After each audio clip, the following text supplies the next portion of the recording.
You could totally feel it amongst the team that there was just like a tangible excitement about what was about to go down. Not only amongst the team, but I went across the entire company. There's a bunch of us that were in the room, like looking at stats as open beta went live. Playing like this thing that we've been creating for a couple years. It was nice to see some new faces, some new players. Having the public play gave us like the best perspective. The community's like helped us make this game in a lot of ways. People are so good at looking at our work and critiquing it. And they also come in with such a fresh set of eyes. Like we've been so looking at some of this stuff for like 2 years. And then after we launched the game, we had like the team as a whole. We gotta find out our new cadence. How are we gonna support a live game? But we could see kind of the friction that was developing among players, because you had some folks who just wanted to play with Overwatch as a toy, and then you had some folks who really wanted to play Overwatch to win. Season 1 actually really helped us work out what competitive meant to Overwatch. Use it as a way to keep players engaged, get like worth their time and fun. We really want to see Overwatch succeed as an esport, and I think that we can really do some different and unique things with Overwatch that we perhaps haven't seen with other esports. Yeah, the whole team is committed to esports and making it happen in the best way that we know how to do it. And Overwatch League is just so many unknowns and so much potential and so much excitement. And it's just like such an amazing feeling to see something that you worked on like slowly becoming an actual sport. I mean, it's something very special. We had a great response to the first set of Overwatch animated shorts, and so obviously we're really excited to get to do some more of those. We have tons of stories about the characters and the heroes and the places that we can't wait to tell. I remember the last Bastion episode. I don't know about you guys, but I was getting kind of teary-eyed when I saw that. Yeah, there really wasn't. It was emotional for everybody to see that kind of story being told without words. And that was kind of the inspiration for Eichenwald. Like, we knew that we were going to have a setting around there, and it turned into like the idea for the theme of the map. We're trying to take people to more exotic places, so the globe-trotting feel of the game is hopefully bigger. It was cool that that map got transformed for the Halloween event. So like the direction for the Halloween stuff was like, I don't know, make it kind of like old horror noir. And that was it. And then we could just go. Everybody on our team is very much, what would make it even better? and from there, like each of our events and heroes and maps and everything, we just add those little pieces of Blizzard love. The team is fairly small and people are highly empowered, so it's really exciting to see just how much impact everyone can make. You want to make sure that every single developer we trust to be a really, really talented game maker. I've never had a team that was so in tune with what everybody is doing around them, and it's really a special experience.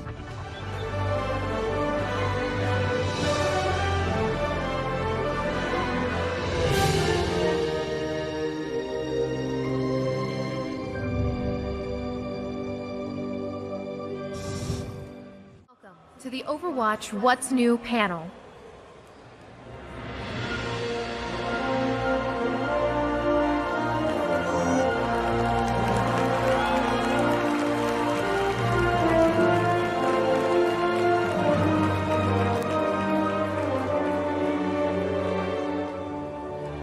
Happy Blizzcon, everybody. How you doing? Wow, there's so many people here.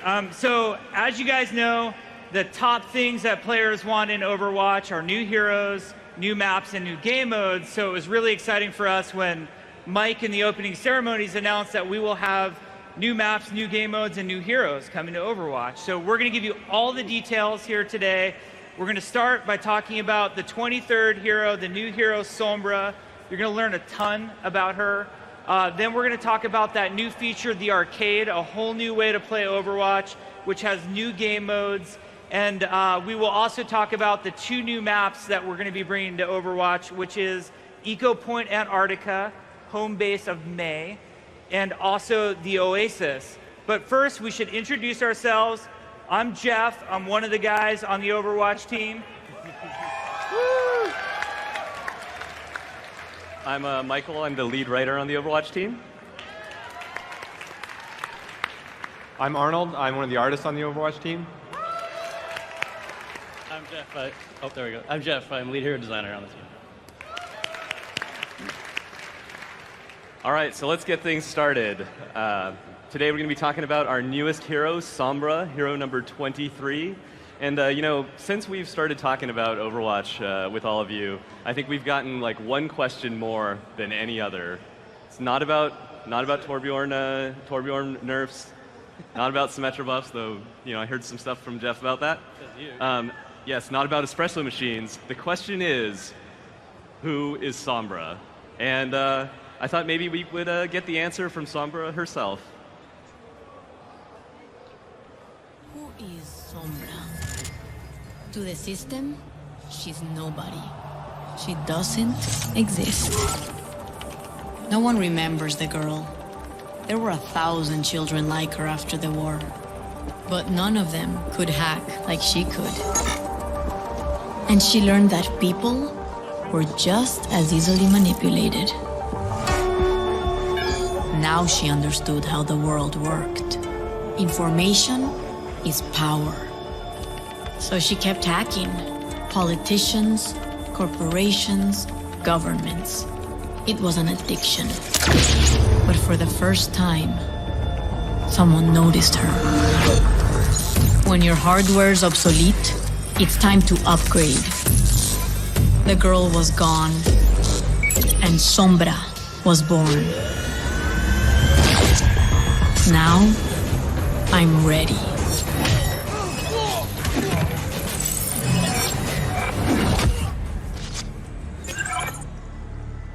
I'll find out who really runs the world. I'll find their weaknesses and how to exploit them. And when I do, I'll be the one pulling the strings. Who is Sombra? You'll never know. Adios.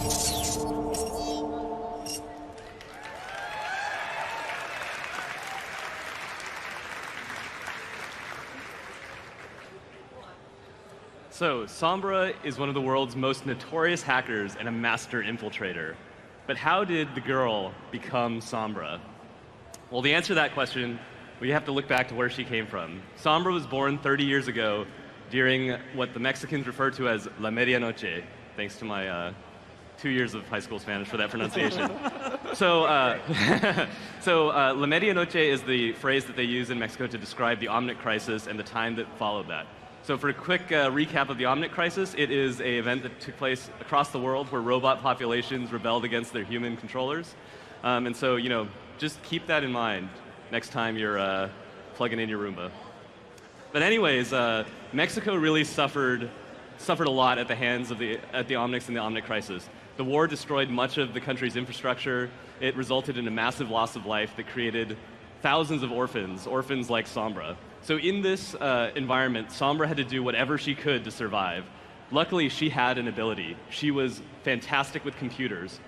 She could hack anything, and she could break into systems. So she used these abilities to, steal money to get by, to manipulate the people who were trying to control her, and to make a life for herself. Now, if you have abilities like that, you're bound to be of interest to people.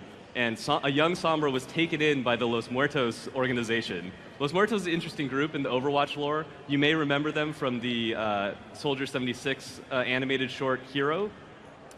They claim to be kind of revolutionaries fighting for people who were left behind during the rebuilding of Mexico after the war. Whether or not that's really what they're up to, because they're also engaged in a lot of other kind of shady activities, is kind of up to you to decide. But they took in a young Sombra, and she basically honed her hacking abilities, working for them and helping them in their campaign against the Mexican government. And as a little sneak peek here, I can show you, this is one of Sombra's legendary skins. So this is what a young Sombra would have looked like as a member of Los Muertos. So as a member of Los Muertos, Sombra basically, she was hacking the Mexican government, and she just kept going deeper and deeper into the world and executing more and more audacious hacks. And it wasn't just that she was good at it, it's actually something in her personality, like she wants to do it. She has this thing where if there's a mystery, she wants to solve it. If there's a lock, she wants to break it. And so she would investigate, corporations, the government, famous people. And in fact, Sombra gave me a little hint today that a very important person in the Overwatch universe's birthday is today. And that's Mr. Jeff Kaplan here, so I think happy birthday, Jeff. So Sombra, while investigating the Mexican government, she stumbled upon something. She found a conspiracy, or what she believed to be a conspiracy, that was at the heart of a lot of the events that were taking place in the Overwatch universe. And obviously, with her curiosity, she wanted to know more about this. So she started investigating it. But the thing was, Sombra can be a little overconfident, and she wasn't ready, and the conspiracy struck back. They found out who she was, and they went after her. Overnight, she had to go underground. She had to delete every trace of her existence and basically become a ghost. She spent years during this time. She was repairing herself, getting ready to strike back against that conspiracy. So, she got these upgrades done to her, which you can see in her awesome art. She basically became the computer. She doesn't need a computer to hack anymore. She has all sorts of upgrades. And with that, she became a much more capable hacker than she ever was, and that attracted new suitors. And in this case, it was the Talon organization, who could totally make use of one of the world's best hackers. And so, as a member of Talon, she executed even more audacious hacks. I know, even more. She struck against corporations like Lumerico, Volskaya Industries, as you saw in the animated short this morning. And basically, while she's currently in league with Talon, she's a really interesting character because, she's really in it for herself. She wants to find out this conspiracy. She wants the power of this conspiracy for herself. And I think that it's something we'll see as we go throughout the story, what exactly Sombra's endgame is. And I guess I'd finish up by saying one thing that I think is really interesting about Sombra is, we talk a lot about characters who have, various motivations and, they're sort of gray. Are they good? Are they evil? What do they really want? And I think Sombra's a perfect example of that. She's an awesome, unreliable narrator, perhaps the most unreliable narrator we have. But now I'd like to turn it over to a very reliable narrator, Mr. Arnold Singh. Thanks, Mike. Oh, I missed a slide. Everyone pay real close attention to this one, because there might be some hidden clues, maybe. Right. So I'm here to talk about some of the art behind Sombra. This is the awesome key art by John Polidora. But one of the things I really like showing when we talk about new heroes, and just all the Overwatch heroes, is some of the kind of the original art that kind of spawned the journey that led to the final design. With Sombra, we actually started working on her a long time ago, back way before even like Hanzo and Genji. We had this idea, I think Jeff had an idea called the Omni Blade, which was like this throwing dagger, throwing star hero. And we did a sketch of her, and we thought it was really cool. Like she had all these like throwing knives, as you can see in the image there. We tried a couple of flavors where she had a more of a Mexican theme, and that's where we came up with the name Sombra. As you can see, she's kind of this very agile, very stealthy hero. But they ended up stepping on some of the, or her abilities ended up going to some of more well-known Shimada brother heroes, right? Yeah. I mean, Hanzo ended up. She used to have this ability to throw. There you go. He used to have this ability to throw a dagger, and it would reveal people. And you guys know that now as Hanzo's sonar arrow. So she was real early on, and she never really got past the paper design stage. Actually, she was just sort of, one up and coming one that we're going to do. But once we started getting into the ninjas, they couldn't help but pillage some of those ideas and use them there. Yeah, the Shimada Bros spoils everyone's fun. About that. But we ended up shelving that idea. But then there was a new idea that you guys had that was like a stealth hacker. So we thought that idea of hacking and stealth felt like it was in sync with that Sombra concept that we did early on. So we took that idea with some of the information now that we know from the abilities, like she can stealth, she can hack, and tried to fit that idea of this Sombra character around that. And this is a new concept that we came up with that kind of fits into that. You can see kind of clues of how her suit kind of looks like her final design now, and those hacking tendrils that are also a very prominent part of her look. One of the things that you'll notice different from this design from her current design is that she has a hood and she has a very longer coat. And you might actually even recognize the silhouette of this image. We were doing this development of Sombra at the same time as we were doing one of our other heroes, Ana. And Ana was also a hero that had a silhouette that used a hood and a longer jacket. So we felt like, because their silhouettes started getting very similar, we decided to steer Sombra a little bit further away from that and that ended up with our concept for Sombra today. So this is the final concept of Sombra by Ben Zhang. Ben did basically all of the concept art for Sombra, developed all the abilities and look for her. Again, like you can see, she still has that stealth suit, the thermoptic camo suit, and also her hacking tendrils. And the hacking tendrils was one of it was a very cool, very cyberpunky aesthetic that the look were really excited about, but we were kind of uncertain how it would work with gameplay. But then Ben did some very cool motion concepts, and here's an example of how we kind of developed the look of the hacking tendrils in a first-person kind of concept, and also a look at the concept for Sombra's thermoptic camo, which is an ability that allows her to be stealth and totally unseen to the enemy, but allies still need to see her. So we had to come up with a look that allies could see you, but you still look stealth. So that's where you see on the right side there. In addition to these concepts, we also developed Sombra's kit even further. We knew that she'd be hacking a lot with her left hand, and here's an example of some of the more detailed concepts we do of her kind of hacking hand and how all those details work together. And we also have the concept of her translocator, which some of you guys might recognize from the cinematic we just showed, and actually has a very familiar shape to it. Yeah, let's just say that Winston and Tracer are not big fans of Sombra's work. She hacks everything. Sombra also has the machine pistol, which Jeff will talk a little bit more about on the gameplay side, but on the art side, we're really excited to have this type of weapon because the SMG kind of machine pistol look resonated a lot with the kind of cyberpunk theme, and also worked really well gameplay-wise. One of the very interesting things we tried with the machine pistol was to get the ammo counter to have a very specific look to it. You know, early on we tried like a binary counter, which you see on the bottom right there, but it got a little bit busy and a little bit confusing, so we ended up with like a hexadecimal counter. And I'm not a programmer, so I have no idea what it means, but I think it looks really cool. It kind of speaks to her hacker theme. So in addition to these concepts, with new heroes, we always do motion studies, movement studies. And what these help us to do is kind of inform the animators and all the other developers on how the character moves, the kinds of poses they strike when they do their abilities. For example, here's Sombra kind of running around with her machine pistol, getting ready for EMP. So some of those poses are really important in developing the movement suite of the hero.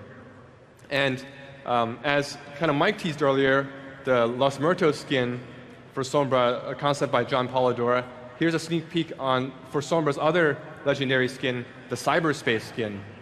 This one's by Zhang Ali, and we love the cyberpunk aesthetic so much we wanted to double down on it and show an alternate take on how Sombra might look like in the Overwatch universe. So that's just a little bit of the art behind Sombra. So here to talk about more of her abilities is Jeff Goodman.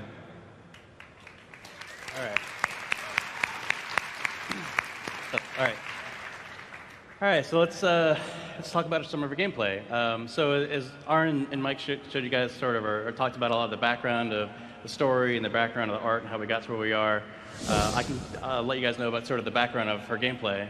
As Aaron mentioned, she kind of started as that super fast. She had like double jump and can throw knives really fast. And the originally we were working on Genji, actually, as we mentioned, we were working on both the Shimada brothers at the same time. And Genji's original design was the super kind of slow stealth, kind of backstabber who would like stealth up behind you and just one-shot you. You know, it's like that's sort of what everyone expects. It's not really that fun, as it turns out. We got a lot of interesting feedback from people internally. It was like, all right, well, maybe we need to go another direction here. So we sort of decided that, another really cool fantasy for Genji, what we sort of had originally planned for Sombra, really fast, get in, get out, throwing projectiles, things like that, and it worked out really well for him. So it sort of ended up shelving the concept of Sombra for a while, but we really liked the concept and some of the original abilities still, so we sort of knew we would want to come back to it at some point. And especially we know that like stealth is a really fun mechanic. A lot of people really like it in games, so we wanted to try to revisit it, even though it didn't work out the first time we tried it. So we sort of built her with the idea that, well, if we're going to start with a stealth character and we don't want her to be terrible to play against, what does that mean? So we thought, well, the biggest thing, she's not going to be as lethal as, a Reaper up close or a Tracer up close or something. She can't have that, but she can have other tools that an Infiltrator type character would love to have. So I'll show you guys exactly what her kit is and break it down here for you guys. So she has this machine pistol. Pretty basic weapon. It's sort of similar to Tracer's weapons in a way. The big difference is it doesn't do as much damage like in a really short window. Like Tracer can blink up on you and unload her magazine really fast and get away. Stormbra's got a giant magazine. She can actually hold down the button for quite a while. So in a way she can kind of, when she's back infiltrating the enemy lines back behind people, she can poke at people and try to take out people who are low health and get away. She's extremely evasive. Her alternate fire is the ability to hack, of course. Wouldn't be a very good hacker if she couldn't hack anything. So first thing she can do, she can hack players. She can hack a couple different things. She can hack players, health pack, as you can see here, and she can hack Torbjorn turrets as well. If you hack a player, it disables their abilities for a little while. It doesn't disable their weapon, but it disables their abilities. It's like a silence for those of you guys who played a lot of other games and stuff. So we haven't done that kind of thing before. It's interesting because it's kind of asymmetric. Like if you hack 76, it's not super amazing, but if you hack Reinhardt, it's devastating, right? So picking your targets and knowing the timing of when to hack and who to hack is really important for her. If you hack a health pack, as you see there, she gets her little hack symbol above it, and you're sort of locking up that health pack for your team, so the enemy team can't pick it up anymore, and it lasts quite a while, so she can go around the map and sort of lay the groundwork for your team while you're behind the enemy lines. It also makes the respawn much, much faster, and she actually gets heal credit for it, which is kind of awesome. I've gotten like silver medal before healing with her. It's awesome. If you can hack a Torbjorn turret, it doesn't destroy it or convert it or anything. It stuns it for quite a while. So if it's shooting somebody and you get back there and you can hack it, your team can run in and you don't have to worry about the turret anymore. It's going to be shut down. It's really good. I know that a lot of people don't like Torbjorn, so there you go. Her first ability is called Thermoptic Camo. It's a stealth ability, as you might expect. Probably seen it a bunch of times now in all these videos. It makes you completely invisible to the enemy. That's the question you sort of get real early often, is can you see a shimmer or anything like that? No, you don't see anything. When she's there, it's just completely gone. Your team can see her all the time, which is what you see in this video. That's what she looks like to your team. If you take damage at all during this, it breaks you out, so you don't want to just storm into the front lines and, into the choke points from Junkrat spamming his bombs, something like that. It's not going to end well for you. But she is about infiltration, so then you're thinking, well, if I can't stealth the choke, how do I get there? And that brings me to the next ability. This is the Translocator. This ability is almost more marquee than stealth. This ability is extremely flexible. You can throw it like a grenade. You can throw it really far, actually, and it will stick to the ground. And it lasts for, I think, 15 seconds right now. It's quite a long time. And at any time later, within that 15-second window, you can hit the button and instantly teleport to that location. So obviously, you can use it, just throw it over a wall and teleport to it, because you can teleport to it when it's in the air, too. So that's super fast. But the other thing you can do is once you're already behind enemy lines and kind of messing with people who are hacking health packs, you can throw it somewhere safe where they don't even know where it is and go try to shoot people or hack things or be aggressive, and then you always have that escape window, almost like a Tracer, and escape back to that. And the cooldown's really short, so you always want to have your backup plan placed where you want it. These two abilities combined, the stealth and the Translocator, make her extremely hard to catch and hard to pin down. Her ultimate ability is called EMP. It's this, you guys have seen this in some of the videos, it's like a giant explosion. It doesn't actually do any raw damage, though. First thing it does is it applies hack to everybody. So what her normal alternate fire does, we can hack everything. You can see that even the turret there, it'll shut that down, so it hacks all the players and everything. So it's like a really fast way, because normally the hack is a sort of channeled beam attack, so you can just instantly hit everybody with that and silence everybody, right? They can't use any of their abilities. But also, if you notice in this video, Reinhardt has a shield up and it destroys that. So the other thing it does is destroys all barriers and all shields. So that means, obviously, it's devastating to somebody like Reinhardt, but also characters like Zarya or Zenyatta that have shields, it actually kind of does do damage to them because it takes a chunk of their health out, which is represented by shields for those characters. Also, it's amazing versus Lucio's ult, obviously, because it's just like this big shield buffer, and she just takes it all out if you time that right. So that's it. She has one other ability, which is her passive ability, called Opportunist. This ability just is on all the time. It's passive. She automatically can detect enemies through walls that are less than half health. So she's not necessarily super good at just like Tracer running up and just killing somebody, but if you're low health, you know that she's looking at you and she can see you, and then you run for that health pack, and the health pack's hacked, and it's like a horror movie. You're just like, oh god, she's got to be here. It's super fun to play with this ability, especially. So that was sort of just a breakdown of like her abilities one by one. We have actually a video to show you kind of what it all looks like when it's put together.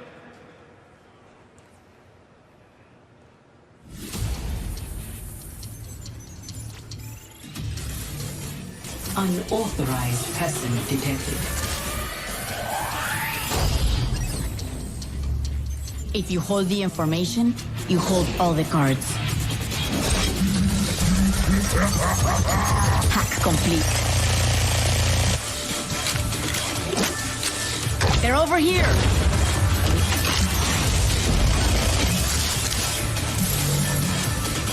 Drop the beat!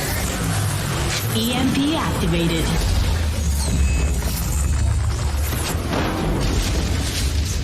Bet you didn't see that coming. Hacking the turret. I need healing.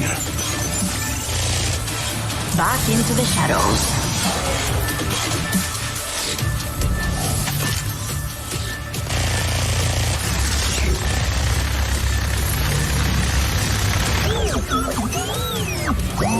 Adios.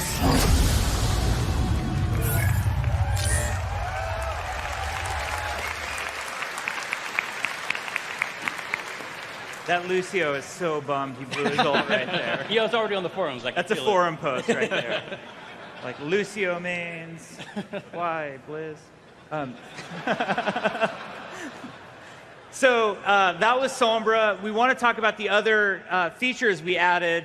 We're going to start with the arcade. So we realized we picked the single most confusing name for this feature because we used to have a brawl called Arcade, which a lot of people really liked. The brawl still exists, and we now call it Total Mayhem.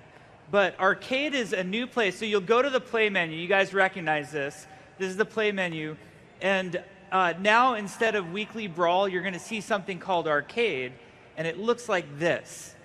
So now there are a lot of new ways to play the game. We were really interacting a lot with the community and listening to what you guys had to say. And we kept hearing like this desire for new game modes, which was tricky for us because if we introduce the wrong type of game modes, it really screws up the flow of quick play and competitive play. At the same time, we were hearing the feedback that our weekly brawl didn't have enough oomph to it, and that you also really wanted a reward for the weekly brawl. So we've sort of undone the whole thing, rethought about it, and created this area now of Overwatch called the Arcade, which we plan to curate over time. So I don't know if that means that every month we're going to change it or every 2 months. It's one of the things that we're going to figure out along with you guys, seeing what you respond to, seeing what you're playing a lot. Should certain things be featured more? Are certain things not getting much play? Should we segue them out? But let's start with the rewards. So when we introduce a new game mode, we're going to be able to give you a single one-time loot box reward just for playing and winning the game mode. So now you have a motivation. When we add something new, you can go, get that loot box. I'm sure there's no duplicates in it, so it will be awesome. It's going to be the best one. Make sure you fraps it when you open it.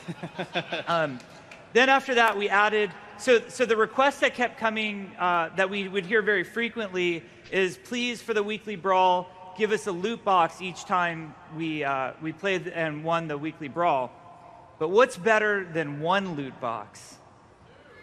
3 loot boxes. Yeah, well, actually 2 is mathematically better also. But so we added a weekly reward system to the arcade. And the way this works is if you play 3 matches and win, you have to win, you will get a loot box. You can do that again, rinse, repeat, up to 3 loot boxes. And then it goes on cooldown for the week. So each week you can get 3 loot boxes. The time resets for everybody at the exact same time.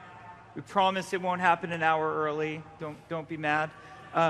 But that's the reward system. The other cool thing about this is we designed it in such a way that rather than forcing you to play a particular mode of the arcade, we allow you to pick whatever you like in the arcade. So you could get those 9 wins all in the same mode if that's what's fun for you, or you can hop around to different modes. It's really your choice. So the new modes, we're going to start with one of my favorites. It's called Mystery Duel. It's a mystery. That's all we have to say. We're not going to talk. You guys can figure it out. And moving on to the next one. Yeah. So Mystery Duel. So we wanted to add, we've run into this thing, and I'm sure you guys have run into it too, like you play a match against somebody or somebody on your team or other team, and you have that like, come on, dude, let's 1v1. Let's figure this out, you know? And, you know, also, I know there's a lot of people who are upset at the matchmaker or they blame their team. I'm in Elo hell and my teammates, I am the world's best Genji, but my teammates are terrible. They're holding me back. Well, for you, we have Mystery Duel because it's just up to you to win or lose on your own. So, so the way Mystery Duel works is it's actually a best of 9. So whichever person gets to 5 wins first will win the whole thing. And each round, the game randomly selects a hero. So it might be Junkrat, it might be Widowmaker, it might be 76, but you and your opponent have to play the same hero. So it's perfectly matched, evenly fair. I'm sure somebody's going to find a way to find one side to be overpowered in it, but Symmetra is strangely fun in this mode. I don't know how that worked out. It's like Southside Junkrat is so OP. Somehow, you guys will figure out a way. I know it'll happen. So to play to play 1v1, like, you know, we started fooling around with this idea, and at first we didn't know what maps it would work on. We were trying it on some of our assault maps or our control maps, but they're really too big. They were built for 6v6 gameplay. So we built a custom map.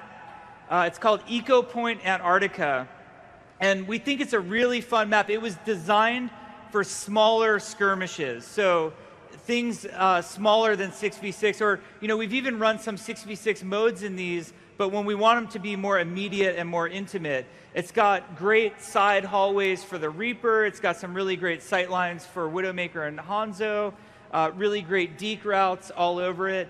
The other cool part is it's basically the home base of Mei, one of our favorite heroes, so it provides some story background too. Yeah, actually this map's really exciting because it provided us with an amazing opportunity to get into the backstory of Mei.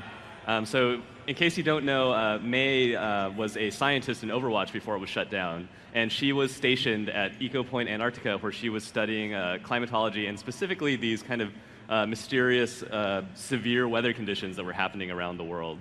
And so basically, this was the place where she was camped out at, or she was based in, and one of these really unexpected polar storm hits the base. The scientists there were forced to cryogenically freeze themselves after they ran out of supplies, because the only way you can, yeah. That's our plan too. Standard if a polar storm ever hits Irvine, that's what we're doing. And so basically they said, okay, we'll freeze ourselves for a few months, Overwatch will come and rescue us. But that rescue never came, and Mei was not unfrozen for almost a decade. So on this map, you'll be able to find out a little bit more about what Mei's life on the base was and a little bit more of her backstory. Yeah, so that's the Eco Point Antarctica, and to really feature it, we were adding another mode. So not only do you have Mystery Duel, the 1v1 mode, but we added a 3v3 elimination mode as well. So this one, you play multiple rounds, best of 5, so whoever gets three wins first. Now the way this works is you can either group up with friends, just like, you know, quick play or competitive, or you can go in solo by yourself and we'll put you with a team.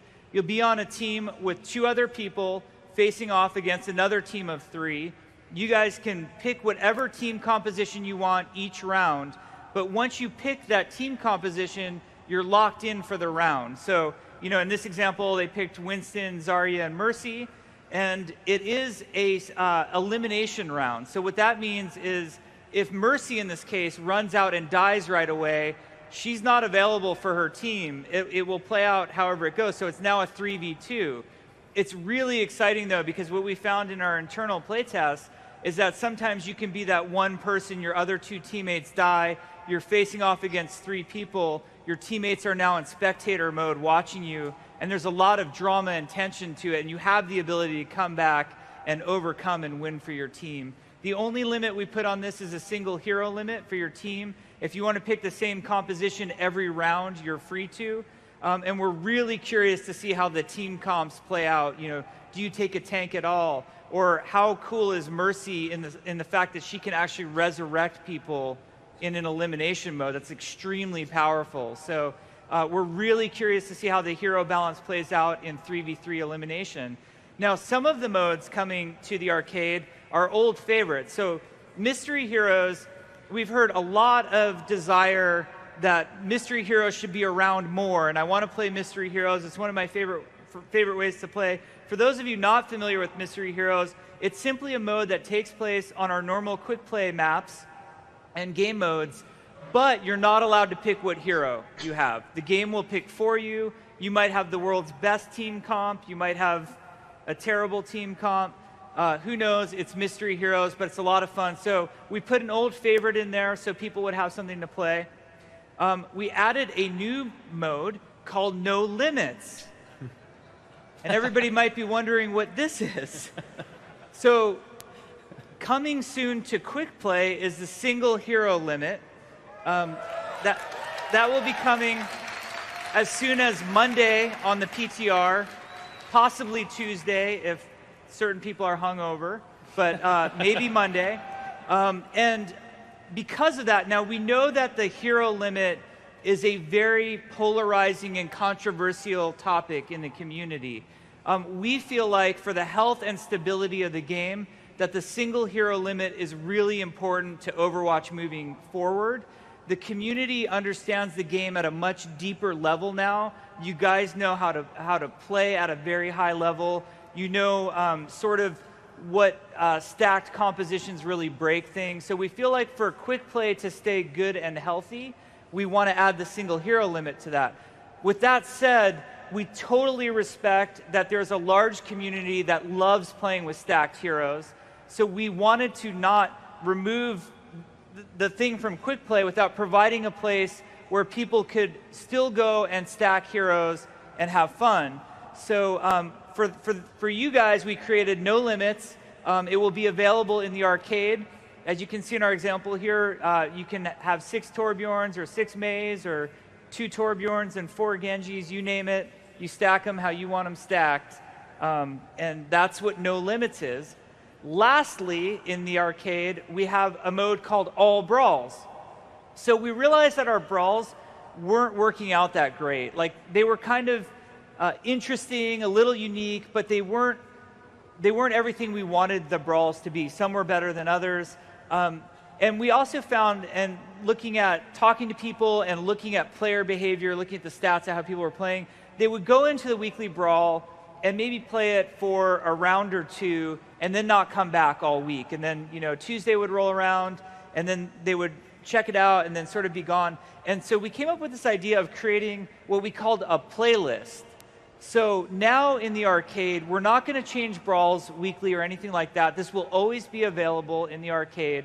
And it's a mode called All Brawls.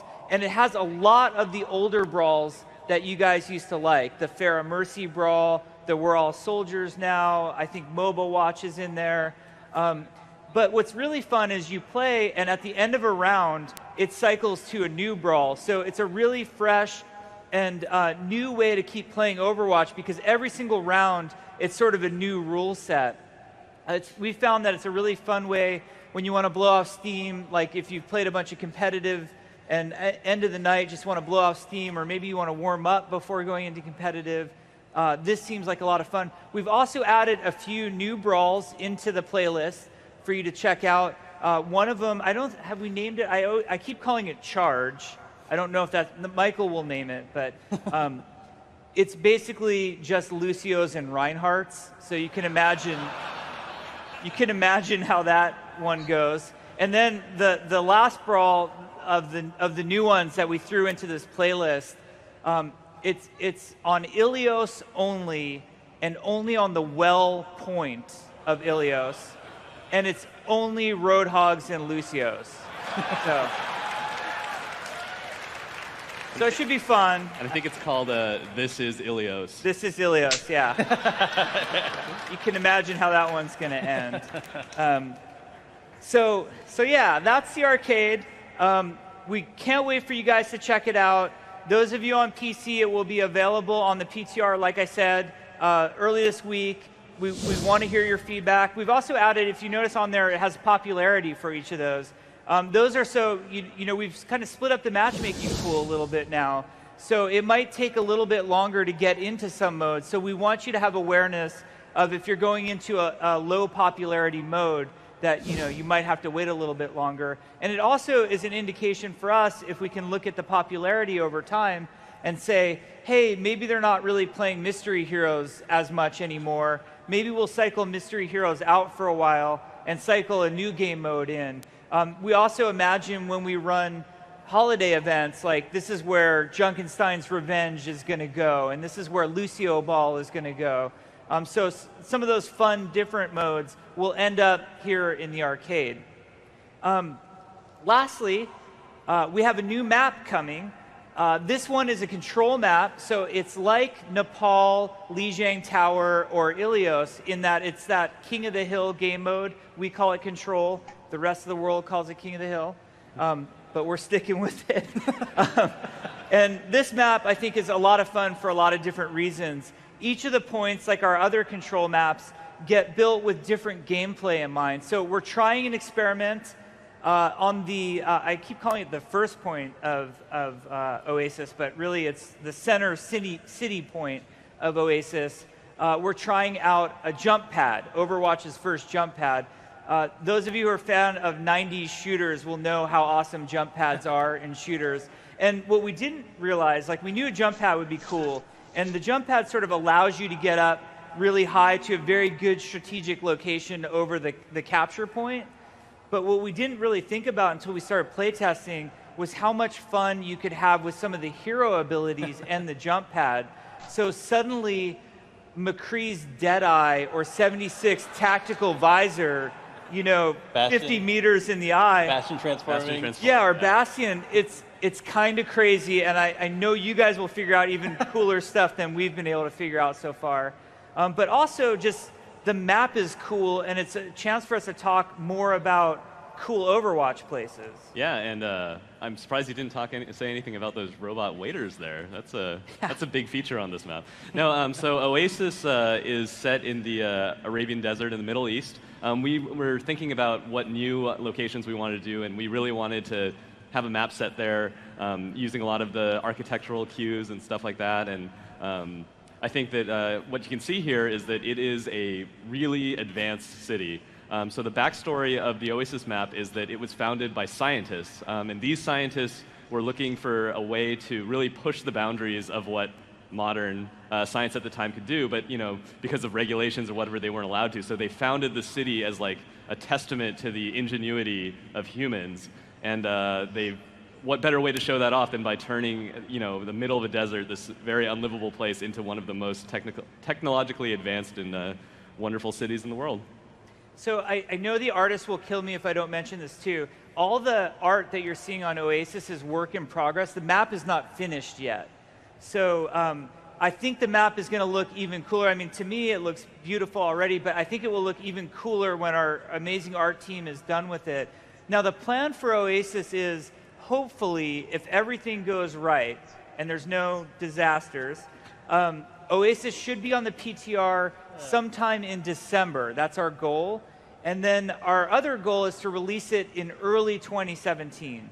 So that's what we're shooting for. It might slip. If it does, we will communicate that to you so you know when it's coming. But the other stuff, the arcade, Sombra, the new game modes, that stuff you guys are going to have right away. It should be on the PTR this week, and then you guys know, like, if the PTR goes well, it'll be out really fast. If there's a lot of feedback and we need to make changes, it'll take a little bit longer, but it should be out really, really soon. That's sort of everything we have for our panel today.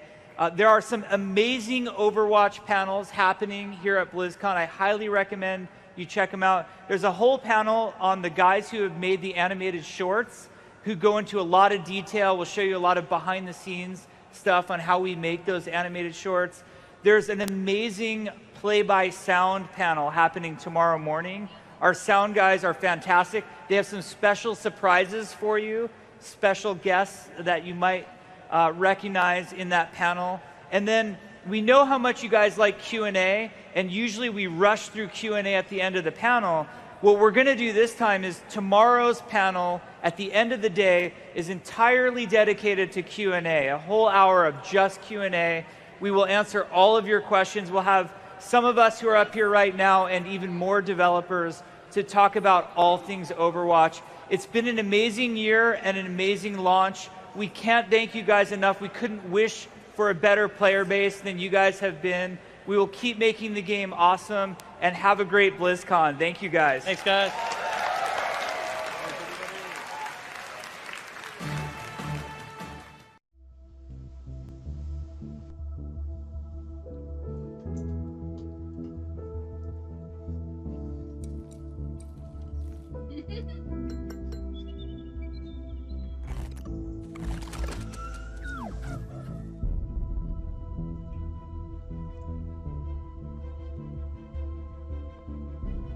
I am in position.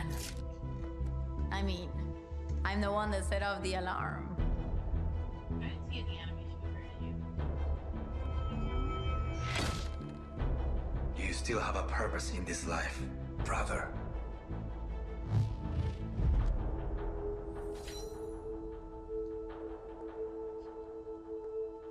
You saved me. Run home, kid. It ain't safe out here.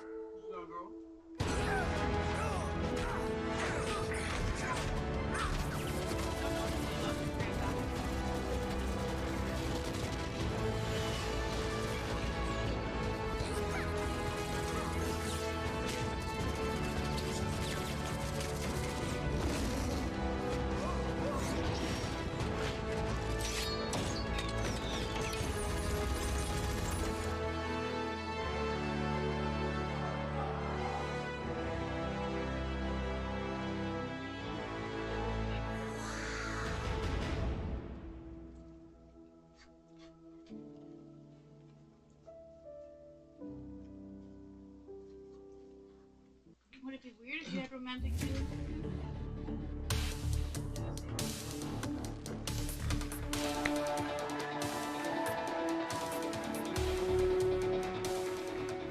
All right, welcome everybody to the BlizzCon 2016 panel for the Overwatch Animated Shorts. How's everybody doing? Thanks for coming out. I am Kevin Vanderjagt, the producer for the Animated Shorts. And with me today is Ben Dye, director of Recall, Dragons, and The Last Bastion. Shimon Cohen, overall CG supervisor for the episodes. Howdy. Corey Pelton, animation lead for Alive, Hero, and Infiltration. What's up, guys? Bill Labarge, our effects lead for Recall, Dragons, and also Infiltration. And Dan Cox, the overall lighting supervisor for the episodes. So just 2 years ago to the day, Blizzard Entertainment announced Overwatch. And for that announcement, the team here at Blizzard Animation produced an absolutely stunning 6-minute cinematic trailer that not only introduced us to the world, but also some of its most iconic heroes, villains, and it really set the stage for what fans could expect from the franchise going forward. But what many of you may not realize is that that cinematic took over 12 months of pre-production and production from start to finish, and required over 300 man-months of artist labor. But regardless of the cost, it was really clear from the community reaction that the fans wanted more. And when Blizzard got together with the heads of the department, they had one simple question: how do we tell more stories? The answer, unfortunately, is never as simple, and the road we took to get from there to here is predominantly what we'll be talking about in today's panel. Now, in order to accomplish that goal, to tell more stories, it was going to require us to produce the same amount of content as the cinematic trailer, but in a quarter of the amount of time and with less than half the artist resources per episode. And that meant at any stage we'd have as many as 3 episodes in production simultaneously. So to release 6 episodes in the last year meant we were really going to have to change not only our production process, but also the technology that we use under the hood to accomplish that goal. But before we get too far into all that, it's probably best we start where every episode starts, the process of creating great story. And no one's better suited to that than one of our very own directors, Ben Guy. Ben? Thank you. Hi, everybody. So, story. Let's talk about how we made these stories. For the episodics, we did something a little different. We did a whole lot of collaboration with the game team. We identified a bunch of stakeholders from the game team, which included Jeff Kaplan, Arnold Sang, Bill Petrus, and Michael Chu. And they will come over to our side of the building maybe 2 times a week, meeting and try to break the story, figure out what we try to do.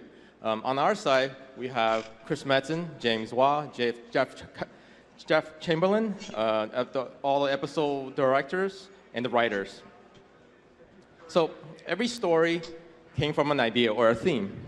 And anybody in that brain trust can pitch an idea. So once we have the idea, we go on to the story beats. And the story beats basically are sequence of events that supports the story. And sometimes we even go as far as drawing some of these beats out in storyboards that we call beat boards. I'll get to that later.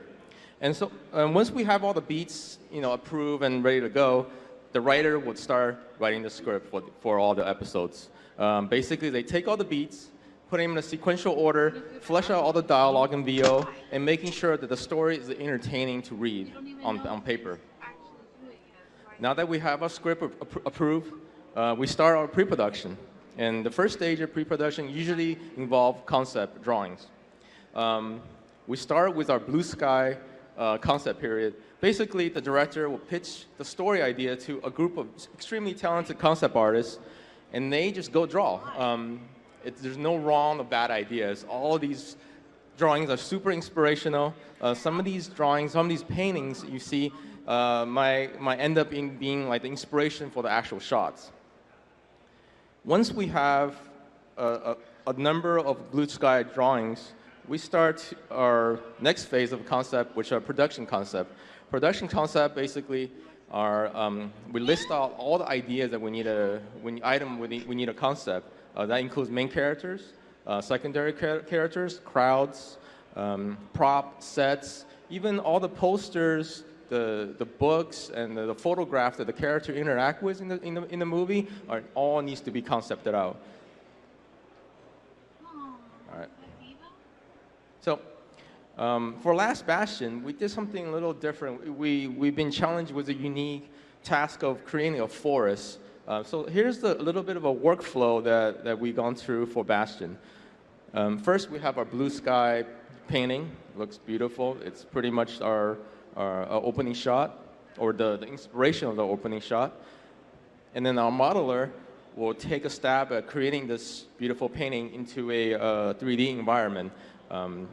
It looks really good, but it just feels a little busy. So our art director, Matthias, came up with a style guide, sort of try to help you understand what we try to do, what kind of story we try to tell, or like kind of guide your eyes to what we want you to see. So the concept artist did another paint over, incorporating some of the philosophy from the style guide. And the modeler did another pass, which looks much, much better, and that is our final shot.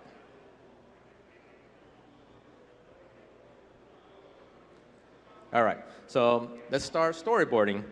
Storyboarding is basically taking all the beats and drawing them on a piece of paper or on a computer. And that is a version of a beat boards that we did for Sombra episodes, Infiltration. It's a little bit more fleshed out than the one that I showed you earlier. At this point, we also involve our editorial department. We have 2 super talented editors working for the episodes. On the left, we have Jake Patton, and on the right, we have Nathan Schaaf. I gave our editor a nickname, the Master of Time and Space, because they control the entire edit from the beginning of the episode all the way to the end. So back on the storyboard side, the storyboard artists start drawing all these storyboards in a rough pass, what we call the rough storyboards. It's just as it sounds, you draw as fast as you can, making sure all the ideas came across, and then we turn these boards over to our editor, and then we start our a 2D animatic. Basically, it's kind of like a movie that we incorporate all our storyboards in. With the edit, we start noticing there's certain parts that needs to be cleaned up a little bit better, or the idea needs to be fleshed out a little bit better. So we start doing our cleanup boards. Sometimes the artist will use color, sometimes gray shade. Basically, try to get the idea across as clearly as we can, as fast as we can. These new boards will eventually replace the rough boards in our animatic, and this time our editor will also include temporary sound effects, temporary dialogue, temporary music. So eventually our storyboard edit will look like this.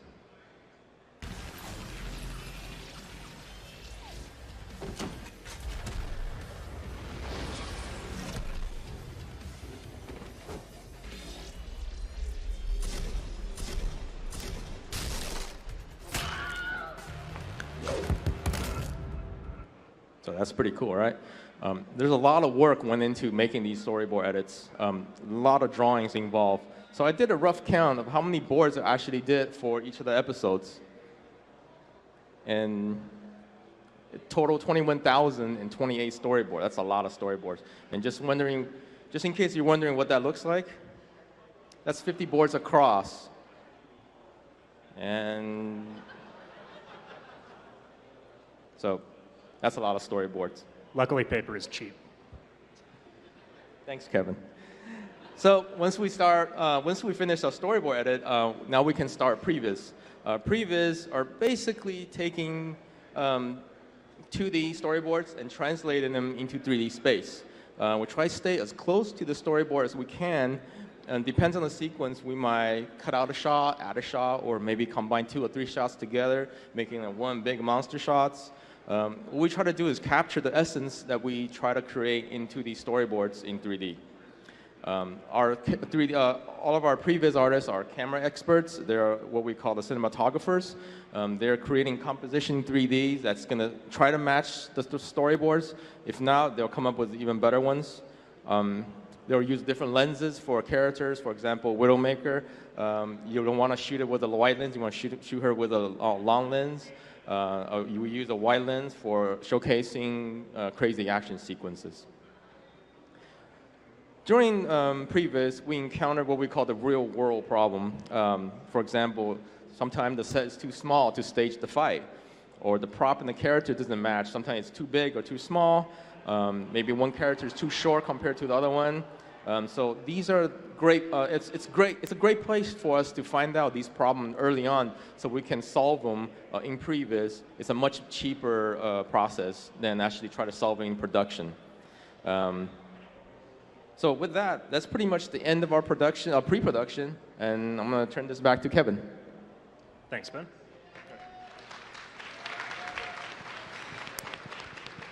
So it's pretty clear that we spend a lot of time in the animatic phase. And despite the fact it's a little counterintuitive when we have such a tight deadline, having all of those major story beats and all of the visual component worked out to that degree ahead of time really gives us a great advantage. And production's able to drill down and determine exactly what's going to be needed in terms of every shot, every character, every environment, and really just make sure that we don't overbuild, build specifically to what we know we're going to see in the short.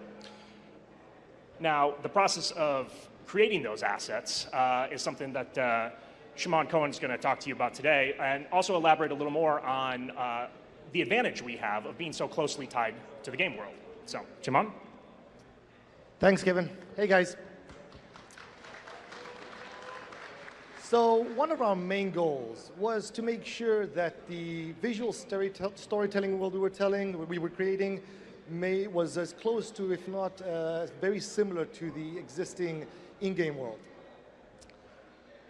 What we wanted to do was, we knew that the game team had already created the Overwatch world. We wanted to make sure the players, the fans, you guys, would instantly recognize the world as Overwatch, especially when viewing these episodes for the first time. So with that in mind, and in an effort to save some time and money in the process, both which we were in short supply on, we reached out to the game team and asked them pretty much for any assets that we could get. Characters, environments, weapons, we wanted them all. They were totally cool. They handed everything over to us. And the next step there was to basically convert all these assets into our pipeline. So we decided to start, so we basically found out that characters, while they looked extremely good in the game, did not convert as well when we tried to put them into our pipeline. As the game used normal maps extremely well, they were very tailor-made for game engines. These sort of maps just didn't hold up for us when we wanted to render them. We needed higher fidelity maps. Maps such as displacement. These sort of maps would allow us to push the details of these characters to a level we felt was appropriate for the episodes. So with that, we decided to recreate all the game models, all the existing heroes from the game using high-res meshes that the game team had already created for us. This ensured that we were actually able to keep an almost one-to-one translation between the in-game models, in-game characters, to the final game models that we created, the final episodic models we created. The next step we wanted to do is once these assets were completed, we would run them by the game team for any sort of final notes or feedback they might have for us and ultimately get approval process from them. We also use this process for creating our unique original characters such as NPCs, guards, Baby Winston, anything that we ultimately needed for the episodes didn't exist in the Overwatch world already. The next issue we noticed with characters was their hair. While the game employed geometry hair very well, extensively well, that custom shaders to really drive the overall look for these characters, we just weren't able to do that. We just weren't able to replicate this very well. The detail just didn't hold up for us. We then decided to apply hair grooms to all our episodic characters. Hair grooms are basically simulated hair systems that we build around the overall design of the existing geometry hair, be it the shape and the look itself, but when rendered, actually has hair strands as a final result. As you can see from these images, this really helped push the level of detail for these characters, but while still maintaining the overall look and design of the Overwatch. Here's an example of Baby Winston. As you can see over here, this really helped add that adorable cuteness factor we were always looking for when creating this character. Looking at him now, I mean, who wouldn't want to hug this little guy? Not all hair grooms were as successful. Here's Dr. Winston obviously having a pretty bad hair day, so yeah, not everything was as great as that. On the environment side, things were a lot better. We were able to reuse many of the existing assets from the maps. While we did have to remodel some assets, this really was just because there was close-ups or other specific requirements we needed from an episode itself.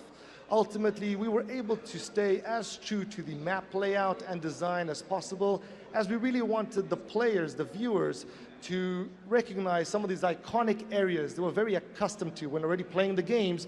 We wanted them to recognize this also when viewing these episodes.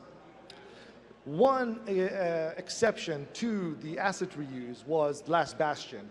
Here, no asset existed. There was no map for us to pull assets from. We had to recreate pretty much everything you see in these images from scratch. This obviously took a little bit longer on our end, but we feel that it turned out pretty awesomely. So with that, I'll hand you over back to Kevin. Thanks, Shimon. Well, the Last Bastion being the obvious exception, we have assets and environments now that leverage as much as possible from the game world, and really puts us in a great spot from a production standpoint. But the team that really has to bring all of these assets to life now is the animation team. And to talk to you today about how they were able to accomplish that feat in less than half the time per shot for the cinematic trailer, I'm going to hand it back over to Corey. Thank you, Kevin. What's up, guys? So from an animation standpoint, the Overwatch episodes were a pretty daunting task. We were going to be telling a much longer more character-driven stories.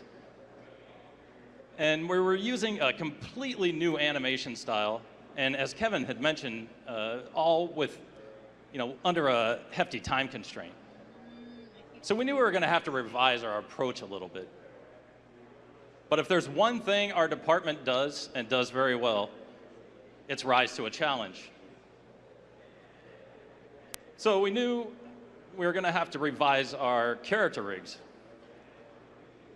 So the goal with our character rigs, we wanted them to be as close to real-time animation performance as possible, while still remaining intuitive and easy to use. And being that Overwatch was so performance-heavy, we spent a lot of time getting our face rig perfected. So all of our characters' heads, they're all modeled from one base mesh. The modeling team takes that base mesh, turns it into every one of our characters in Overwatch.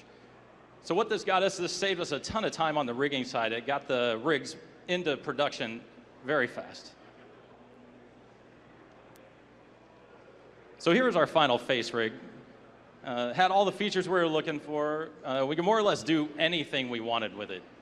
But as you can see, it can start to go wrong pretty fast, and you could get off model real quick. And by off model, I just mean you're not gonna look at this character and be like, oh, yep, that's definitely Tracer. So here was an on model test, just Tracer running through some emotions, just seeing, making sure she stays looking like Tracer. But there was also some really cool things we could do with our new rig. We could almost make, totally new characters out of just the poses we're creating. And since our rig is completely unified across all of our characters, we can take this animation and we can put it on any one of our characters and it transfers.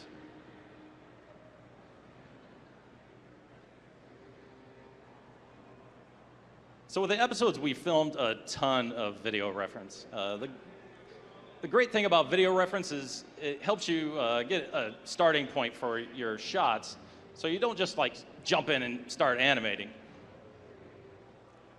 And another great thing is that our directors, one of our directors here is Jeremiah Johnson in the middle. He was playing our main thug. He would jump in, act with us, and he really gets into character. And you see, this is Sean Janik. He might actually be out here in the crowd somewhere. But he's on the left here. You see when Jeremiah yells? Sean actually jumped. That wasn't scripted. That was a real reaction. And it's moments like these when you see it in the final animation that, Sean didn't, copy the reference, but he took the essence and it made the shot all that much better for it.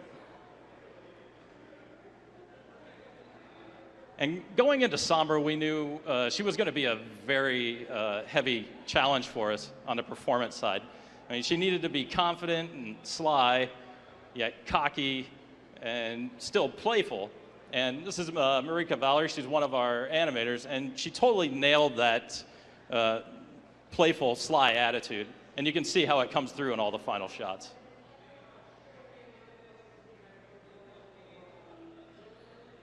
So also on our character rigs, we added what we call bendy bones. So these bendy bones gave us the ability to get super quick dynamic posing. And it also allowed us an animation technique, a technique that you see a lot actually in the game itself. You see it in the play of the games mostly, is a technique known as smear frames.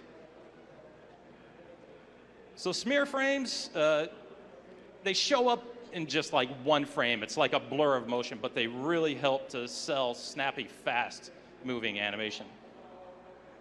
And as you can see, this is very slowed down, but it doesn't exactly look like something that's physically possible. But when you see it in the final animation, the physicality works, and we get that snap to the animation we were after.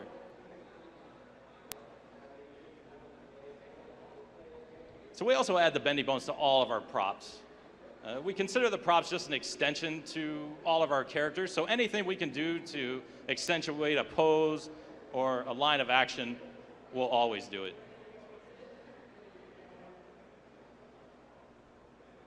And going into the episodes, we knew these crowds in Alive were going to be a very huge challenge for us. And it's not that we've not done crowds in past cinematics. We've done a lot of crowds before. But being that we had a brand new pipeline, we just weren't exactly sure how we were going to tackle it. So we came up with a new workflow using one of our tools known as the animation library. So our animation library, we could take any pose, any animation, put it in the library. Everybody on the team has instant access to it. And you can select any of these poses, any of these animations, put them on any character and any shot, and then they'll transfer right on. So these were all the animations we created for the crowds. And once we had them in our library, we could propagate them all the way down to all the other characters in the crowd. And with a huge collaboration with our layout department, we were able to get the shots built, and the crowds turned out great.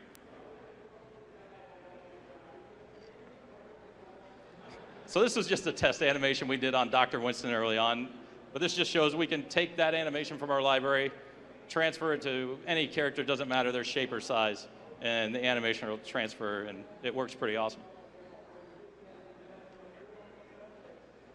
So everything in Blizzard Animation is a huge collaboration between departments. And we knew going into these shots on dragons that this was going to be a really big collaboration between animation and effects. So we tried to get a very rough first pass animation out. We had some temp timing, we had some temp effects, just enough to give our effects artists a bit of a springboard so they can start iterating as soon as possible. And once we get sign off from the director, we'll package this all up and send it down the pipeline to Bill in the effects team. And I'll hand you guys off to Bill. Thanks. Thanks, Corey. So, whether it's transforming a character out of a cloud of smoke, unearthing a robot buried in dirt and plants, or creating dragons from the tip of an arrow, the effects team gets to create some of the magical elements that help bring our characters to life. When our job starts, we see something like this, and we help create the elements to turn it into something that looks like this. Because of the magical nature of the effects elements for the dragons, it was really important that we worked closely with the animators, as the movement and the speed of the dragons would have a big impact on what the effects would look like. When we started development on the dragon effects, we started simple. One of our senior artists, Shuntaro Furukawa, helped us out here, and we did a test of attaching geometric curves to the body of the dragon and rendered those curves looking like blue smoke. So this is a first pass, very rough animation of the dragon, just to give us an idea if this technique would work. We start dialing in how much of the motion from the animation of the dragons would be influenced into the shape of the curves. So you see two different versions here. We might choose something that's kind of in the middle. And while we were happy with the results of this, it did have a few drawbacks. The smoke tends to travel along with the dragon, and we knew we needed something to live in the space around the dragon. So taking what we had here and taking these curves, we use that to emit particles. We run it through a pretty lightweight simulation, and we get a little bit more complexity, a little bit more of that magical feel. In addition to those two elements, we also create a kind of magical dust element, and that all gets combined to make up the dragon body effects. In addition to the body effects, we also were responsible for creating the lightning, the volumetric portal cloud, and also internal volumetric passes for the dragon bodies. All those elements were rendered out. We hand them down the pipe to the lighting and compositing team, and they put the shot together for us. So one of the things about the effects department at Blizzard is we really love to create awesome, jaw-dropping, complex effects. And one of the biggest challenges in doing these Overwatch episodes was how do we maintain that high level standard and that complexity, but do it in a shorter amount of time? So, for example, we knew that we had Reaper in several episodes, and his smoke effects could be pretty complex. Now, typically when we create smoke, we do that using a 3D volume that is run through a simulation, oftentimes using fluid dynamics to give us a realistic result. And while that's a great method, it can be computationally very expensive, and it can take a long time to iterate. So we knew that we were not going to have the time to do that on all the shots. So we had to look for an alternative. Senior software engineer Chris Allen helped us out and developed a procedural technique that we call volume fill. And what volume fill does is it allows you to take a geometric surface, a curve, or particles, turn it into a volume, and with the controls dialed appropriately, it can start to look like smoke. So let me show you a simple example of a straight, static curve that's fed into volume fill. We start adjusting some of the noise parameters. We create a couple copies of that curve, and then we start to animate some of those parameters. And we get something that starts to look like smoke. And this does not involve any time-consuming simulations. No simulations at all, in fact. So to take this a step further, we can add a little bit more complexity to it, and we can apply this to curves and geometry, and we can also animate those curves and geometry before it goes into volume fill. Let me show you another simple example. We have a sphere that's animated. We build geometry based on the motion path of that sphere. We attach curves to it, and we add some dynamics into the curves. All of that is fed into volume fill, and we get this nice wispy smoke trail. So using this technique, I was able to apply that to Reaper's smoke transformation effects. Here's a test that we did very early on, before we had any animation to work with, and we thought it was pretty successful. So taking this, we're able to apply it to the shots out of animation. As funny as it may sound, we just asked the animator to animate Reaper flying across the scene and let effects replace him with a smoke trail. So taking this animation and then applying that volume fill technique, we get something that looks like this.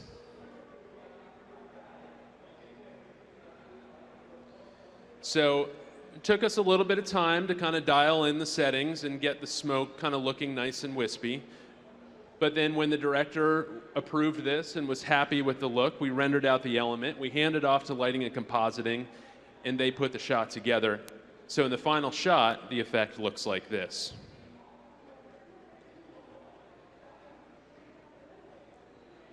Now, we're very pleased with the results. However, like I said, a procedural technique like this we knew would not work on all shots. If you guys saw the episode this morning, Infiltration, there's a shot that Reaper jumps down from a ledge and transforms into smoke. Now, a shot like this has a lot of character interaction with the smoke. The smoke interacts with the environment. So we had to go to a simulation technique. This is what we call a low-resolution simulation using some fluid dynamics. We're able to get a very nice overall shape to the smoke, some decent internal motion, but what we're lacking is detail. And to get detail, we could start turning up the settings on the simulation, go to a higher res. However, that can be very time-consuming. So we took an alternative method. Taking this simulation, we extract the velocity field out of the simulation, so all of the nice internal motion, and then we run a much faster, simpler simulation just using particles. And we use that velocity field to guide the motion of the particles. So this is not something that we invented. This is a technique. It's called particle advection. And in this example that you see here, there might be a couple thousand particles. So to get more detail, we simply add more particles to the simulation, we run additional simulations, and we add them all together in the end. So in the final shot for the smoke plume, we simulated and rendered over 40 million particles for the plume of smoke. And then we're able to take our volume fill technique, we attach it to Reaper, and we get the smoke coming at camera. So while we were able to streamline, simplify a lot of the effects in the episodes to make them go quicker, there are some effects that are just complex and they require complex solutions. In the last Bastion, when Bastion stands up for the first time, he's covered in dirt and moss and plants. And this is something that we knew we had to start development pretty early on. It was going to be very difficult. Senior effects artist at Sushi Ikarashi led the development on this. And this is using our animation package, Houdini, using its position-based dynamic solver. It's also called the grain solver. And what this test shows us is not only how the grains of dirt interact with each other, but also how they can interact with another simulated object in the scene, such as the plant roots. Now, seeing how promising this test was, we can introduce Bastion. So we take a first pass animation of Bastion standing up, cover him in some dirt particles, run it through the simulation, see what happens. Obviously, there's some problems, some instabilities in the simulation that we need to work out. But as we zero in on one area, we're able to stabilize things, and we start adding complexity. So the brown particles are representing simulated dirt, and the green particles are representing the moss, and then we have the plants attached to that.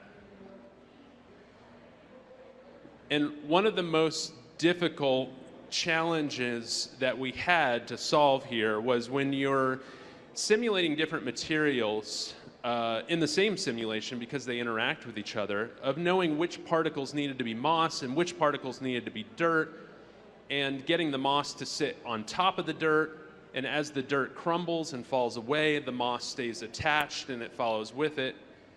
So as you can see, there's a lot of complexity here. Once we were happy with the simulation, that data from the dirt and the moss was then written out, fed back into the effects pipeline, and was used to simulate the plants on Bastion.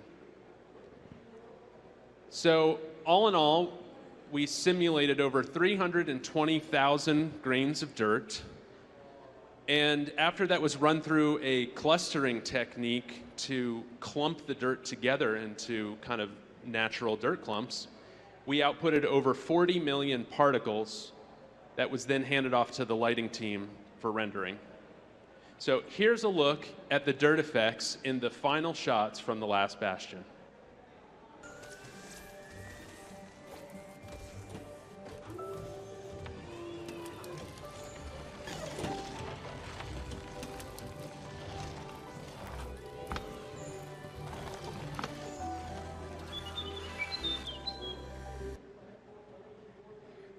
So now we have low overhead simulation techniques, procedural effects workflows, and all of which help to keep the effects team, their iteration time down so they can iterate faster. And as Corey mentioned, we have fast, flexible rig solutions for the animation team and a robust animation library for them to leverage so they can focus on what they do best. But we still have the question of how do we render this all? And to talk to you today about what it took under the hood to make that happen, I'm going to invite Shimon Cohen back up. Shimon? Thanks again, Kev. So now that our new storytelling goals were set and we refined our pipeline, our next task was to find a rendering solution that would be able to achieve most of our goals, if not all of them. So after months of testing various renderers and looking around for any sort of new technology out there, we landed up with a relatively new renderer at the time called Redshift. Redshift is a biased renderer which is able to tap into the power of the GPU, your video card, to able to achieve lightning fast rendering. This is in contrast to much more traditional renderers, which use the CPU, the processor, to do the same sort of result, the same sort of rendering, but at a much slower pace. One common issue with GPU renderers is scene complexity. GPU renderers are basically limited by the amount of RAM available on the actual video card itself. While this makes rendering complex scenes as this extremely difficult, we were able to get around this by using what Redshift has a feature called out-of-core rendering. This allows the renderer to basically use system RAM once the video RAM is all used up, allowing us to render what you see here, basically scenes of upwards of billions of polygons. Also, renders that used to take us hours to render were now taking us 5 to 10 minutes, which was an absolutely huge win when doing the stuff that we needed to do. Another great use for this feature is when you want to have a Dr. Winston party.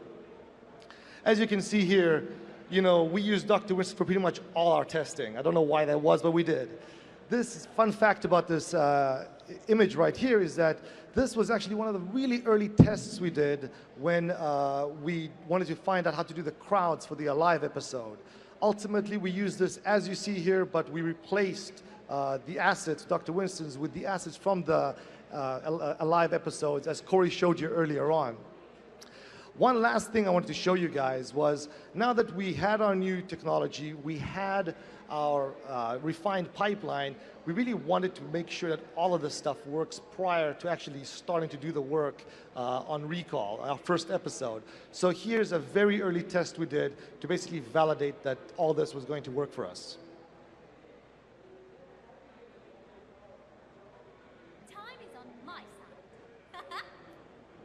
And with that, I'll hand you back over to Kevin.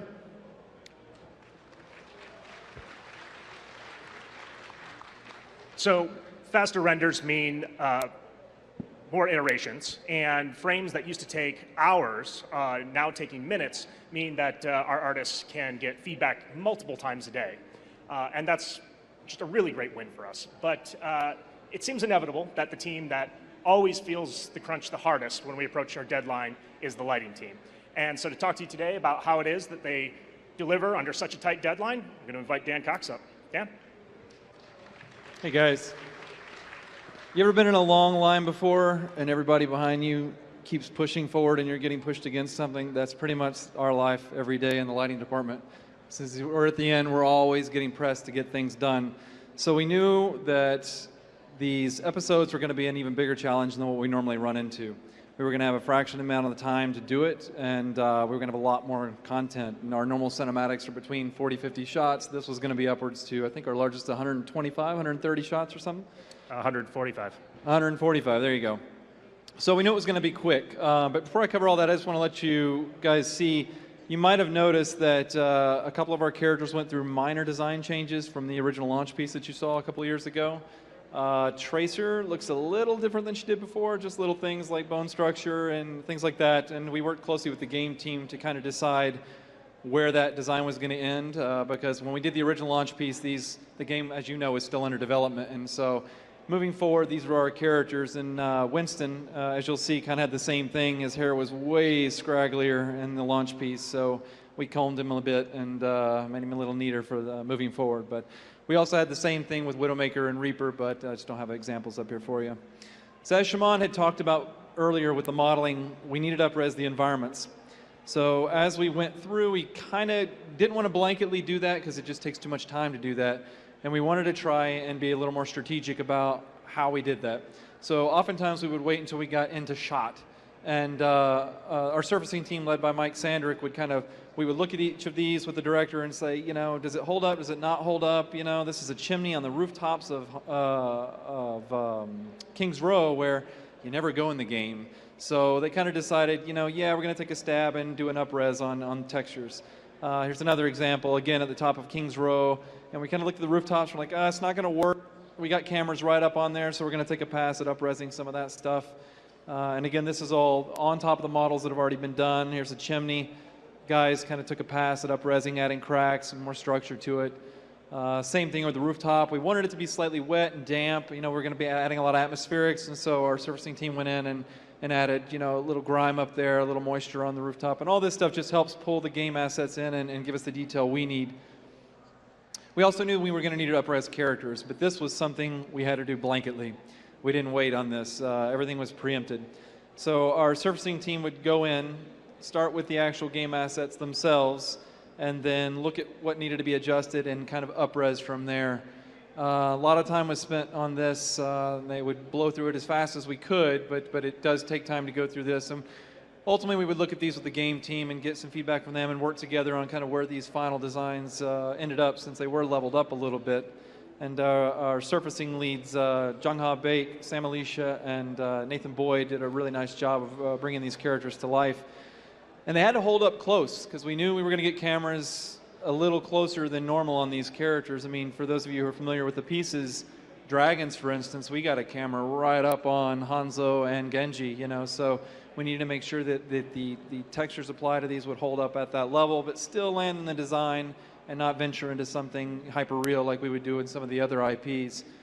But ultimately, we were, you know, pretty happy with where these ended up, and you know, a lot of work goes into this stuff. But as you notice, the light rig here is this sunny day. We do this to neutralize all of our characters, so at any point down the road, we should be able to pull a character into a cinematic, and they'll just fall right into place in any lighting scenario we have. And here's our latest and greatest Sombra for those of you who saw her in opening ceremonies. And I'd like to give a call out to Matthias Vereselt, who is the art director for all of the Overwatch cinematics, or all the episodes that we've done. And I would get to work closely with him, you know, month and a half leading up to each episode. And we would talk about inspirational images, stuff, and I'd kind of pick his brain, find out what he had in mind for the show.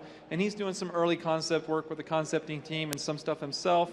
And ultimately, he's going to come up with these. And these are what we call our production paintings. We generally do between, I don't know, 6 to 15 of these on a show. I think our max had about 20. But generally, it's around 6 to 8, I should say. And Matthias paints very, very well. And this informs our team incredibly. We try and have all these done by the time our lighting lead gets on the show, so he has something to target to really build around. And we'll spend a few weeks trying to dial some shots, and we'll all work together on what we call our key shots. And in those, we'll try and sometimes hit as literally as possibly as we can to the paintings. Sometimes not. It kind of all depends on the actual individual show. Sometimes the still image doesn't work when you start moving it, you know, and sometimes other compromises are made along the way. Here on the left, you'll actually see these are production paintings on the left, and on the right are actually still frames from the shot from the actual cinematic itself. And as you see, we're pretty literal a lot of times, except like on the top here, you'll notice the color temperature of the sun changes. And all that stuff is done intentionally and collaboratively together with the art director on these key shots. But as you can see, we do spend time trying to match these as close as possible to you know, capture what the art director wanted us to achieve. And ultimately, you end up with really cool worlds. How many of you out there actually play Overwatch? All right, cool. So you'll know that Gibraltar, which, you know, is where the Winston's lab, it's the spawn point on attack. It takes place during the day. That's a day map. So on a few of these, we actually got the opportunity to go in and change the day to night or night to day. And it was kind of pretty cool to see what Winston's lab would actually look like at night. Or, you know, you could check out our Hanzo piece here. In Dragons, Hanamura is also a day map, but we kind of got to go in and see what that would look like at night. And our Digimat team got to give us this really great vista in the background. Anthony Efticari and Fabio Sangrone did really nice work there. And then here's a kind of an example I wanted to show for you guys in terms of how affects lighting. Bill and the effects team, you know, would pass us these effects, and we oftentimes, using some of the tech, I don't want to go into it and bore you, we can bring the effects into our actual scenes itself and light our scenes. So we're not actually faking all of this. A lot of this is actually the effects themselves illuminating the scene. So it's kind of cool to see that.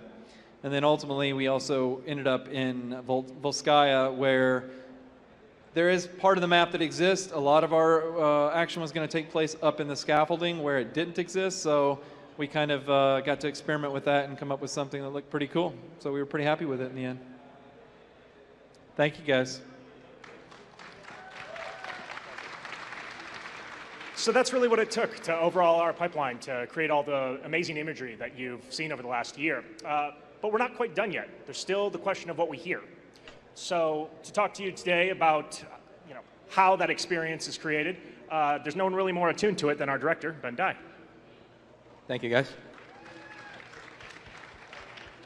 So whether you're watching a movie in a theater, watching a favorite TV show on a TV, or YouTube video on a computer, half the experience came from visual and the other half came from sound. So let's talk about sound design. Right here we have our sound designer, Paul, and our sound producer, Caroline. Hard at work. Woohoo! All right. So our sound designer got the tough job of creating unique sound effects for some of our very strange or unique situation when we put our character through. For example, in Alive, when Tracer rewind time,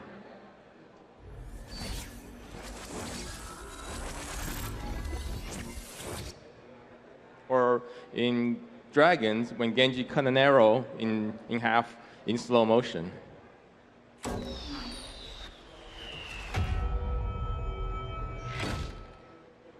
Or here's the big one, the epic battle scene in Bastion's flashback sequence.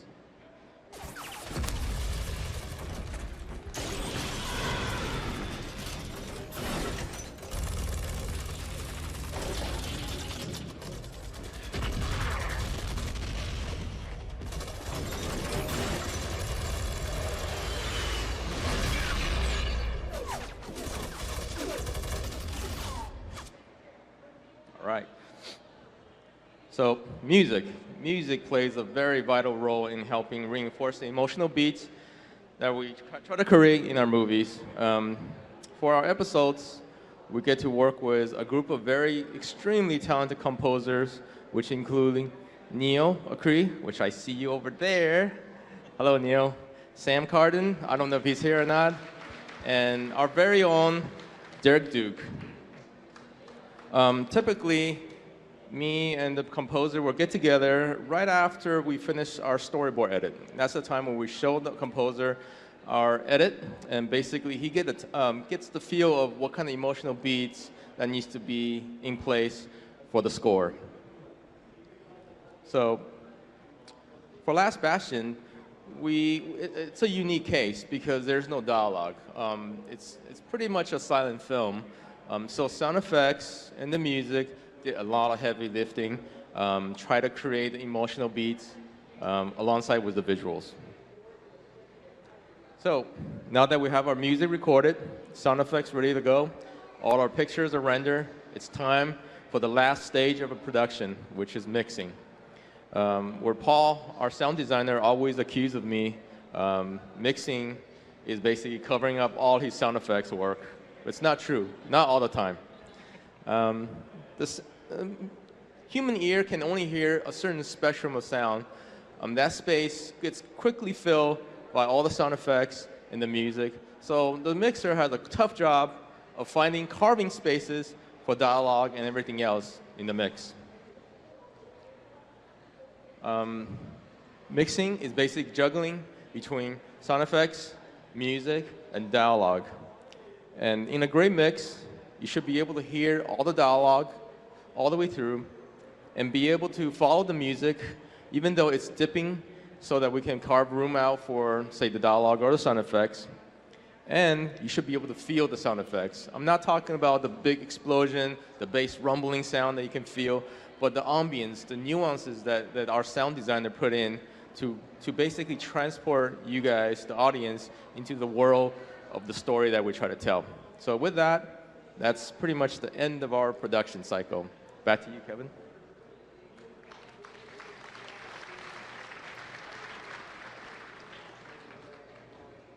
It's hard to believe it's only been a year since the episodes were first announced right here at Blizzcon in 2015. Since then, we've released 6 episodes, which cumulatively add up to over 40 minutes of original content, which is just absolutely incredible. But none of it would have been possible without the support of all of the fans out there. And the community reaction has been fantastic. From the crowd at Gamescom, who just gave it the most heartwarming reaction ever to the last Bastion,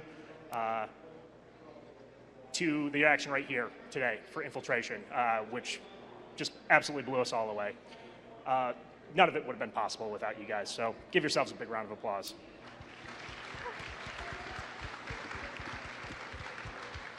There's a lot of stats out there that I could share with you today that sum up just how successful the episodes have been, but none of them, I think, are more staggering than this one. You know, in the last year, over 42 million viewers have watched the episodes for a total of over 3 million hours collectively. It's just mind-blowing when you think about it. But what did it take to create all that content in the end? Well, during the production process, we rendered over 4.3 million frames with all the iterations of each and every shot in the episodes, which took over 580,000 hours of GPU time to render. That's 6.5 proc years if you put all of the iterations on one machine, on one graphics card. So, yeah, it's pretty staggering. But none of it would have been possible without these people, the hardworking men and women of Blizzard Animation. So please join me in giving them a big round of applause. Thank you for attending the Overwatch Animated Shorts panel. Up next, the StarCraft 2...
Is this on? Oh, hello there, everyone. It's me, Winston. I have to say, this Blizzcon event is pretty incredible. I even thought I'd seen some of my friends around here, but it turned out to be some cosplayers. How embarrassing for me. Anyways, welcome to the Overwatch Play by Sound panel. Today, the Overwatch Sound team is going to walk you through the sounds of the battlefield and how they help you understand what's going on in the chaos of a fight. To start things off, here's my friend Scott. He's going to tell you more about what to expect from our presentation today. Good morning. Wow, it is such an honor to be up here with you all today. We would like to start this off with a little question that I want to ask everyone. When you're playing Overwatch, by show of hands, do you play with the sound on? Yes! That is a good crowd. I knew you would do it. One of the things that I've noticed myself, I like to play a lot of Reaper. And what I do is when I'm attacking on a point, I tend to teleport behind the lines of the enemy, trying to sneak up on maybe some support characters or snipers. So one of the things that frequently happens to me is I'll get out there behind a Widowmaker and I'll teleport right behind her. She won't notice me. I'll walk up, hold up the weapons, and bam, she's done. And I know she's not playing with sound. So hopefully you've noticed this type of thing as well when you've played.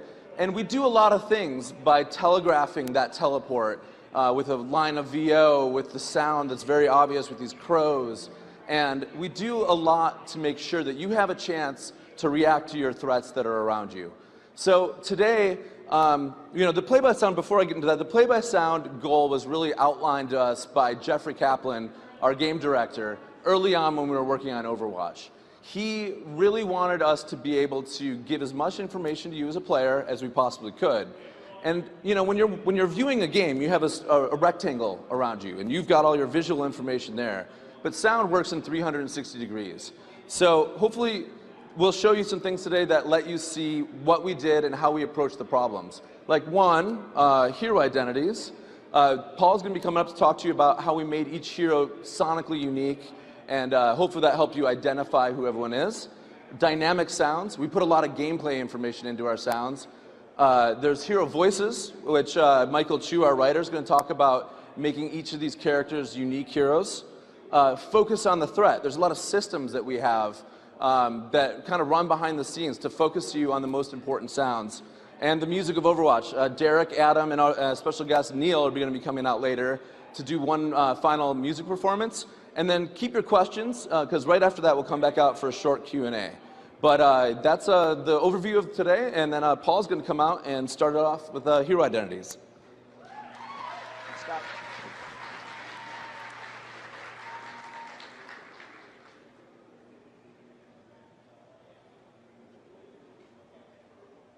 Let's try that again. There should be a sound right there. A scientist gorilla from the moon with rage issues. A lovable robot who has a bird for his best friend.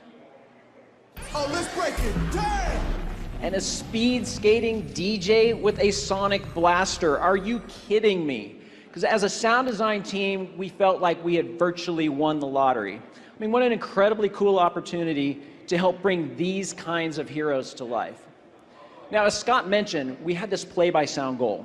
And to support this goal, it was important that we were able to telegraph the identity of enemies before they emerge around corners or jump you from behind. So we wanted to deliver with sonic fingerprints.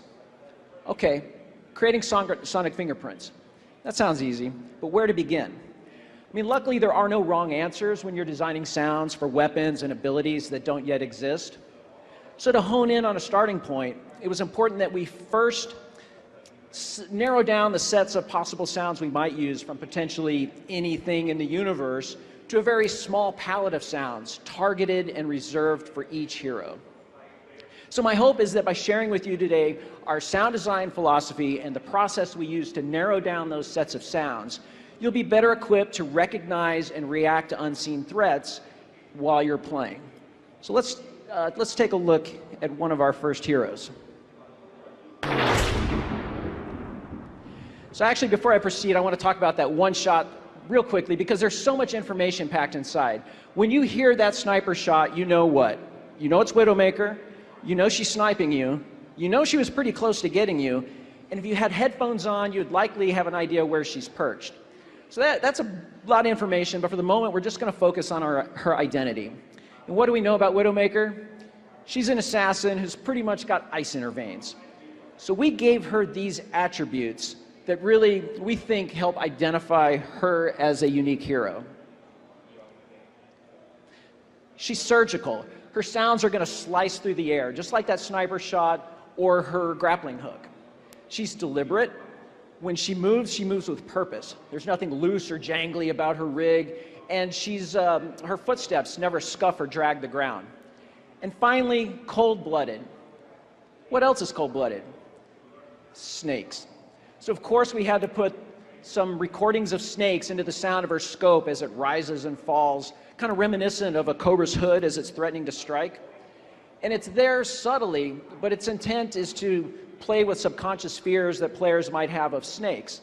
And if you're dealing with Widowmaker, a little fear is not a bad instinct to have.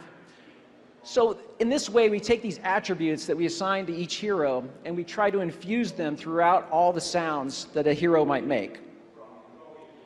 What do we know about Tracer? She's fast, she manipulates time, she's pretty hyper. So we gave her these attributes: temporal, light, and caffeinated. Let's hear how that turned out. And I think this is such a cool sound because it's pretty easy to hear bits of all of those attributes in her blink, and it's one sound that I think is super effective at telegraphing Tracer's location on a map. We've got another. Genji. Actually, I think I'm going to hand off now to Brian Farr, who's going to explain what Genji has in common with kitchen knives, cookie cutters, and garden tools. How's everybody doing? Do we have any Genji players out there? You're the guys that people run from. All right, so Genji. So what do cookie cutters, kitchen knives, and garden tools have in common? Well, they're all sharp, agile, quick, and cutting. So where did Genji start? Well, in my kitchen. Plenty of cutting and sharp items to play with. And each of them all have unique sounds. And you take a lot of these sounds and you put them together, and that's what you essentially hear in the game. Here's a little demonstration. This wine opener, my wife wasn't happy me taking. This was used for the clicks and clacks of Genji's wrist launcher. And these cookie cutters for the shuriken's sound of clicking and clacking as well. And this interesting garden tool. This actually became the most identifiable sound that Genji has, and I'll talk about that later. Ring. So I actually started with a crossbow, recorded at a close perspective. This gave the snap and the sound that lets everyone on the battlefield know Genji's firing at you. And these swords, this is actually from the Blizzard Foley closet. Combining some of these swords together, it came up with this unique sound for the shurikens. A little bit processed. And this bamboo was used for Genji, the whoosh of his hand moving really quickly.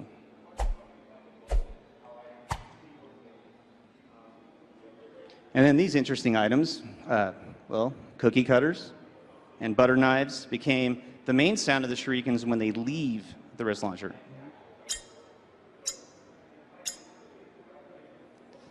And then finally taking this garden tool, which had that identifiable ring, and this iPhone cable, spinning it really, really quickly, you probably will recognize this sound. Because that's a sound that's pretty much, if you hear that, you're probably going to die if you don't get out of the way. So let's hear it all in the game.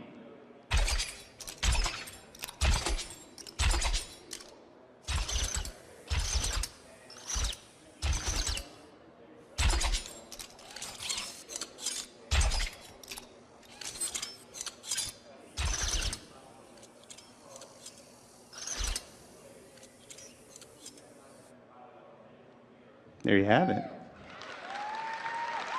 Thank you. I'm going to bring up someone else, though. Completely on the other side of the spectrum, one of my favorite heroes he's going to talk about. Here's Chris De La Pena.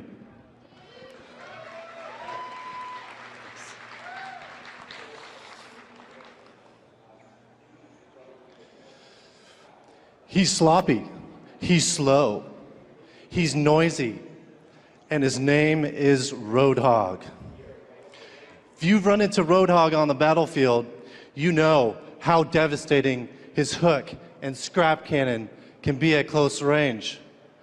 So it was super important for us to design a unique sound kit so you can hear the jangle of his chains, the rustling of his gear, the lumbering of his footsteps, and the sound of scrap being loaded into his scrap cannon right before he hooks you. Here's footage of some of the things used to record Roadhog's unique sound kit.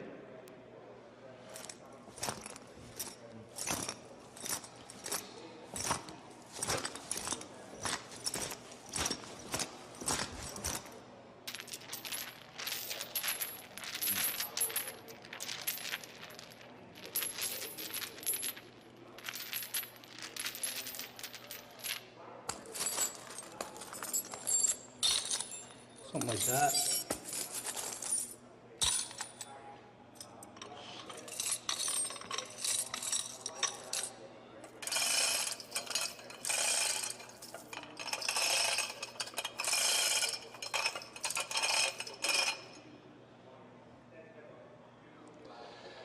As you saw, I recorded a bunch of metal pieces of different sizes and shapes, which I layered into his actions.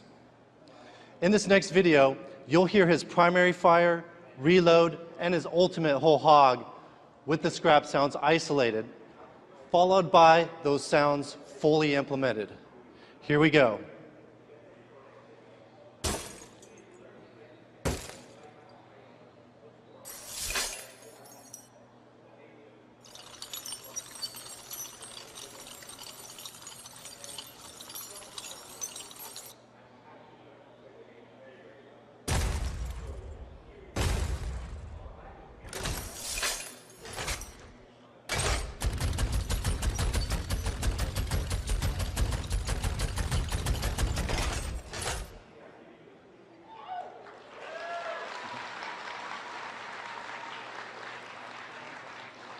So another big part of Roadhog's sound identity is his movement. He's got a lot of flair.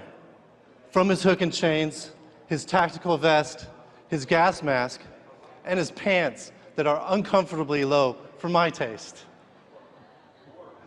Here's some examples of the movement sounds created to support his sloppy aesthetic. Hook and chains.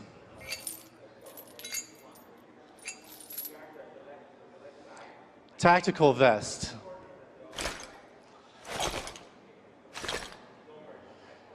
His body sounds.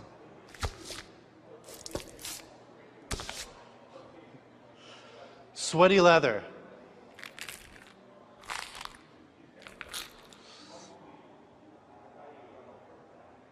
Just like his movement, his footsteps also needed to support his sloppy aesthetic.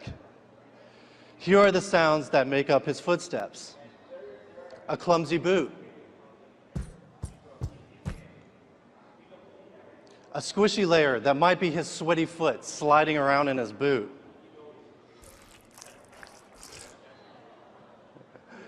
A sub-bass layer for his weight.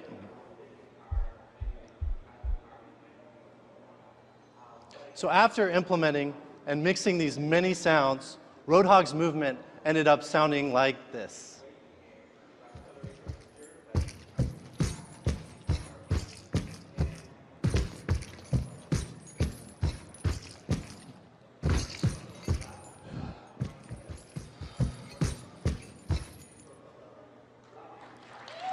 Thanks. So we had a ton of fun designing Roadhog's sound kit, and I hope you all are having a blast playing him. Thank you. Wow, that Roadhog guy's a real animal. There's so much going on in a round of Overwatch, but sound helps us make sense of the chaos. Each specific sound contains a ton of information. Well, think about the sound of a hero's movement, or the Deadeye from McCree. Actually, I don't like to think about the Deadeye. It gives me nightmares. Here's Paul again to tell you more. Thanks. So as you have seen, a lot of work has gone into making clear who you're encountering on the battlefield. But for players to be able to make split-second decisions and to be able to learn and understand from their mistakes, it's really important for sound to also convey what's happening. Just what are those heroes doing? So in order to in order to convey critical gameplay information in a way that's more immersive without relying on additional UI or inserting a mini-map, we rely on game data to dynamically drive many of the sounds and phrases that you hear through a match. So things like low ammo, your shield status, warnings about threats from behind are all consuming game data in real time and driven by live events. Let's listen to a couple. Watch your back. Barrier won't hold forever! Taking the point.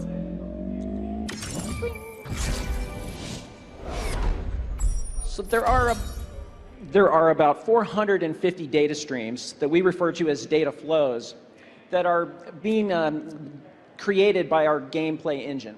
And these data streams are available for audio as well as other disciplines to consume. So you can think of data flow very much as like water moving through a pipe.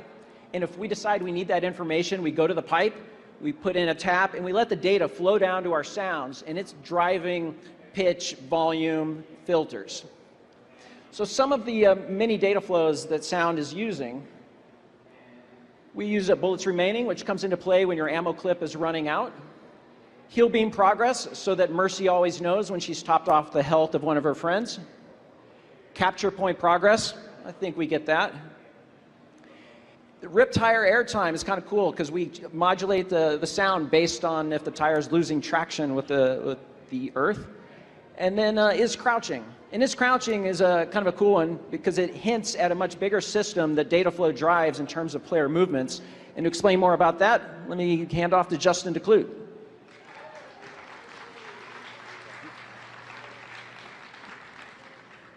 Hey, how's it going? Can you guys hear these?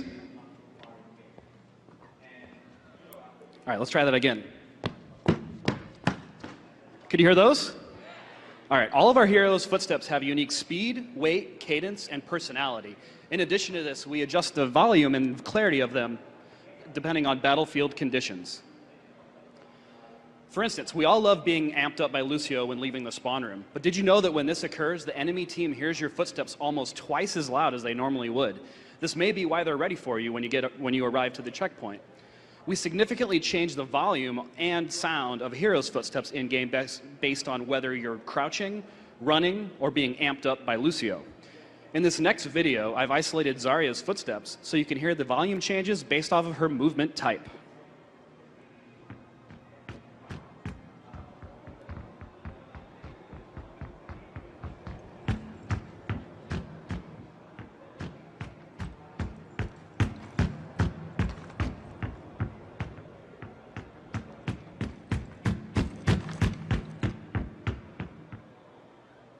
That's a pretty significant difference. In addition to this, we also change the volume and mix when hearing enemy or friendly footsteps. Most importantly, this is all done in real time within the engine using data flow, as Paul mentioned. Now I'm going to show you the drastic difference between the sound of McCree's footsteps depending on whether he's a friend or an enemy.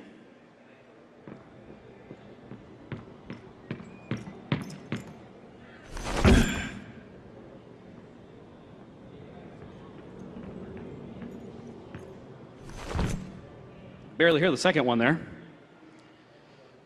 Now you'll see a group of teammates with a single enemy running by. Notice how the enemy Hanzo stands out, even though there are larger and more of your team.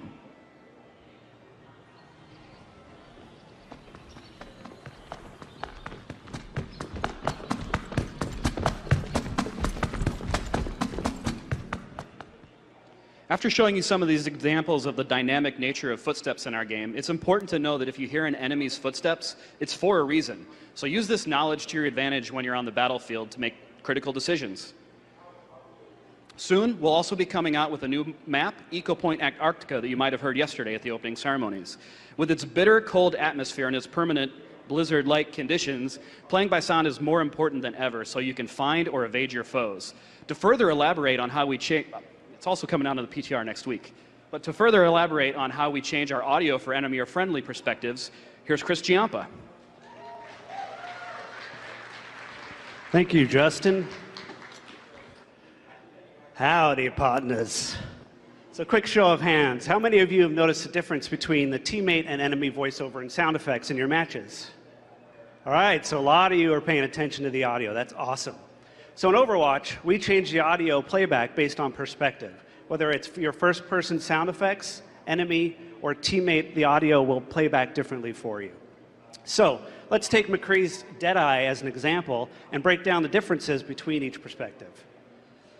So in first person, you will always hear the greatest, most powerful version of your sound effects, whether it be the weapon fire abilities or ultimate abilities. So in McCree's suite of sounds for Deadeye, we have his gun draw and holster foley, a typical Western Hawk, a somewhat reminiscent whistle, a dry desert wind, a guitar and clock ticking loop that pitches up throughout the duration of 6 seconds,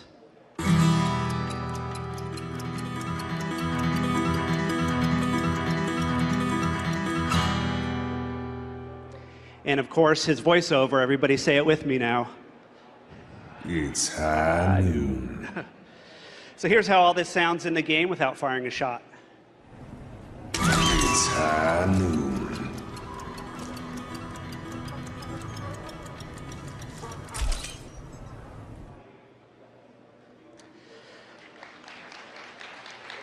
So along with those sounds in first person, we also have the acquiring sounds. So we have an acquire start, which is a whip whoosh and a bell tolling. It sounds like this.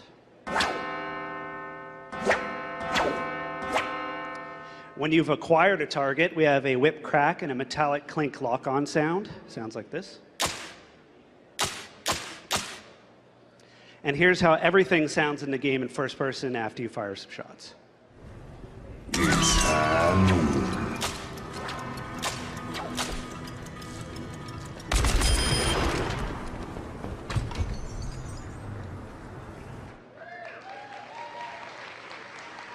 So for the enemy version of the sound effects, we typically mix them at a farther distance radius at a louder volume to bring your attention to it. For McCree's Deadeye, we actually have his full suite of sound effects. We add the bell tolling, and of course his threatening enemy VO of high noon. So the friendly versions, we actually typically mix them at a smaller distance radius at a quieter volume to not draw your attention to it as much. And in McCree's example, we actually removed the Western whistle sound as well. And we changed the voiceover as well, depending if it's a friendly or enemy team. So here is the two videos. The first one will be the enemy version, and the second one will be the friendly or teammate version. Pay attention to the difference between the two.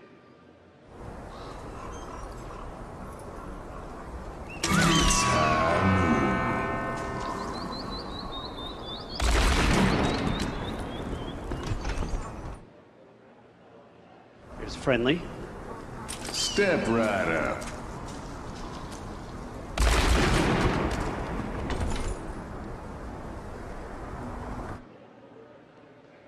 So the more you're aware of the difference between your teammates and enemy sound effects, you'll have a heads up on the competition, making you a better player. Thank you.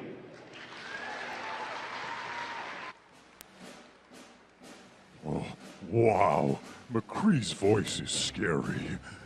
Speaking of voices, we have a very special guest today that Michael can help introduce.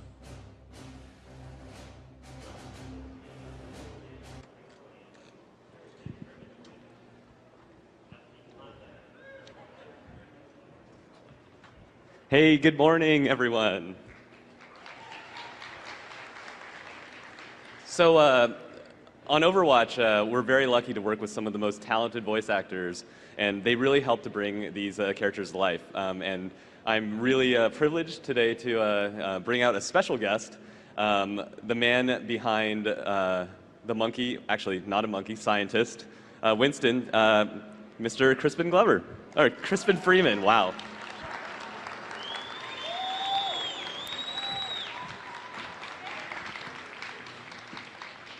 Wow, I don't know where that came from. That's all right. There aren't that many Crispins, so. So, Crispin, you are obviously the voice behind Winston, who is personally one of my favorite characters. I was wondering if you could talk a little bit about the process of when we bring you a character, which is a sketch with some art and some characteristics and some backstory, and bring the characters to life. Sure. So, during the audition process, you guys sent out some ideas about what you were thinking about as Winston. And as an actor, when I'm trying to bring that character to life, there are two things that I'm trying to focus on. The obvious is what he's got to sound like. He's a 500-pound gorilla, and so he's got to sound sort of big and dark and scary, and but the other thing is that I have to understand his psychology. If I don't understand his psychology, then I'm just making a funny voice. And so I'm looking at the clues that you're giving me to try to figure out what is Winston's heart, what does he care about? And for me, Winston was incredibly idealistic. He just wants things to be a certain way. Can't we all just live up to our ideals? And so that helps sort of shape the character and influence how I'm going to perform him. So you mentioned, obviously, Winston is a gorilla, and is there anything particular about the performance, that you help to embody, that giant frame? Well, obviously, I'm having to use like the lowest part of my range in order to be able to play Winston effectively.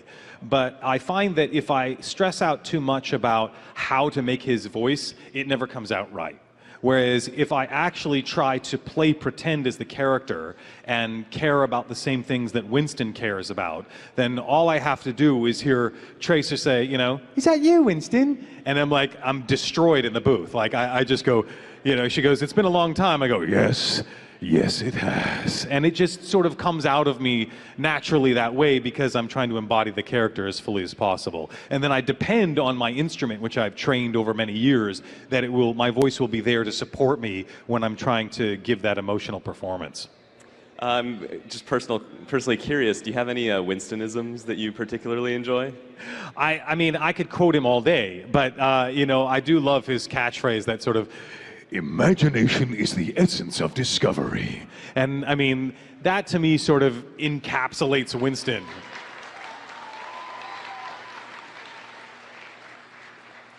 It's so wonderful. It's this thing about sometimes when a foreigner comes to a new country, they can see the country better than the locals can.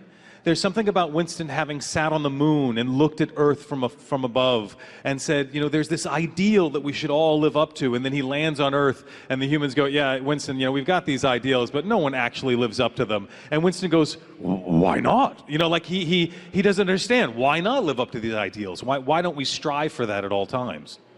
Yeah, so I think I speak for everyone saying that you've truly helped us create an amazing character who you've really brought to light through your talents. And I think a lot of what you're talking about is what helps, it's stuff that we really think about when we're creating the cast of Overwatch. We have 23 characters now, and being able to find places to make them different and to differentiate them is really a part of what we're talking about here. When you're playing on the battlefield and you hear Winston, there's no question that there's a giant gorilla coming after you. It's not Reaper, it's not Genji. And yeah. Yeah, it's the Winston. He's quoting the quadratic equation as he kicks your butt, but that's his job. He's really good at calculus. Yeah, so we use a lot of things like vocal tone, age of characters, texture. We use the way that characters talk about things. Obviously, Winston has a little bit of maybe a little nerdy side to him. He's very earnest. That contrasts a lot with characters like Sombra, who are maybe a little more over things. So anyways, I think, these are things that we think about when we're making our characters, and we want them to pop and really differentiate them. And I just wanted to let everyone know that we have an awesome panel later today at 2:30, the United Nations of Overwatch, which will feature our Winston voice here and a bunch of other of the really talented actors who are on Overwatch. So I hope you'll join us. Yes, look forward to seeing you guys all this afternoon at the Voice Actors panel. All right. And now, let's do a little Winston live, shall we? Well, Wasn't that fun? Next, I'd like to get into how the heroes of Overwatch focus their attention in battle. With 12 heroes in a match, things can get a bit hectic. Take a moment to listen before tackling an objective, and you'll find that sound helps you focus on your greatest threat. It saved my life more times than I can count. Here's Scott to talk about how sounds help us focus on the right things.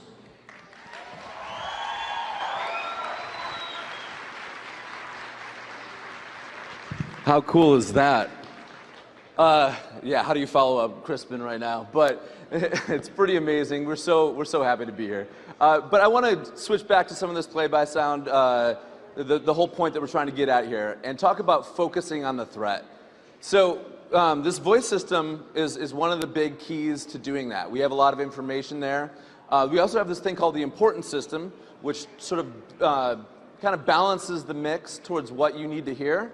And there's also an obstruction and an occlusion system, which helps kind of dull out the sounds that you don't need to hear. So to start this off, I'm going to jump right into the voice system a bit. We had a chance, a blank slate, to sort of create our own system for this game. And we decided to go with something that was a very criteria-based system, meaning all these things are happening in the world. This criteria happens, and this criteria happens. And the combination of these things happening is then sent down to your machine from the internet, magic, and suddenly it causes your heroes to speak. And on your machine, we're making all these decisions about what you need to hear at any given time. So only certain things are broadcast to you, and you only hear the things that are important. So a couple examples of this, ultimate abilities. Justice reigns from above. Anyone know what to do? You run, you shoot, you do anything you can to react to that. Fire in the hole! Start looking for the tire, right? And then there's location callouts, where we call out things like turrets. They've got a teleporter. Or We've got to find teleporters. it. These are the type of things that give you all this subtle information that you don't even realize is necessarily happening, and it allows you to be like, oh, okay, teleporter, that's my mission, I'm the flanker, I need to take care of that. But then there's even lines that are only for you. So, enemies. Enemy contact. You're calling out when those come up. Or there's even a very special one. Behind you. That's something that your friendly units will tell you when you're getting shot from behind. No one else hears that. So if you hear them say behind you and you're on the battlefield, that means that you need to react, no one else. And then we do other stuff with gameplay objectives. So even the heroes themselves comment on what's happening and how to work together and how to be an effective teammate. They're taking the objective. So the voice system hopefully will help you to play better, and the more you listen to it, the more in tune with it you are, the better you'll do. Also, I'm going to switch over to the importance system here. So we have a separate system called importance, and this is intended to focus your sound effects on the things that are your biggest threat. So if you look at this image here, even in the background, you can see that there's a Winston jumping through the air and some explosion. You might think that that should be the focus of the mix. But what if that Winston is your friendly unit and that grenade really doesn't matter? But if you look in that corner, there's a Roadhog who's doing an ultimate ability. He's shooting right at you.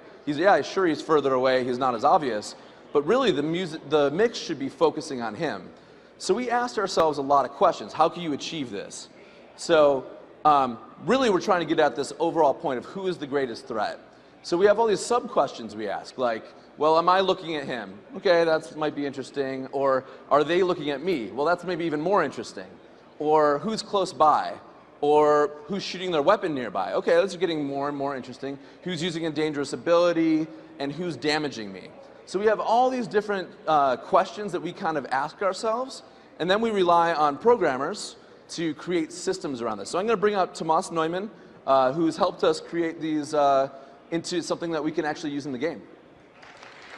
Thanks, Scott. So once we came up with all these questions, the audio team needed someone to program this important system. So they asked Athena. No, just kidding. She was busy. I did it. In every frame in Overwatch, when you play with your friends, I calculate a value of importance for all the other heroes around you so you can focus on the highest threat, and I will tell you how I do it. So let's say you're the blue arrow there, and there's a Junkrat nearby. Junkrat is not even looking at you. Still, Junkrat is the most important threat for you to pay attention to. So we put him in a bucket of high importance. And that's why we have the red arrow there. Besides other things, we significantly increase the volume of his sounds. Now Mercy appears. She's a little bit further away. She's not looking at you. She's not doing any damage. So her important points are less than Junkrat's. And we thought, well, how many slots fit in that high bucket? And we decided we want to help you to really focus on the highest threat for you, and that's why in the red bucket you only have one slot. Mercy goes into a yellow bucket of normal importance. We still increase her volume, but only by a little bit. So then Widowmaker appears. When she looks at you, and the person who plays Widowmaker, you're full size on her screen. So that is pretty important. And we even give more important points for her putting the scope up.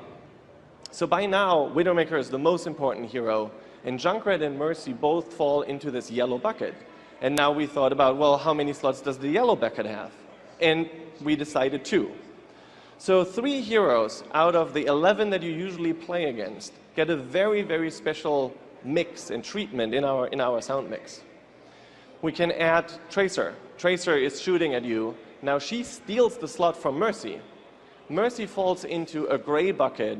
It's a pretty large bucket of low importance. Most of our heroes are actually ending in that gray bucket. And you can see how that plays out now. When you play against 6 enemies, 5 friendlies, and their turrets, 1 hero or turret goes into a red bucket, 2 are in the yellow, and all the rest are pretty much in a gray bucket. What I find so interesting about that system is that by you playing Overwatch with your friends, you essentially mix your own game. And because every game is slightly different, every match also sounds slightly different, but just in a way that you can focus on the highest threat.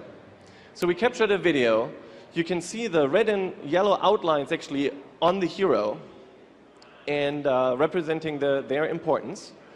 There is Junkrat and Tracer, and they're fighting in the foreground, trying to see who gets the red outline, the highest importance. But really pay attention to Widowmaker in the top middle. When she turns around and comes after you, you can hear her gunshot loud and clear, and you actually have a chance to dodge that deadly bullet. Let's watch the video. Sniper, keep your heads down.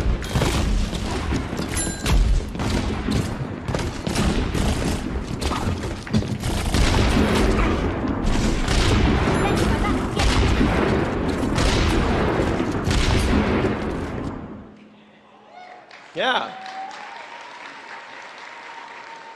So another thing that I want to talk about is how you learn when heroes are behind walls, and if they cannot harm you, or if they just show up and fight you.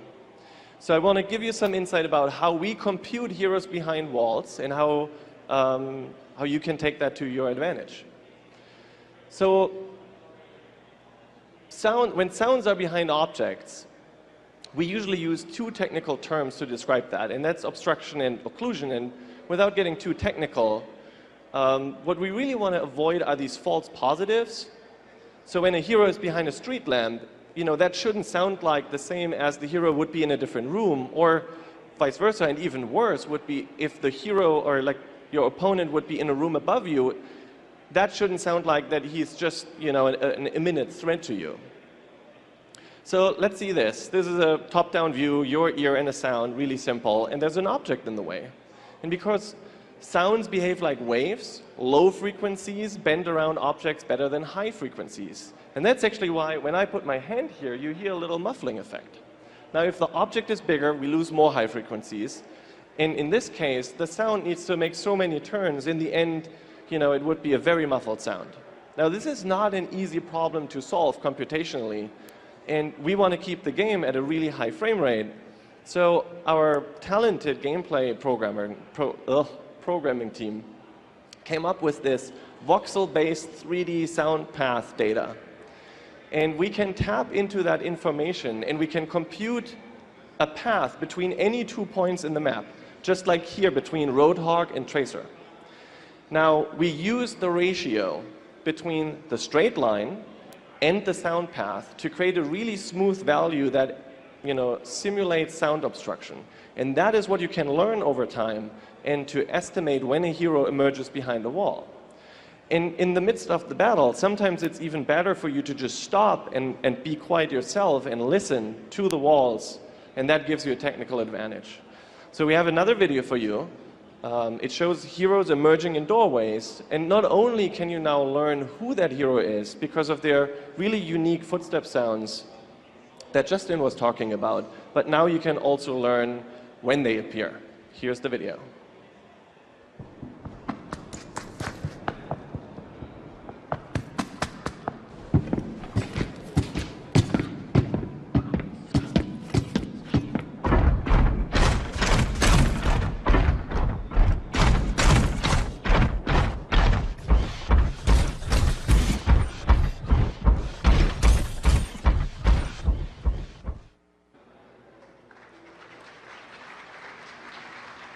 All right.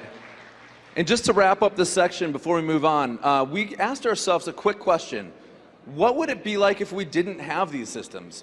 So our game has a really cool feature where we could do replays and play back the exact same scenario and change some settings. So we have the exact same replay without the voice system, without the importance system, and without the obstruction and occlusion system. That'll be the first video you see. And then the second video is with all those systems turned back on. Hopefully that'll give you an idea of what these things add to the game.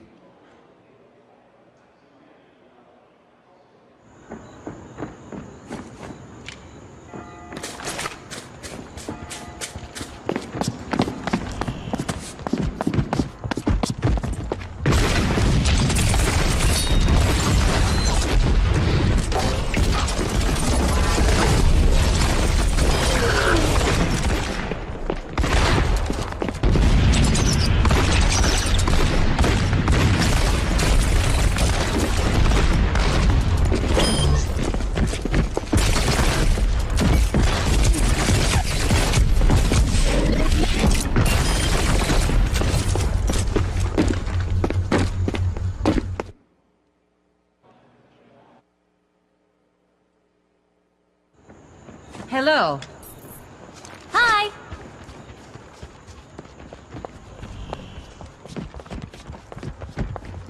Contact. Turret detected. Tip-top. Enemy turret down. Clearing the area.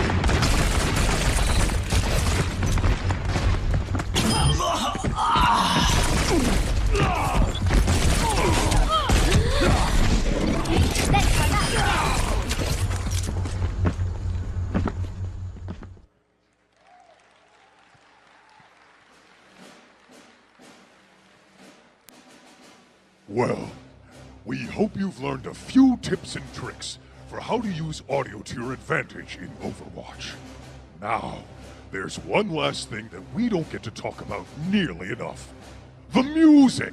From the main theme to the map introductions, it's always such a source of inspiration for all of us. In fact, I can't stop humming it myself. Oh, sorry. Okay. So for a very special treat, here are Derek, Adam, and Neil to play us out with music from the game. Take it away, guys.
Thank you all so much. Unfortunately, we've run out of time today for Q&A, but we're going to be around and available.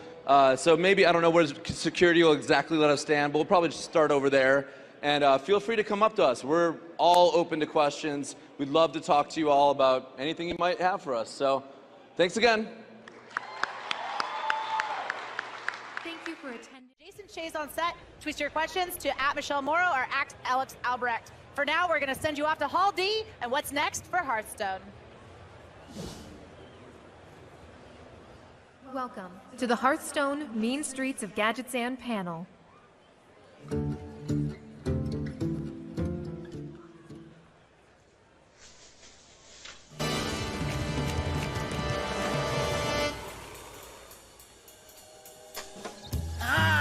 Gadgetzan, the city of opportunity. Gadgetzan, where the gangs rule the streets. Gadgetzan, full of swindlers and cheats. Sip and sing, a ring-a-ding-ding on the mean streets of Gadgetzan. Gadgetzan, where crime doesn't pay. Gadgetzan, but we do it anyway. Take on your rivals for your gang survival and the turf that belongs to your clan. Every little kid, everyone is crooked. Welcome to the big time, pal! On the mean streets of Gadgetzan.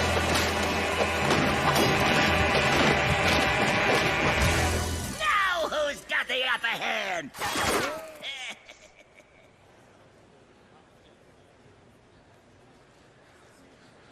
Hey guys! What's up, How's it going? Awesome. All right, this is super fun. We finally get to tell you about our new expansion for Hearthstone, the Mean Streets of Gadgetzan. Our team, the Hearthstone team, has been working hard on it all year, and this is going to be a ton of fun. All right, I'm Matt Place, senior designer on Hearthstone. And I'm Jamal Kendrick. I'm a concept artist on Hearthstone. All right, first I have a question. Is everybody here okay with spoilers? Yeah! Thank goodness, because we have a lot of new content to share with you today, and we're going to tell you a behind-the-scenes story of how we created Gadgetzan. First, a question. I don't have my clicker. I need a clicker. We need a clicker. Stat. All righty. All right, howdy. Just like in my dream, this is perfect. All right. So some of you guys might be wondering, why Gadgetzan? Thank you. It's a sleepy little town out in the middle of Tanaris Desert. Not a lot going on here other than some shady dealings. Got Alliance and Horde you could transfer items between using the neutral auction house. And one day, Deathwing got mad and caused a global cataclysm. As you can see, this did not... Oh, the clicker's not working. There we go, awesome. So Gadgetzan was unfazed other than becoming beachfront property. It was great for Gadgetzan. It created a ton of new opportunity now that it's a port town. And this opportunity caused huge growth. And all of this growth was overseen by a character who might be familiar to some of you. He's now the mayor. Mayor Noggenfucker. Cool. All right. So let's dive in and take a closer look at the creation of the Mean Streets of Gadgetzan. So I'm going to share with you how we approach Gadgetzan from a visual perspective. We wanted it to feel dark, scary, and like bad news could be waiting around any corner. We wanted the back alleys to feel like they had back alleys, but in a fun Hearthstone kind of way. Let me show you where we begin. So initially, we started off with buildings that kind of felt like they fit in the current Gadgetzan. We just put our flavor on it. We started out with the barbershop, because you know, barbershop is a neighborhood staple, right? I mean, who doesn't, well, we don't all need barbershops, but a lot of us do. It just seemed like a no-brainer. And just below that, we had to go to the tattoo shop. In a city like Gadgetzan, where you have all these crews and crime families and gangs, they got to represent. What better way to represent than to get tatted up? So from there, we realized, you know, we need to see it feel big and bustling and like it's growing. So we started stacking these buildings on top of each other to get the height we needed, you know, get the feel we wanted, and that felt like the right direction. So after that, we realized we had to design the 3 districts for our major crime families. On the left, we started with the grimy goons. They're tough. They're like your street-level mobsters. So that's what we were going for. We went with strong shapes, strong materials, bullet holes in the wall. We wanted to feel really strong and tough. After that, we moved on to the Jade Lotus. We got a lot of inspiration from Pandaria. The lanterns, the curved roofs, ornate doorways, and I feel like we accomplished that. On the far right, we have the Cabal. They're mages and mystics. We wanted them to feel a little dangerous. So we went with more triangular shapes, because of course that feels dangerous. You can see that in the silhouette of that building. You can see it in the windows, even in the drapery hanging down. So now that we have the city kind of figured out, we know the direction we're going in, we had to kind of establish a mood. And I want to stand up here and tell you guys, like, establishing this mood was super hard. But let's face it, we don't have a day-night cycle in Hearthstone. So we just did ourselves a solid, and we just made it always night. There's our mood. Let me show you how this played out in game.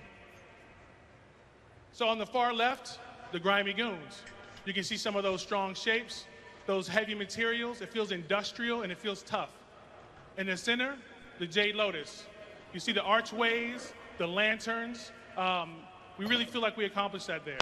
And on the far right, you see those triangular shapes. You see it in the shapes of the buildings, the windows, and of course that drapery. But not only did this early concepting inform the in-game card art, but it also informed the board. We always have a great time making these boards. Hopefully at this point you can kind of see those clearly distinguished factions in each corner. The top left is the Cabal. We got those sharp shapes, and at this point we're establishing some of the palette. So you see those purples, it's going to tiptoe into rich reds, and we're kind of happy with that. To the right you see the grimy goons. It feels tough, it feels strong. You can see those materials we use, and with that we kind of went more with the oranges and browns. Like we wanted to feel earthy.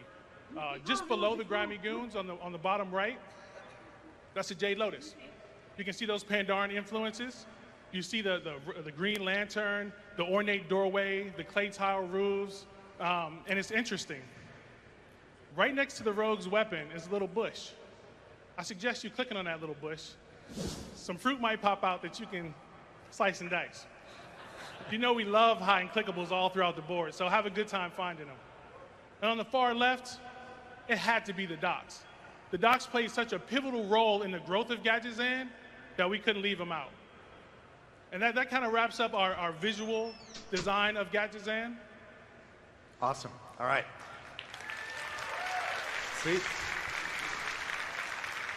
All right, so let's do our first card reveal. This is a denizen of Gadgetzan you might meet walking down the streets, walking down these mean streets.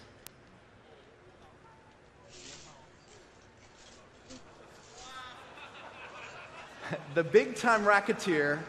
So he's a big-time criminal, but small himself. So he's always got his big muscle, his 6'6" ogre with him. We're going to look at that in game.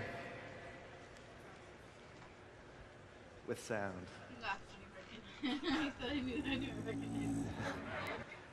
So he says, say hello to my little friend. The ogre pops out and says, hello. And it's hilarious, as you guys will find. All right, and if you want to hire some muscle of your own, our next card is for you.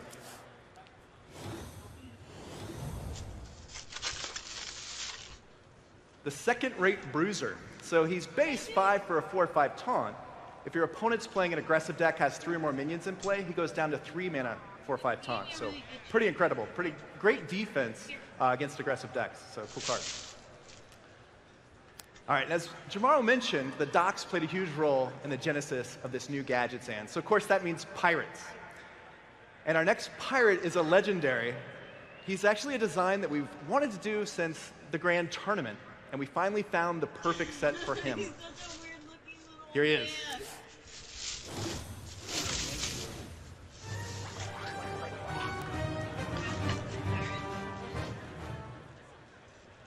Patches the pirate. He's a 1-cost 1/1 charge that jumps out of your deck when you play another pirate. So pretty cool new interesting design.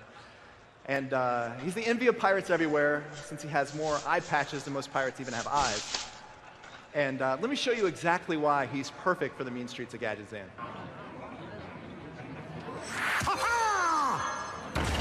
We play our pirate. I'm in charge He's the size of a cannonball, so he gets fired out of our deck. Pretty cool. And now we're going to gang him up. You guys see where this is going. This is great. Perfect for our set about gangs. He combos with gang up. We're going to do it twice. Go crazy. So now we have 6 pirates, 6 patches in our deck. All right, fast forward a few turns. Sassy Captain. You guys know where this is going. This is great.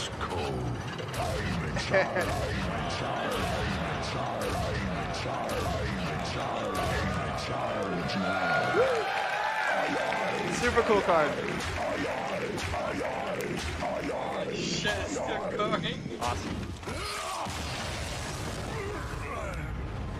Yeah, really cool design, perfect for the mean streets of Gadgetzan. And as we mentioned earlier, in addition to pirates and individual criminals, there's 3 major crime families that call the shots here in Gadgetzan. And the first one we're going to show you is the grimy goons. They represent the disorganized crime here in Gadgetzan. They make their cash with petty crimes and bank robberies, and their major operation, which is weapons smuggling. And they all take their orders from their leader, the 2-headed ogre, Don Honcho. Don Honcho. This guy was so much fun to create. He's half shrewd businessman and the other half knuckle-thumping thug. I mean, this guy, he started from the bottoms. He worked his way to the top. He's ambitious, he had a plan, and he had the muscle to like really change things in Gadgetzan. At this point, he's recruiting madly. He's trying to bolster his ranks in preparation for a hostile takeover of Gadgetzan. Let me show you what went into designing this character. So, of course, with the 2 minds, we wanted him to visually reflect that. So we just literally like split him down the middle. Like on one side, he's slick, man. His tie is nice. He's got cufflinks. He's got that mobster aesthetic. He has the cool hat, the bowler hat. He has the pinstripe pants. On the other side, he just wants to be comfortable while he knocks people out. And he's like Debo. I mean, I don't even think he washes his clothes. And that must be kind of hard when they're stitched together, but I'm sure they figure it out. Now, even their weapons say a lot about the character. Like, that gun is pretty efficient. Where on the other hand, you have these brass knuckles. He wants to get up close and personal and in your face, okay? So what we tried to do with this is we tried to establish a lot of the visual language, the palette and stuff up front, so we can inform the rest of his goons and the rest of his henchmen. Let's look at these guys. So on the far left, you have the Hosen. And as you can see right away, he has that cool hat. He has the pinstripes. You can see that across the board. The suspenders. Right next to the Hosen, you have this Forsaken. And honestly, with that straight razor, that dude looks like serious business. I don't want to run into him in a dark alley in Gadgetzan. And the Murloc on the far right, this guy's interesting. On the Hearthstone team, we kind of like have this Murloc test. We kind of throw a Murloc in everything just to see how it feels. And this Murloc, he had a tough time because he had to grow out a mustache. Have you ever seen a Murloc with a mustache? You have now. So let me show you these guys in game. So you can see some of those design choices, the pinstripes, the cool hats. That Murloc's, his mustache is still looking cool. And check out his weapon. He doesn't just have bullets in his gun. He has seashells. I mean, that's what a Murloc would do. To the far right, we have that Goblin. And like Matt said, you know, weapon smuggling and weapon trading, that's a major source of income for the Grimy Goons. So we also had to design quite a few weapons for these guys. And I'm going to show you those. All right. So the big gun on the top left is the Rock Spitter. That was the first gun that we created. It felt so awesome. I mean, you stuff in boulders, you grind them up, and you shoot rocks into your opponent's face. I mean, that's so much fun. And again, here we are with this Murloc test. What kind of gun would a Murloc use? He used a piranha gun, right? And Shoot off piranhas? Murlocs, they get hungry. So we made a special attachment that has a fishing pole. After a hard day's work, a Murloc has to eat. But honestly, my favorite gun on this page, and you might have to squint your eyes, it's in the bottom right-hand corner, It's called the Derpinger. This gun is small, but it packs a heck of a punch. And what's funny is the scope is bigger than the gun, and then the scope has a scope. So no shots are being missed. Let me show you a few of these guns in game. So there's the Piranha Launcher. We love the Piranha Launcher, obviously. Like, that's just a cool gun. Oh, thanks. And in the center, my favorite gun, the Derpinger, that Torn, she's holding down her weapons with that little gun. She knows it's the best gun. She feels me. And on the far right, that Rock Spitter got a super upgrade. Like, that guy looks like he has a tank slung across his shoulders. Like, he could probably level a whole block in Gadgetzan. So we're really happy with how that came out. And that kind of like wraps up the design, visual design of the Grimy Goons. Cool.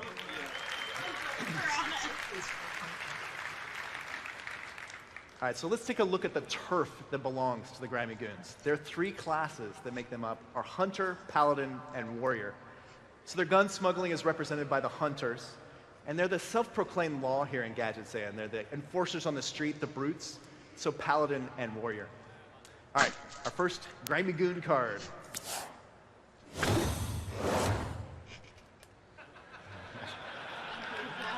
I know a guy.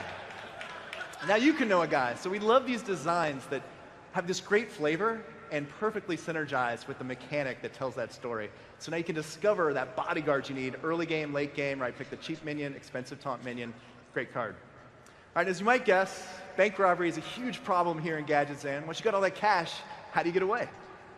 Here's our answer.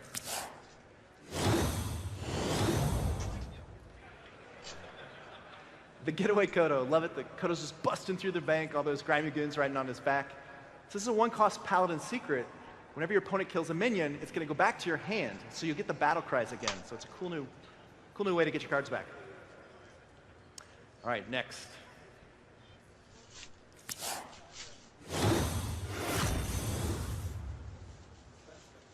Small Time Recruits lets you pull 3 1-cost minions from your deck directly to your hand.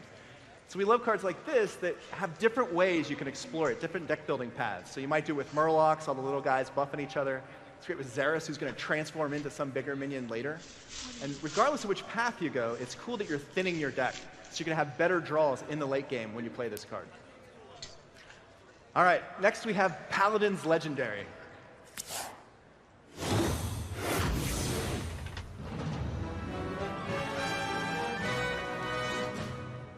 Wicker Flame Burn Bristle. He is awesome. I know he looks crazy, he looks insane, but I'm going to argue he's not.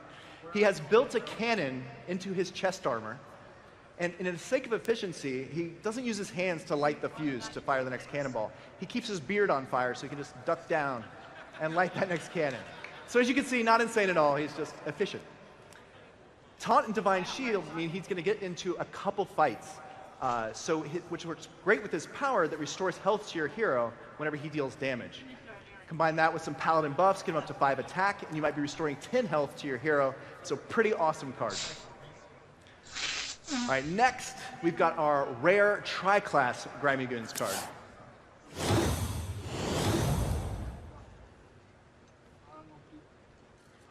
The Grime Street Informant. So his battle cry lets you discover a card from one of the 3 classes that make up the Grimy Goons. And as you can see, it's cycling through that banner is underneath in the top left, cycling through the colors that make up those 3 classes. And this card is not restricted to one of those classes. You can actually play it in any 3. So you can play it in Hunter, Paladin, or Warrior. And specifically how this works, you will always get 1 Hunter, 1 Paladin, and 1 Warrior card. So you can break the rules and bust out of your class and get some cards from the other classes. So here's an example. You might get Hunter's Eaglehorn Bow, Paladin's True Silver Champion, or Warrior's Upgrade. Now maybe you're already playing Paladin, so you have True Silver Champion, which normally deals 8 damage and restores 4 health to your hero. Combine that with Upgrade, and it's now dealing 15 damage and restoring 6 health to your hero, so pretty crazy. So we love these new combinations that might have been difficult or impossible before that are made possible by these tri-class Discover cards. Another Paladin deck you might play, the Secret Paladin. Imagine that with Eaglehorn Bow showing up, pretty crazy. All right, so that's the Grimy Goons, these enforcers, the brutes, the self-proclaimed law here in Gadgetzan. Our next crime family is nothing like that. They're the cloth casters of Gadgetzan, the outcast magic users that have gathered here in Gadgetzan to practice their illicit magic trade. And they all bend to the will of their leader, who we showed you earlier, Kazakus. Oh, Kazakus, my man. I like the way his name sounds, Kazakus. It sounds so powerful. Well, Kazakus here, he's very sinister. He's also very mysterious. No one really knows his true origins, but honestly, no one really cares. What they care about is that corrupted mana potions that he sells. That's what they want. They want to get their hands on those. And that's cool with Kazakus, because his motto is, power should be attainable for anyone at a price. Let me show you what went into the design in this character. A lot of fun stuff going on with this guy. Right away, we had to represent 3 classes, priest, warlock, mage. We kind of did that. The cowl, that kind of goes across all 3. But then like his arm pad, like with the skull and bone, that feels really warlock. And if you go down into like his lower robes, you see a lot of those sharp shapes and things that we even established in the architecture early on. We wanted to bring that here because, again, it feels dangerous. And he has like a lot of cool stuff going on. First of all, his tusks. Like, I've never seen troll tusks like that. And the reason why is because his tusks were contorted and twisted due to the corrupted mana he uses. And that mana is super important. So let me point your attention to his tattoos. All the Cabal get these tattoos. And since they use a lot of external sources of power, these tattoos come in handy. They take that corrupted mana, turn it into tattoo ink, and get these ornate, detailed designs tattooed on their bodies in case they're ever in a situation where they need a little extra push of magic, push of mana to get a powerful spell off.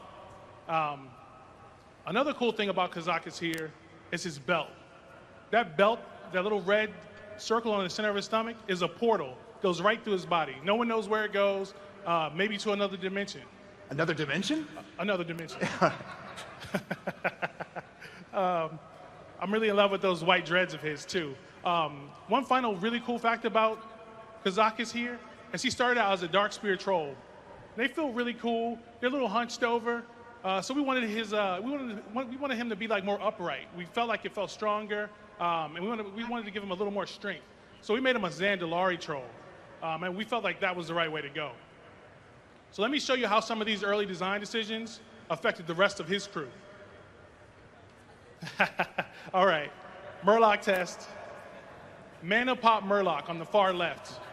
What would a Murloc do with this corrupted mana? Well, of course, he'd make it into a lollipop. Whenever he needs a little push, he licks it, good to go. In the center, we have an Arakoa. We just felt like they fit in the Cabal. I mean, they're dark ritualists. They're already kind of creepy. We felt like they just fit right in. And on the far right, we have that goblin just consumed in corrupted mana. Let me show you a few of these guys in game. So we have potions being concocted on the left. We have that tattoo just being finished there in the center. And that orc, he looks super happy. He's got mana, like corrupted mana, like leaping off his back. I need to get one of those, definitely. And on the far right, the Arakoa. We faced a really crazy challenge with the Arakoa, though. They're covered in feathers. Where can we put tattoos? There's a few on his hands, but what we did was we used that shape language and just kind of added it to his robe. So these guys use a lot of external sources of power. Let me show you how we went about creating some of these things. They're potions. Now, you might have noticed some of their potions are wrapped in chains, and that's for a reason. They're super unstable. So they have these enchanted chains to help stabilize these potions. Because I believe 1 or 2 of these potions could possibly level all of Gadgetzan. So they got to keep them under wraps. In the center, you see that tome, another portal to some strange place, maybe another dimension. Not again, not again. All right. Let me show you a few of these artifacts in game. All right, the ethereal. Ethereals are cool, and if you guys are familiar with them, they're usually like mummies. They're made of cloth, but this one's made out of those enchanted chains. And personally, I just think he looks badass. In the center, we have that potion about to go nuclear, so I hope those chains hold up. And finally, on the right, we have that person pelling potions. That's how they have to distribute these corrupted mana potions throughout Gadgetzan. So that kind of wraps up the visual design of the Cabal. Cool. Awesome. And real quick, I want to call out this huckster not only deals in potions, but she's got a mean red sauce that is fantastic on funnel cakes. So some of you might get that reference. All right, so let's take a look at the three classes that come together to form the Cabal. We've got Mage, Priest, and Warlock, the cloth casters. And as Jamal mentioned, they're the potion peddlers here in Gadgetzan. And our first card is one of their potions that's actually selling super well. It's selling like mad.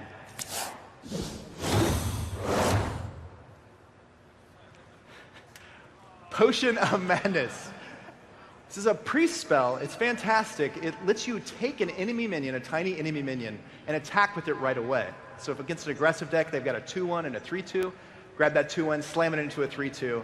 Great defense for just 1 mana. All right, our next card is a spy. Kazakus decided that he needs to keep tabs on his rivals. So he hired this 9-foot-tall, glow-in-the-dark spy.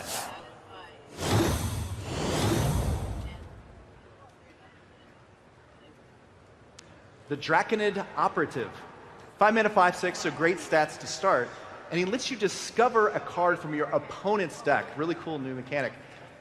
And this is great flavor to the spy because not only are you getting to copy that card, but the 2 cards you don't pick are still providing you information on what's left to come from your opponent's deck. So, super cool card. All right, next we have a Mage card.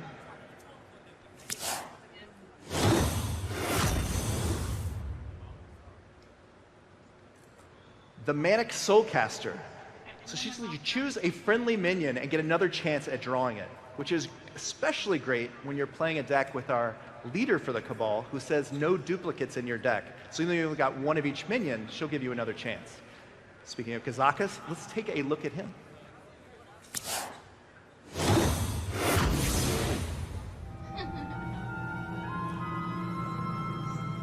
All right, here he is. Kazakus is super awesome. We showed him earlier today. I want to dive in a bit more and give you the background of his creation and exactly how creating your own spell works. So one day in Hearthstone design, someone said, hey, what if players could create their own Hearthstone card? And that's an easy question to answer with, bah humbug, what does that mean? That's impossible, we can never do that. But someone else actually answered it, and they said, how about with 3 discovers? So you'll always get to choose a cost. You'll always have 1, 5, or 10. And the reason we chose these 3 costs is we wanted 1 so that if you're under the gun, you need something right away, you've got that as an option. And these 1-cost spells are much better than what you're used to for 1 cost. So for example, one of the permutations is deal 3 damage and gain 4 armor. So quite good. 5 we chose for that perfect curve, right? Turn 4 Kazakus into turn 5 Greater Potion. And then Superior Potion is for late game and for greedy players like me. Of course, depending on the cost you pick, that will affect how powerful the ingredients you get to mix together are. So with King's Blood, it goes from draw 1, draw 2, to draw 3. All right, now I want to show you 2 videos, one of creating this spell, and then we're going to show you the actual playing of the spell.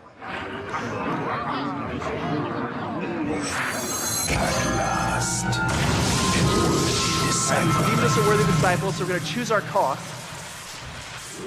We chose 10. Now we're choosing our first power. Deal 6 damage to all minions, quite potent.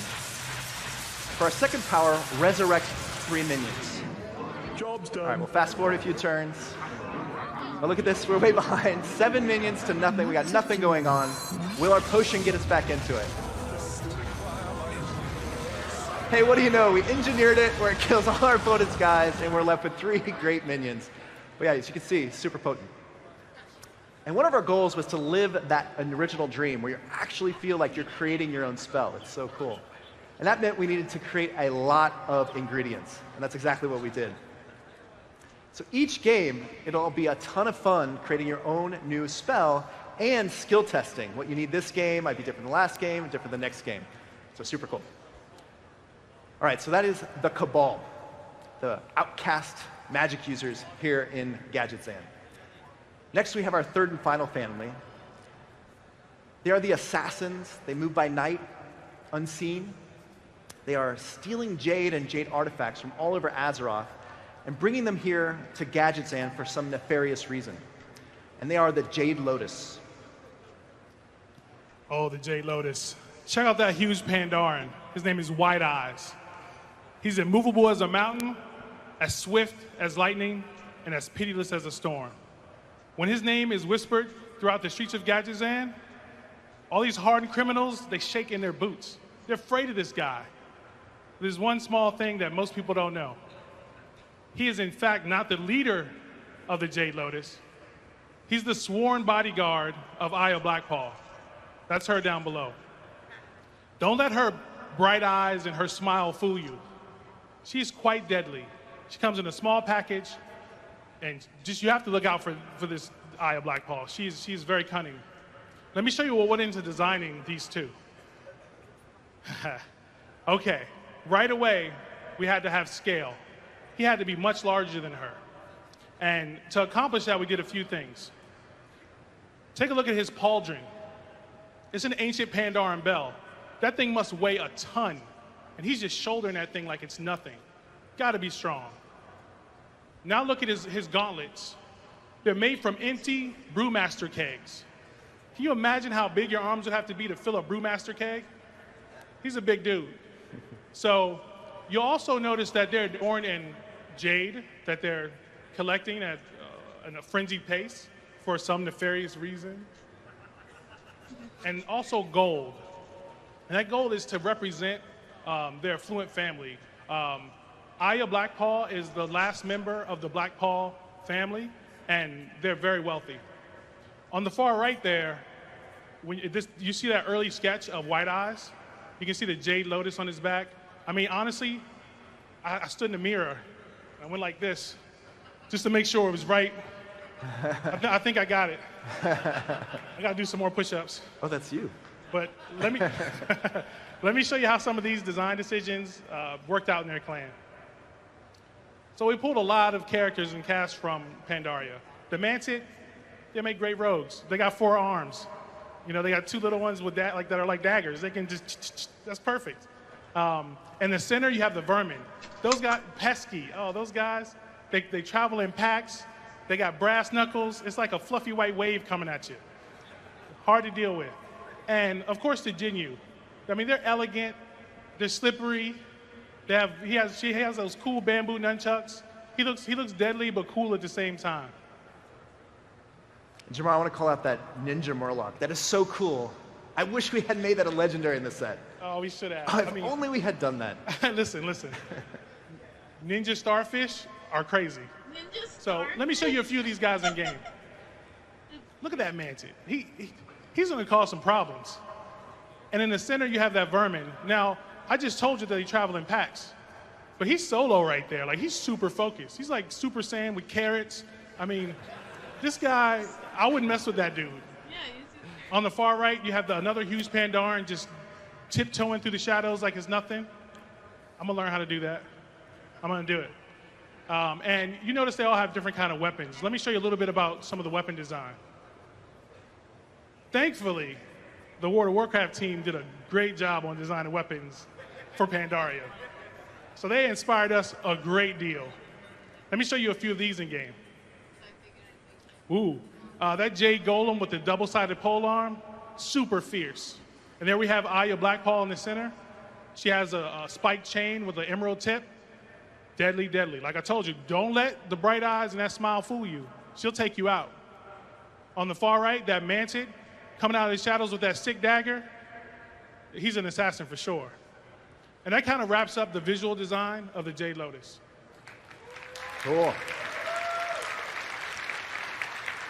All right, here are the 3 classes that make up the Jade Lotus. We've got Rogue, Shaman, and Druid. So they represent the assassins and the mystical and martial masters.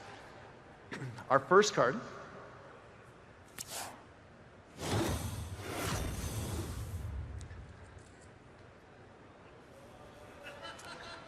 Pilfered Power, quite potent. This is a Druid spell. Gives you mana based on how many minions you have in play. So on turn 3, if you've got 3 minions, you're going to skyrocket from 3 mana on turn 3 all the way up to 7 mana on turn 4. So pretty insane. And creates kind of new cool decks too. You want a lot of little guys to power up your Pilfered Power, and then you skip the middle part of your curve, and then just have all haymakers at the end. So it's kind of a new cool deck. Alrighty. Our next spell, I believe everyone in here has probably cast at least once, maybe hundreds, if not thousands of times. Can anyone guess what it is? Oh, I did hear it actually. You are correct. We have given Rogue the coin. The counterfeit coin with Aya actually on the picture. So this gives you 1 mana this turn only, and it's kind of crazy to give this to Rogue, but we had to do it because of how well it combos with the Gadget Zan Auctioneer here in Gadget Zan. So pretty cool. All right, next we've got the rare tri-class for the Jade Lotus. So these cards are super cool. This is Lotus Assassin. It'll let you discover a card from one of the 3 classes, as before, one of the 3 classes that make up the Jade Lotus. I want to talk a little bit about tri-class real quick. We've got 9 total in the set. Each of the crime families will be getting 3. And one of those 3 for each of the families will be their awesome boss. So we're showing Kazakas here this weekend. Each of the other ones get one too, Aya and Don Honcho. All right, so the Lotus agents will let you discover, and this is great. Once again, it lets you break the rules and create new combinations that might have been difficult before. Maybe you're playing Druid who normally doesn't get access to weapons. Well, luckily, Rogue and Shaman do. So pretty cool. All right, we got one more card reveal. This is a legendary, very exciting. It's for Druid.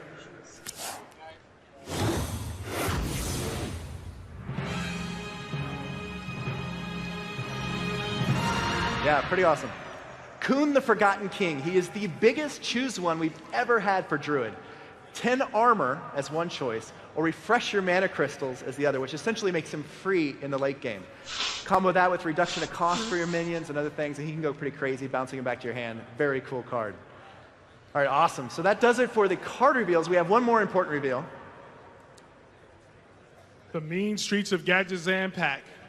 In a dangerous city like Gadgetzan, it had to be a safe, right? You got to keep those valuable Hearthstone cards somewhere safe. But honestly, the fun part is not keeping them in there. It's going to be busting them out. And you'll be able to do that in early December. Yay, exciting. And leading up to Gadgetzan's launch in early December, we're going to be doing a focus each week on each of the families. So be sure to stay tuned for that. We've got a lot of their cards are going to be revealed, and each has a new strategy, a new way to play that we'll be showing you guys in those weeks. All right, and I'm a liar. We have one more card to show. Couldn't end without showing this. Hinted at it earlier. This is the Assassin, the #1 assassin here in the Mean Streets of Gadgetzan. He's the guy you hire when you need the job done right and no witnesses left behind. And the good news, he will work for fish.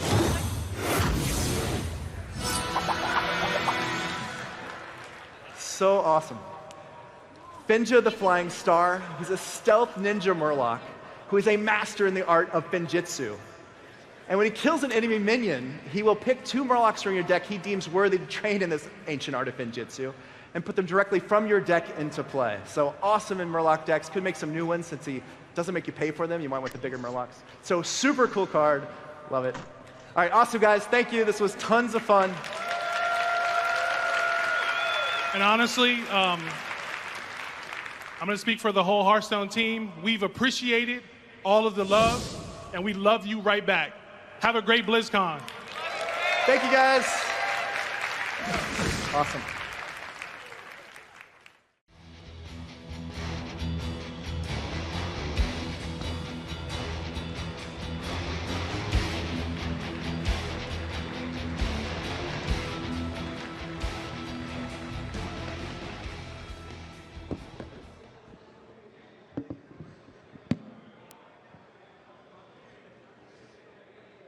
How's it going, everybody?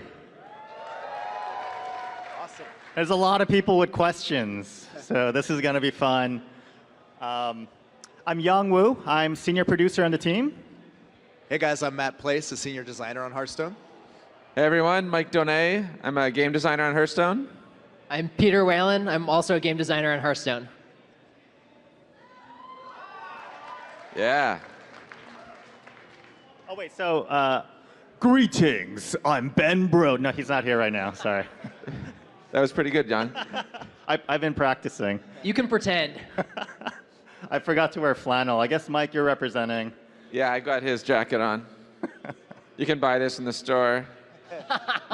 He's not joking, that's real. You too can be Ben Broed for... No. Do we have any questions? Yeah, we're getting pitched here. I think there's a line somewhere. Well, I think there are lines back there where these nice gentlemen will get the situation sorted out. In the meantime, I'll tell you that Ben Brode's new baby is really cute. He's at home taking care of it right now. Brode, if you're watching this, we got this. Our first question.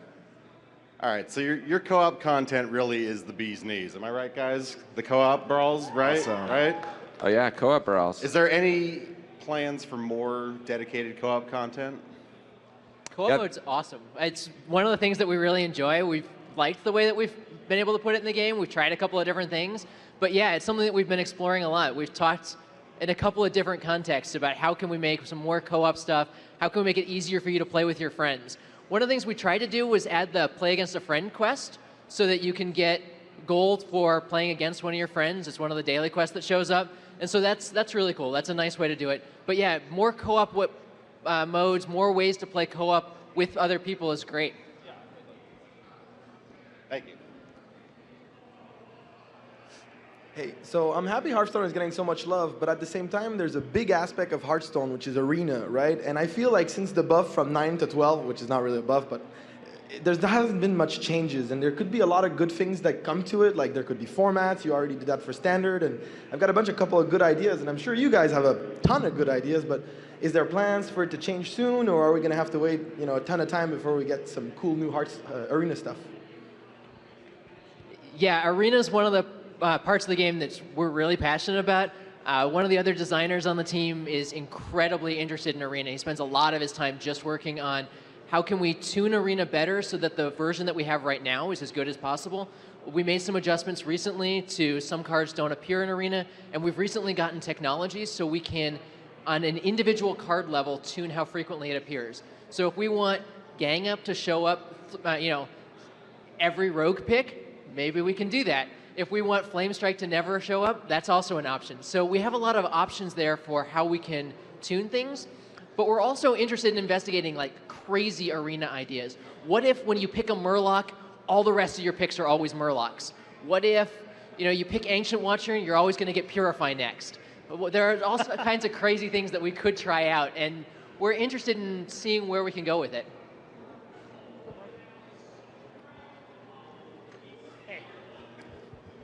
My name is Rob. Question for Young. Rob, do you like your job? I love my job, and I'm a real big fan of all of you. Question for Young. Young, how do you get so handsome every day?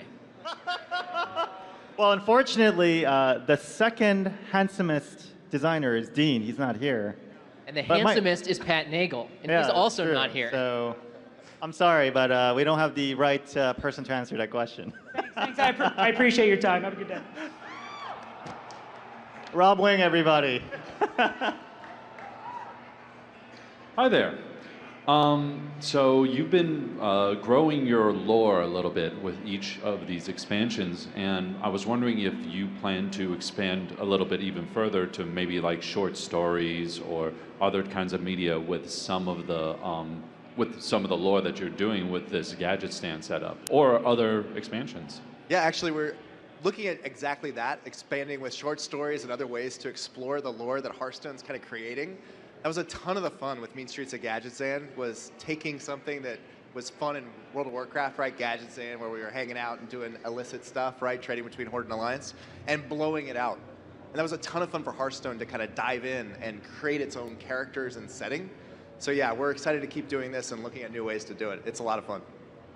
Thank you. Yeah. Good day there. Closer. How do you guys decide when it's time to implement new keyword mechanics like Battle Cry or Discover or whatever? With each expansion, we talk about a lot of new mechanics. We test out a whole bunch, and then we choose the ones that we like the best, and we decide, hey, does this new mechanic need a keyword or not? Sometimes you'll do a cool new mechanic, and it doesn't actually require a keyword. If you're only going to do it on like 6 cards or something, like Forbidden. Forbidden feels like a new mechanic, but it doesn't actually have a new word. We just put the word in the name of the cards, and that linked them up, and that was a good way to do it. So for each new mechanic, we decide what those are the things that we think about. Lovely. Thank you. Hello. Hi. Do you think you're going to be adding a hero class such as Death Knight or Monk? That's something we talk about a lot. We're really happy with the 9 classes that we've got right now. Each of them kind of has their own niche. So you've got druids who like ramping mana, you got warriors who build up tons of armor and then beat on people with their weapons.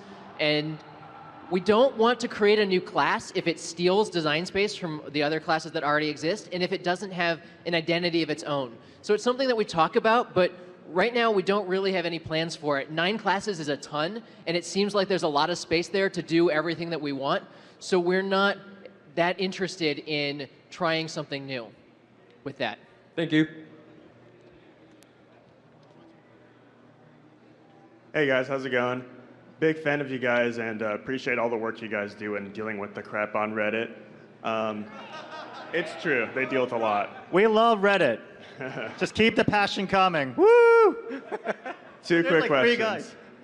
Is there any chance that you guys will allow players to earn previous season card backs that you missed, like seasons 1 and 2? And then one of my big achievements was getting rank 5 a couple times in the ladder, and then getting sent all the way back to like rank 18 kind of feels bad. Any chances on improving that? Yeah, so well, I'll answer the first question first. So yeah, I think it's really special that players who have been playing since the beginning have access to some of these unique card backs. At the same time, we recognize that there are a lot of players who have joined us since who are really excited about getting some of these older awesome card backs like the Pandaren card back and maybe the New Year card back we did. So that's definitely something we're actively talking about. We don't have anything concrete to announce here, but know that it's something we understand and we're actively talking about. As for rank mode itself, Yeah, you said like get to rank 5 and being sent back all the way. Something that we did originally was we wanted the system to be very simple and understandable. The idea that if you've earned 15 ranks, then you have 15 stars in the next season. So it's a direct translation. In your case, rank 5 means you gain 20 ranks, so you'll have 20 stars the next season.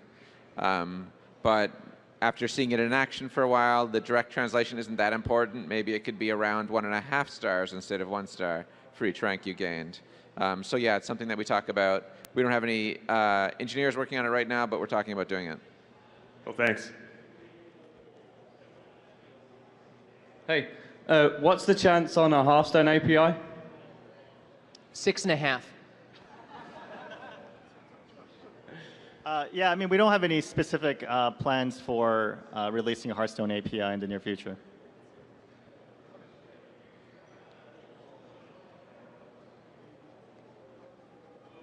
Hello.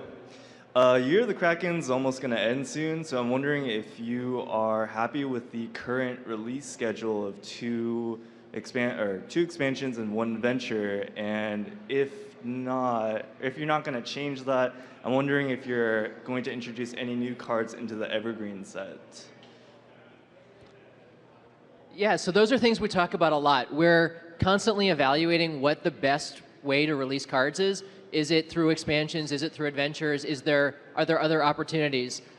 Someone a couple of days ago talked to me about maybe doing, a small card pack a month. Is that something that's interesting? So we're constantly talking about what are different things that we could possibly try. Right now, we're pretty happy with 2 expansions and an adventure as part of a standard season, as part of a standard year. So that's what we're planning on doing in the future, and we don't have any announcements to change anything right now. But it's definitely something that we're interested in, both changing it up within the realm that we've already done, but also trying totally new, crazy things.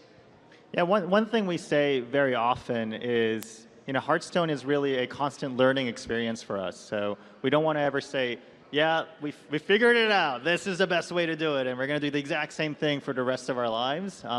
I think we're going to keep learning more, and as we get feedback from you guys, we'll work on this together. Thank you.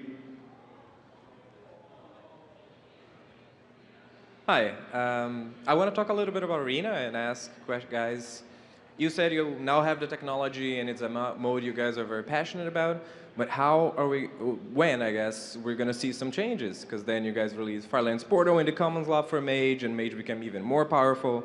So you say you're very passionate, but we are not seeing it. So when are we going to see it? Yeah, I think just for a little bit of clarification, we're building up a lot of infrastructure right now to build up the tool chain for designers to be able to manipulate some of that.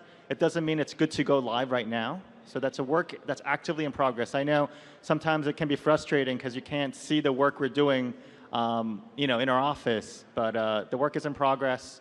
We totally hear you guys. We don't have a timeline to announce right now.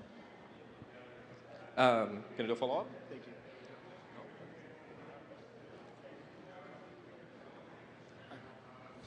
Greetings. I would like to ask something about design of the tri-class cards that we're all really excited about. So I want to know if those kind of design are mainly from the bottom or from the top, and how do you guys make sure that these cards are balanced and flavored at the same time? If possible, are we going to see other kinds of grouping and classification in the future?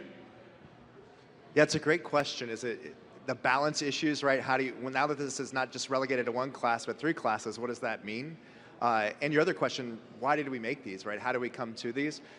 A lot of it was to encompass these 3 families together, right? So we wanted Druid, who's part of Jade Lotus, not to just feel like, oh, I'm signing up for Druid, but I'm also signing up for Jade Lotus when you play Mean Streets of Gadgetzan. So once we start revealing more of these Jade Lotus cards, you guys get to see a lot of the new ways Shaman, Rogue, and Druid all get to play based on the Jade Lotus. And the tri-class cards are perfect for bringing that together. You guys probably saw yesterday, right? You get the Discover card, tri-class, that lets you, even if you're playing Druid, discover Rogue and Shaman cards. Send the bosses, bring it together as well. So yeah, that was our goal, is to make it feel like, oh, I'm part of the Jade Lotus in addition to playing Druid. Thank you. Thanks. Even closer. Hi there. I was curious because you guys have talked in the past how some of Priest's cards can feel a little unfun to play against, and you guys were trying to explore more design space to see sort of what their identity is. I was curious because in Karazhan you pushed some more of this Resurrect archetype, and in what we've seen of Mean Streets, the cards all look very good, but they seem to be pushing Dragon or more like health and attack manipulation, which is something that the Paladin also has a lot of. So I was just curious, what you guys, have you guys landed on something you're looking at direction for more Priest archetypes, or how you guys sort of reach that conclusion, like where you guys are at now with a new set coming out? Yeah, one of the things that we're thinking about is what kinds of different archetypes can we make for Priest? What are the least fun cards to play against? What are the more fun cards to play against? And what are the more fun cards to play for the different types of players?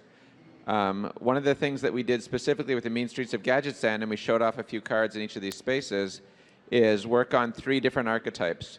One of the 3 archetypes is the Dragon deck. It's a deck that a lot of people have wanted to work for a long time. It's been okay, it's been pretty good, but now maybe here's a chance to actually make it like one of the strong decks. Now you can have that fantasy of playing the Dragon deck and win with it. A second archetype that we're thinking about is the deck with no duplicates. People have tried out the Reno Priest deck before. Some people have had some success, but now we've shown off Kazakus. It reinforces and helps boost that. It's a really fun deck type. It plays a lot differently than other deck types because of all the variance cards. So that's 2 archetypes. The third one that we're thinking about is the tricky Priest deck with lots of spells and stuff like that. We've shown off Potion of Madness, which is the one that takes control of a 2-attacker less minion for the turn. It's a nice trick, but it's not permanent loss of control of your minions. So we think it might be an okay space to try out in Priest. And another one that we've shown off is the pint-sized potion, which gives -3 attack to everybody. It's very cheap at 1 mana. It combos with a lot of Priest cards. So the sort of tricky, cheap spells, fun to play Priest. Hopefully one of those 3 archetypes appeal to each of the Priest players. Sure, yeah.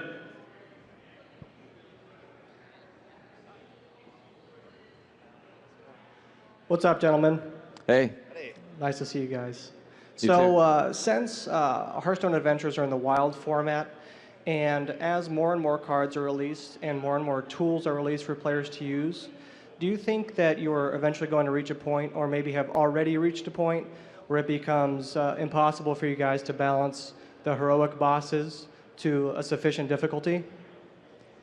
Well, there's a lot of different tools we have in balancing the heroic bosses.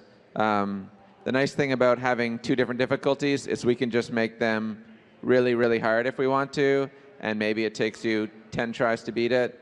But people do have very varied collections, right? Whether you own Alexstrasza or some other crazy cards, sometimes you just need a whole bunch of Frost Novas or something to beat it. It's different for every player, so it is very challenging for us. We do the best we can. We realize that someone who's an expert at the game and has done a lot of heroic challenges before might beat certain ones easier than others. But for the idea is, what can we make it the most fun for the most different players? And hopefully we're hitting on that with some of our heroic challenges. Thanks.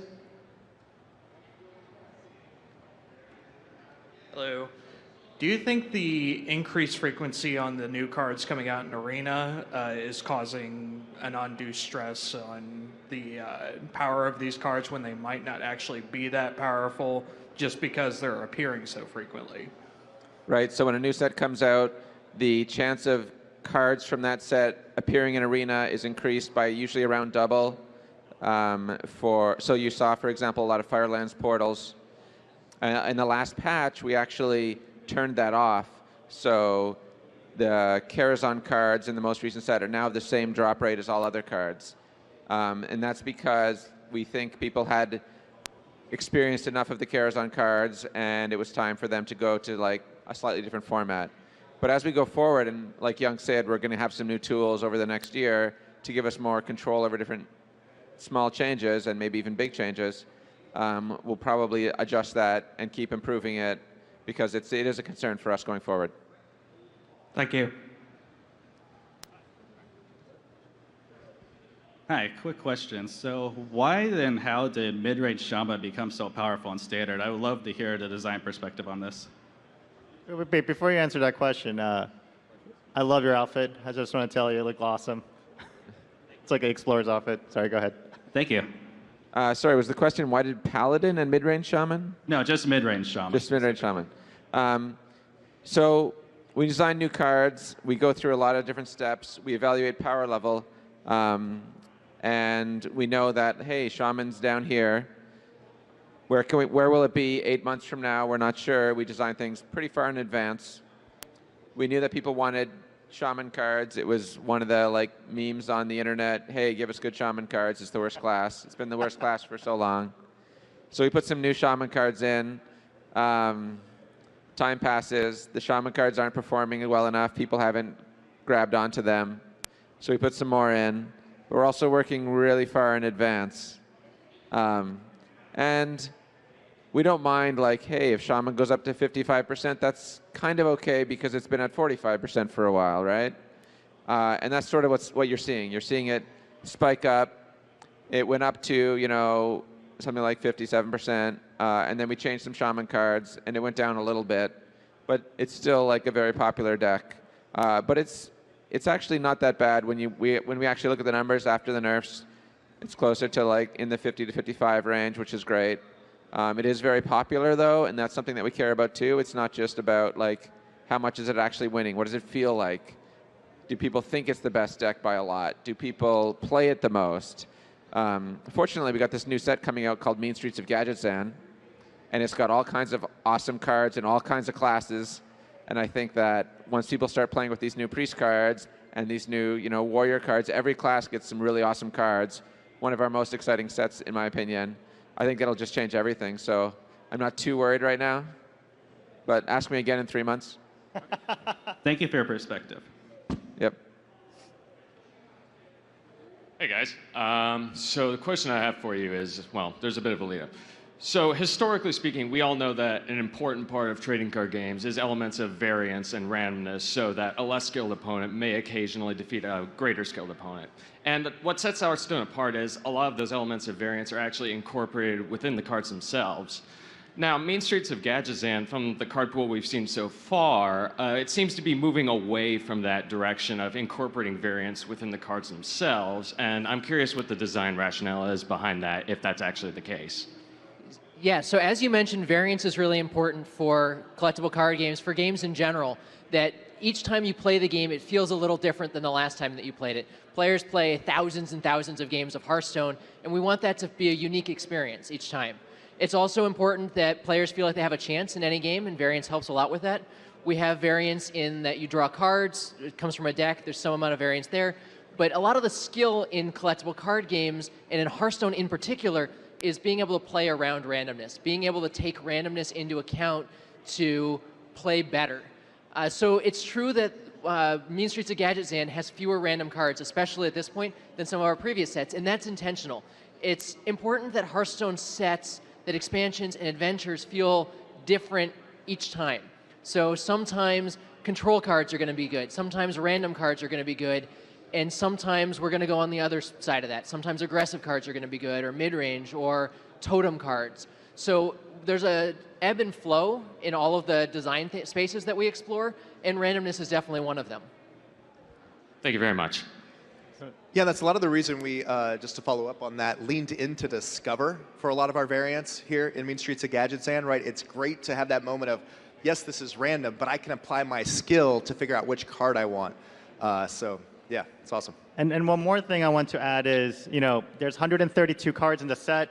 So far, we've seen, a handful of them. So if we're, I wouldn't like extrapolate, oh, okay, that means all the rest of the cards are going to be like this. I think it's not something we want to do just yet. Hi, I got a question about the process of card creation.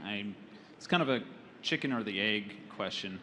I'm wondering about how the art team cooperates with the design team, and like whether or not art comes first and then you design a card around the art, or vice versa. Just wondering how that relationship between the two teams work.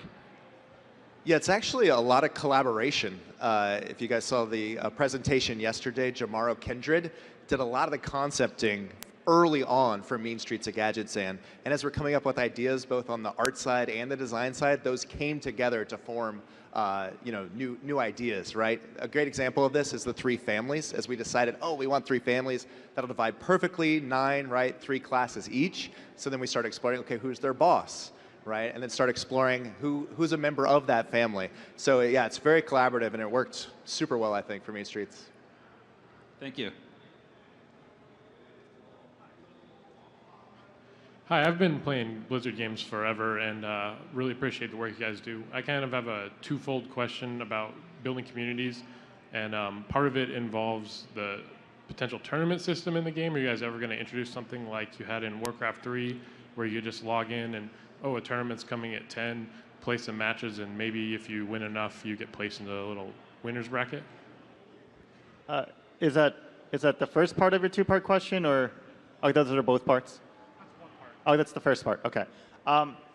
Yeah. So tournament mode has been something I think we've been kind of talking to community about for a while, and I think there's different aspects of the fantasy to the tournament mode. I think for some players, it's like, hey, I want to get together with 7 of my other friends, and I want to have like an 8-player tournament, and I want to see, do a bracket and see who the best player is. That's like one type of fantasy. Or it's like, hey, I want to like join a random 128-player tournament and kind of spend like a day of playing Hearthstone and see if I can like come to the top from this specific set of people. That's like another type of fantasy.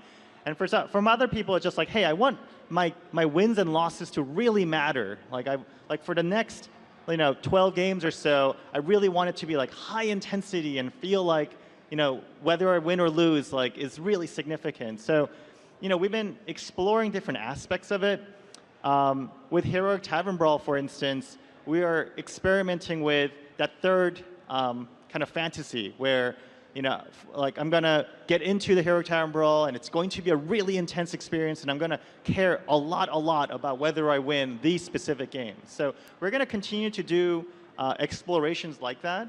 Yeah, we would love to continue this dialogue about what the community wants to do with this mode.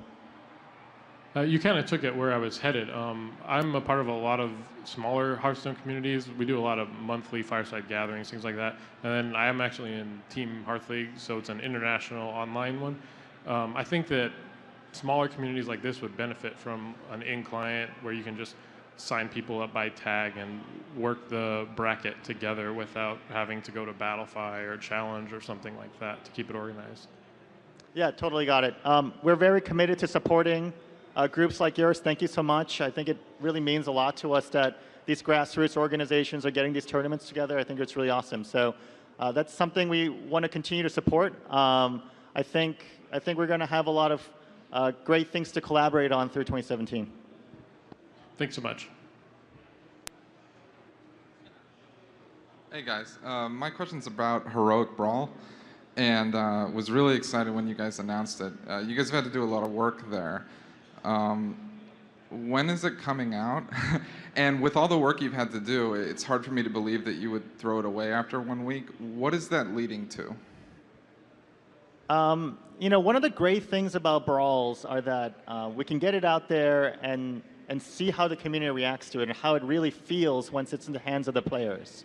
So, you know, we haven't announced when we're going to do it, but we're ready to go. We're very excited to do it very soon. But you know, let's see how it feels together. You know, we're learning as you guys are learning. You know, as you guys experience it and give us feedback, it will help us inform what we want to do with it next. Okay. Hi guys. For all the players that have 9 golden heroes, hit legend, got 12 arena wins, do you guys have any plans for future achievements or goals that can be reached? And if so, what are you guys thinking of as far as, you know, ideas for that? So one option on the stage to our right is the World Championship that's happening right now. So that's a pretty high goal, but yeah, we're always talking about what are things we can do for our most invested players, how can we create additional things for you to achieve and for you to accomplish. But really, if you're on that top tier level, competing in something like the Heroic Tavern Brawl or starting on the road to the World Championship are possibilities right now. All right. There's no like ideas, not saying it's gonna happen or it's not gonna happen, but like a platinum hero or just anything that you guys have. Yeah. You know, that's something we've talked about before. It's something that's requested by the 1/10 of 1% or whatever it is, and a fair number of the designers also play way too much and have these things. So it's something that we personally want, but we haven't figured out what the best idea is yet or anything like that. But it is something we do think about. Yeah, but we really want to celebrate players like you who are obviously, you know, awesome. You know, it's definitely something we talk about. We don't have anything else to announce right now, but we have you in mind. And thank you for enjoying the game so much. That's really incredible. Okay. Thanks, guys. Been playing over 3 years. It's awesome. I appreciate all the hard work you do. No, thank Cool. you. Thank we you. love players like you. Everybody else too.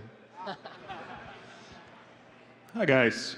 So sometimes when I want to read a bit more about the game, I find myself having to go to the communities of the game, and I'm a developer myself, so the amount of misinformation and mischaracterization of developers can be a bit overwhelming, at least to me.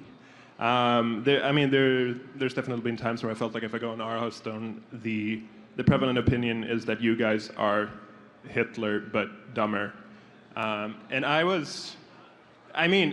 not everyone, but there are posts being upvoted that seem to indicate that. And I mean, it's just flat out wrong, right? So I was just kind of wondering, how do you guys deal with when there's a lot of negative community feedback that isn't really accurate or isn't really representative of what you guys actually do? And like, what's the general strategy for like dealing with the community? So a lot of that community feedback that we're getting comes from a place of passion. People don't talk about Hearthstone because, you know, they don't care about it. They talk about it because they love it, because they play lots and lots of games and they feel really good about it. I mean, I'd be lying if I said I've always read Reddit posts that, you know, said horrible things about me personally or about my friends or my colleagues and was always happy. But we do understand that that comes from a place of passion, from a place where these people really care about our game. So that's great, and we get lots of great feedback from the community. There are great ideas that come out. It also helps us prioritize what we want to work on. If our community cares about particular things, then those are things that we should invest time and effort in. It's important to know, too, that our community is Reddit. It is the people on Twitter. It is the people contacting us. But it's also millions and millions of other players that play more casually that don't engage with us on social media or on those forums. So it's important for us to keep that in mind as well. Cool. Oh, and also to clarify, like, I think you guys are cool, all right? So, like, Thanks. We think you're cool too. Yeah.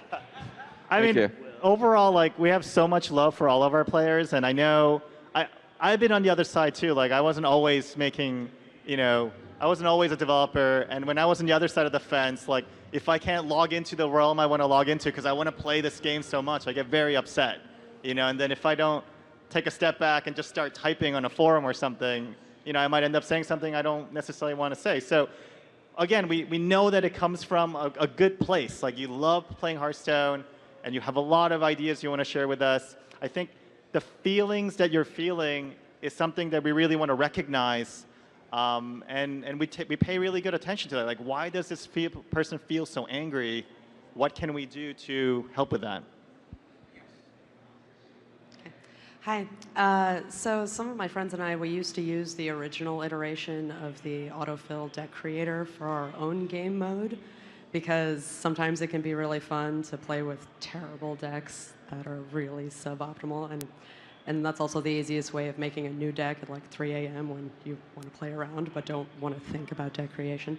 So I think a lot of people miss that option. Are there any plans on bringing it back? Tavern Brawl's one of the places that we explore that, and letting you play Tavern Brawls against each other is great. There's other possibilities for making deck building a little bit easier, being able to generate a pseudo-random deck like that, but I don't think we have any plans right now to bring back a worse deck building assistant. The new things that we've done to help new players build decks are really important for bringing them into the game. They have the deck templates, and now the assistant to help construct their deck, to finish off their deck, is more helpful. It will actually build them a reasonable deck that they can compete with and they can play games and enjoy. And it is a little bit sad that we took away a game mode that people like you, and we've gotten this feedback before, that those people enjoy, but it's coming from a good place. It's really important that we help these newer players.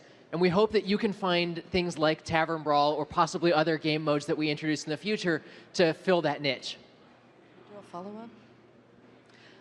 Well, then, do you have any plans on making it easier for us to export our collection so that we could come up with our own way of coming up with using a third-party resource to create that? We do talk about ways to export your decks that you've built, to import decks that you built from somewhere else, or to export your collection. So it's a little bit easier for you to track and create decks and transfer them to your friends. You build some cool Reno Mage deck and you want to send it to somebody, it would be nice if there was an easier way for them to put it in. So that's definitely something that we talk about, but we don't have any plans to announce right now. Personally, I'd love to get that in. I build a lot of decks. I think everybody on this stage would really like to have that, so, let's do it. Let's make it happen. Thanks. Hi again. This time I want to talk about, I want to ask them something about tournaments, because we all know that coming into the next year, Blizzard is going to have a lot of official tournaments in mind that's going to be, shared with us. But on the other hand, right now, what we're seeing in this community is that a lot of third-party game tournament organizers are, facing a lot of issues that prevents them from organizing stuff, things about money, about viewership, about profit, blah, blah, blah. So I want to know that going into the next year, are you guys, is this the reason that you guys want to, just go in by yourself and do more of that, officially instead of by the third parties? No, not at all. I think diversity of tournaments out there is very important to Hearthstone. I think there are a lot of different tournaments that are out there that are still going very strong for Hearthstone, and we're going to continue to support third parties that want to have their own formats and want to have their own types of tournaments.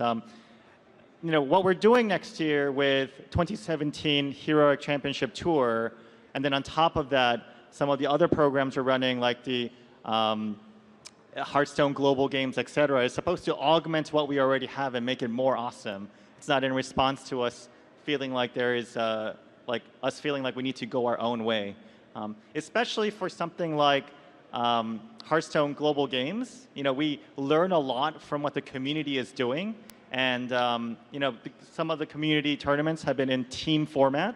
So instead of like a 1v1 format, which we focused on at the highest level for the championship tour, with the global games, we're going to be focusing on a 4v4 team-based format. So things like that I think is really interesting. I think that the fact that those teams are going to be representing a specific country is going to be interesting. And we're doing these things because I think players want to see a lot of cool content like this. So you know, we're all about different ways to play Hearthstone and then different ways to kind of view Hearthstone. And we just want to make more of it. Thank you.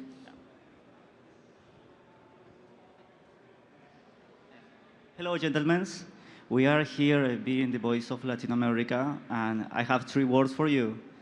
Nosotros amamos Hearthstone. We love Hearthstone. Oh, thank you. Thank you very much. Thank you so much. Thank you very much. And our country is, yes.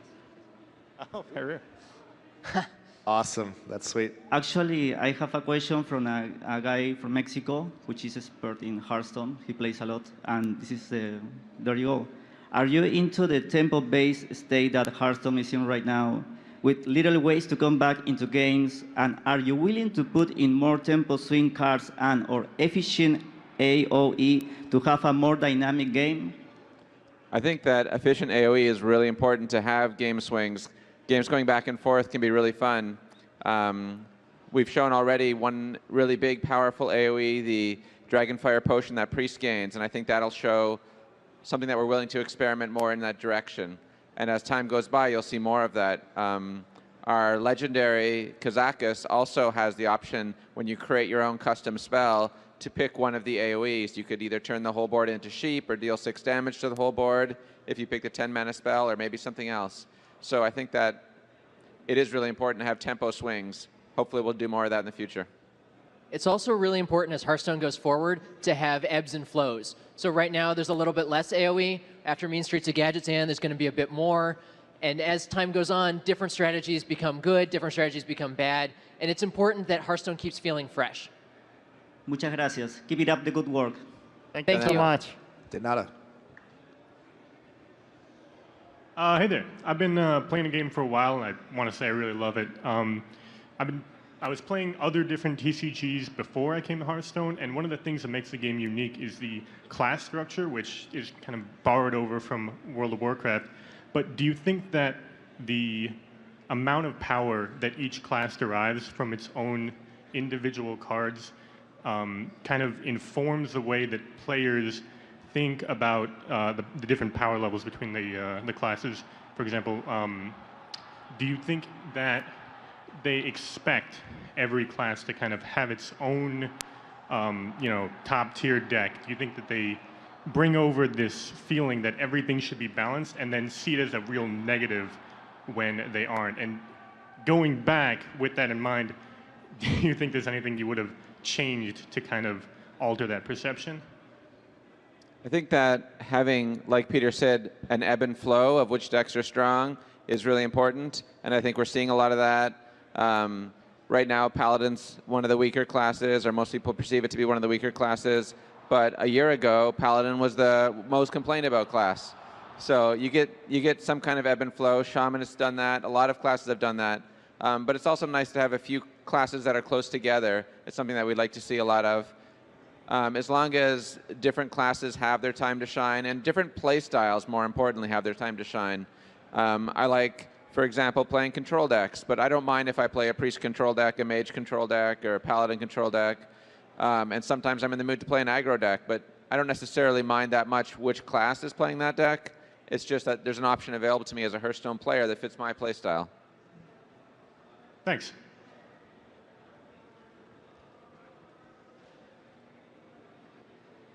Forgive me if this has already been answered in a panel, but I'm curious if the 3 families in Gadgetzan is your answer to having neutral spell cards in the game. Before we answer that, I think your cosplay is fantastic. Are you Brave Archer? Yes. That's amazing. I'm a little worried to answer because I feel like if I give the wrong answer, she's going to shoot me from where she is.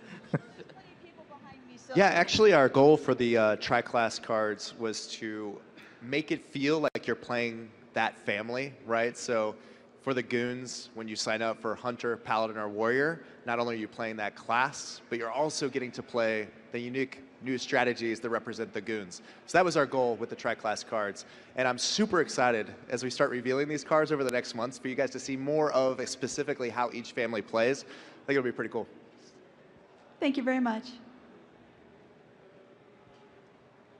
Hey again, I'm really curious to know if there's any plan for sideboards, and like I feel like sideboarding is really interesting, certainly at a certain level of play where maybe we could like have 5 cards we could swap and predefined, and like as soon as the game starts we know the hero and we decide, hey, it's a warlock, maybe I need a bit more of this, it's a priest and maybe I need a bit more of that. And I feel it would really help the whole aggro being a pain to deal with, because if there's a sideboard, there's going to be more skill to aggro, and right now I feel aggro is probably the most irritating thing to play against, because you're just like, oh, he's going to beat me up, I'm not going to do anything, and it feels so powerful. But having sideboards make me feel like we're going to have more power to deal with them, and aggro will also have more power to, you know, adapt to what it's playing to. I feel it's going to be a bit more healthy. I don't know, but I think sideboards are a cool idea. It's something that I was used to having from other card games. Maybe it's a specific thing that we could try out in a tavern brawl or something. That one of the things I've noticed in Hearthstone is people bring a variety of decks, and that performs a little bit like a sideboard, because you'll say, hey, I have to play against this control warrior, I'm not going to pick my freeze mage, maybe I'll pick something else. So there's some give and take there, but maybe sideboards is a cool idea for tavern brawl. I'll mention it to the tavern brawl guy when I get back to work, and we'll see what happens. Thank you. Hi guys, my question's about maybe creating like a custom built, or a way to build a custom deck for the AI. Like, so if you run into a certain kind of deck that you're really struggling to beat, you could kind of practice and see like weaknesses in your own decks to kind of work through it. Yeah, that's a pretty cool idea, having a way to play against a specific deck. I've certainly simulated that sometimes by saying, hey, Matt, can you build this deck so I can try this against it, and we'll just play a bunch of games. But Matt's better than the AI, so it's hard to... I wish. Yeah, maybe find someone to play against, post on Reddit, say, hey, I want to try it out. Just anybody, a really good handlock player, I want to play against handlock 100 times or something. See if you can come up with that. We don't have any plans to put it in right now, but if a lot of people ask for it, I'm sure it's something we could do. Kind of follow up, do you think it would be possible to adjust the AI intelligence to like see, like if that were something that we could put into the game, to kind of read what cards are in the deck and kind of figure out the play style of that deck? Yeah, I mean, so I think our AI system in general is an area that we could potentially invest more time in. I think if we were to kind of want to let the AI have an arbitrary deck, and you want it to be a meaningful training partner with you, I think we would invest more in the AI system for that. So that's one of the possible ways we could be investing our resources in the future, and it's something we do talk about. So thank you for your feedback. Thanks. Hi, I had a question about engineering and how it interfaces with design. As the game gets more complicated over time, more mechanics and cards and things like that, that tends to make things more complicated and can get messy. So is that a challenge for you, and how do you overcome it? It's both a challenge and an opportunity. Personally, I think if we go to that first engineering meeting where we show them all the cards and they don't freak out a little bit, we haven't really done our job. So tri-class cards is a good example from Mean Streets of Gadgetzan of something that was difficult on the engineering side. It's something where the system internally was just built assuming cards had a class, rather than being able to ask, is this card a rogue card? Is this card a not rogue card? That's just not something we could do. So that was something that was difficult for us to do. Honestly, though, engineering has never really limited our design space. It's very, very rare that we go to engineering and we say, we want to make this card, and they say, we can't do that.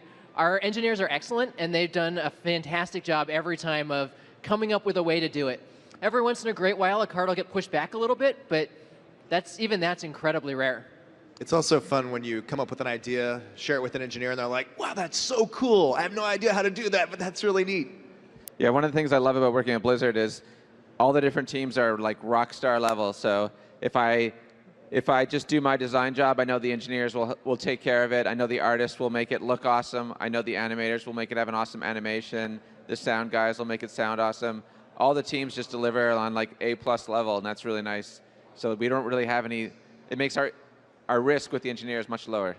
Yeah, it's all about communication. We have our designers sitting in this one area, and the gameplay engineers are sitting literally like next to them. So I see all the time guys like Dean, he's working on something, and he's like, hey, like, I want to do this crazy thing. What do you think, Josh? And Josh is one of our gameplay engineers, and he'd be like, oh, wow, that's crazy, but awesome. And then they would start working on it together. So I think the fact that everybody on the team is really committed, like we all love Hearthstone, we're all committed to making it awesome, allows us to collaborate together, not just as like, I'm designer, I'll give you a spec and sign my name on it, and now the engineer is just going to do exactly what it says. Like, that's not at all the way we work. It's all about, hey, I'm going to get you excited about this card. It's a really cool idea. Hey, Young, I'm going to come over to your desk and say, we're going to make the players make their own cards. And then I'm going to stare at you because you're crazy for like 10 seconds. Yeah. And I go, that's awesome. Yeah. And then we work on it together. So thanks for the question. I think, yeah, it's a wonderful team to work on. Great. Thank you. It's me again. Okay, I'm going to make sure that I don't miss this question that's most frequently asked in our Chinese community. It's about Tyrande. So, like, have you guys figured out like how to release the skin in other places of the world, and also, going to future skins, like when are like Druid or Warlock, like these kind of hero get their own alternative skin? Yeah, so first of all, we're very interested in getting an alternate hero for all of the classes. So that's something we're going to be continuing to do. We make these heroes available in different ways. And sometimes we make them available in one way, and then we also do other things to make them available to a different subgroup of the population. Like Medivh is a very good example. So Medivh is available in the store, but we also did a thing, for instance, when you get the Warcraft movie DVD, like maybe there's like a promotion that's included with that, and that's another way you could obtain the hero. So we're thinking of a lot of different creative ways to get these heroes out, working with partners that are really good for the community. Like Twitch, I think is really awesome for the community. It's one of the great ways for you to kind of view streamers and kind of pro Hearthstone gameplay. So we're going to continue to do that. So Tyrande specifically in China, that's something we are definitely working on. So don't feel too left out for now, please. We're working on it. Okay, we hope that we can hear from you soon about the good news. Thank you. Thank you. Hello, Fabulous Four. Wow. So we have an abundance of riches with cards. I definitely have my favorites, Anoyatron, Ragnaros. Hello. Is there any thought to changing the interface to allow us to maybe group some of the cards or favorite some of the cards so that as we're creating new decks, we can pick from our favorites? That's funny. I literally had that conversation with somebody like a week or two ago, where it would be really nice to be able to reorganize your collection the way that you would like, to be able to both make it easier to find your favorite cards, but also to build decks in ways that are a little bit more convenient. We have lots of cards now. I mean, personally, my collection, I have lots and lots of cards. I love getting Hearthstone cards. And so it'd be nice to be able to find ways to reshuffle that and to make the collection manager a bit easier to access and a bit better for that purpose. So yeah, favoriting cards I literally just talked about, I think it would be really cool. We don't have any plans right now, but collection manager and looking at understanding what we can do to make that part of the game better for players is something that we're very passionate about.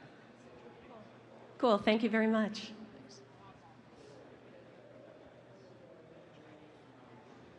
Hey guys, hey Yang. Hello. Really enjoyed the opening ceremonies the other day, and of course the Hearthstone yesterday.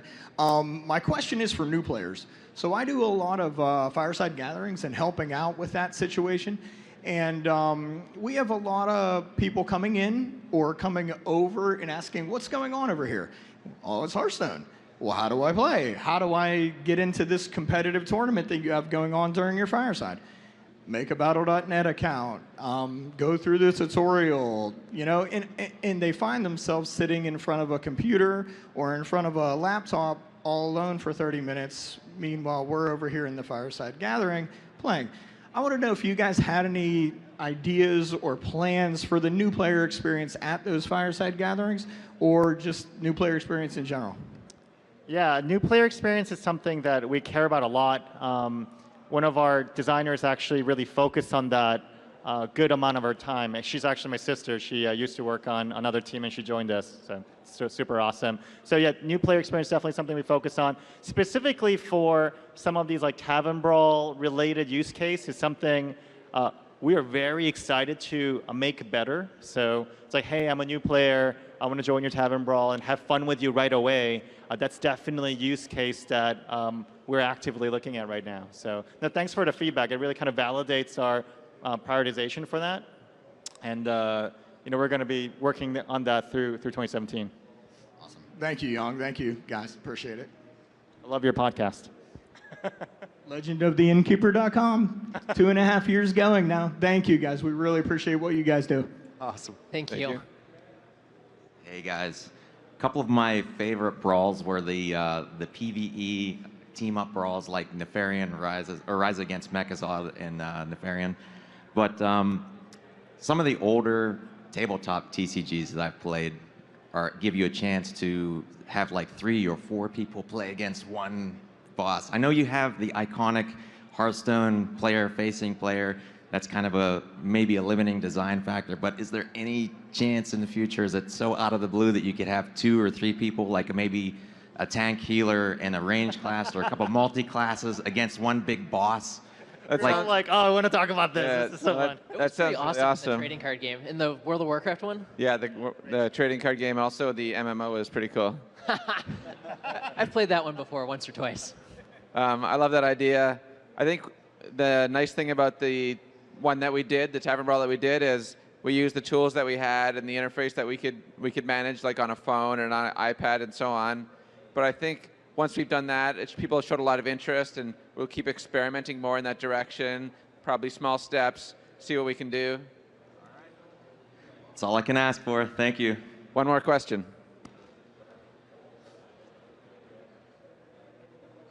Hey This guys, is the how last you one, doing? by the way. That's fine. So my question was regarding esports and ACT in general. With the growing push in 2017 and the competitive scene, what are you guys thinking to do, if possible, if anything, for a more physical event similar to what we're experiencing here at Blizzcon and over on the world stage? Are you guys looking to do more in-person events and pushing the esports and kind of further pushing the community aspect in general? Yeah, so there's a lot of plans right now to leverage, you know, the Tavern Heroes model to kind of have these local Tavern Brawls feed into the HCT. And we did some of that in 2016. We're going to do, you know, even more of that in 2017. So we want these. Sorry, did I say Tavern Brawl? I meant Fireside Gathering. So yeah, so we really want these Fireside Gatherings to be these like local mini BlizzCons in your local community, and that's an angle we're going to push very hard. Awesome. Thanks, guys. Well, thank you. Thank you. Yeah, I think that's all the time we have for questions today, but thank you guys so much for coming. Yeah. We Thanks. love seeing all the passion. We love seeing the community, and enjoy the rest of your BlizzCon. Thanks, everyone. Thank you, guys. Thank you for attending Hearthstone Q&A. Up next, the Building Worlds Inside Blizzard Publishing panel.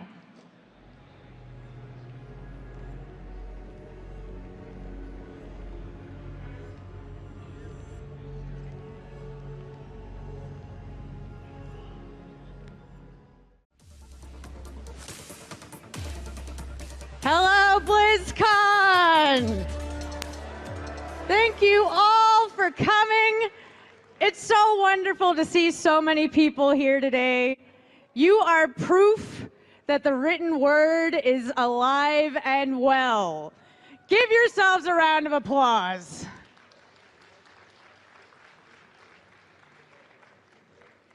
Welcome to Building Worlds, inside Blizzard Publishing, where we're going to give you a behind-the-scenes look at how writers translate Blizzard games into unforgettable novels, comic books, short stories, and other forms of prose. My name is Kate Gary. I am the senior editor for Blizzard Publishing, and here we're going to bring out your panel. First, we have Christy Golden, a familiar face to many of you. Next, Mickey Nielsen, Matt Burns, Robert Brooks, Greg Weissman, and Timothy Zahn. All right, we're going to start with Christy, New York Times best-selling author, here today to talk to us about re-releases of two of her classic Warcraft novels, Lord of the Clans and Rise of the Horde. Now, Christy, you originally wrote these 10 and 15 years ago, and a lot has happened since then. World of Warcraft has released its 6th expansion. There was a little movie called Warcraft, which incidentally featured one of the characters you created in Rise of the Horde, Draka. How did it feel to see her on the big screen? Oh, it was amazing. It was absolutely amazing. I actually had my first glimpse here at Blizzcon when you treated everybody to snippets of the movie before it came out. And I knew she was going to be in the movie, but I didn't know that I would see her. So I'm sitting here with everybody else, and then she's on screen, and I went, ah! I literally shrieked, and it was pretty amazing and very gratifying to see how she was treated and see her, something that you created and gave life to, and a name and a personality on the screen. I'm a fan. I was excited to see her too. But now it's 2016. Your novels are being re-released, and the audience for Warcraft books has grown astronomically, to put it mildly. What do you think in these stories will resonate with audiences today? Well, the nice thing about both of these books is they take place before World of Warcraft even existed. So these are real historical stories, 2001 and I believe 2006.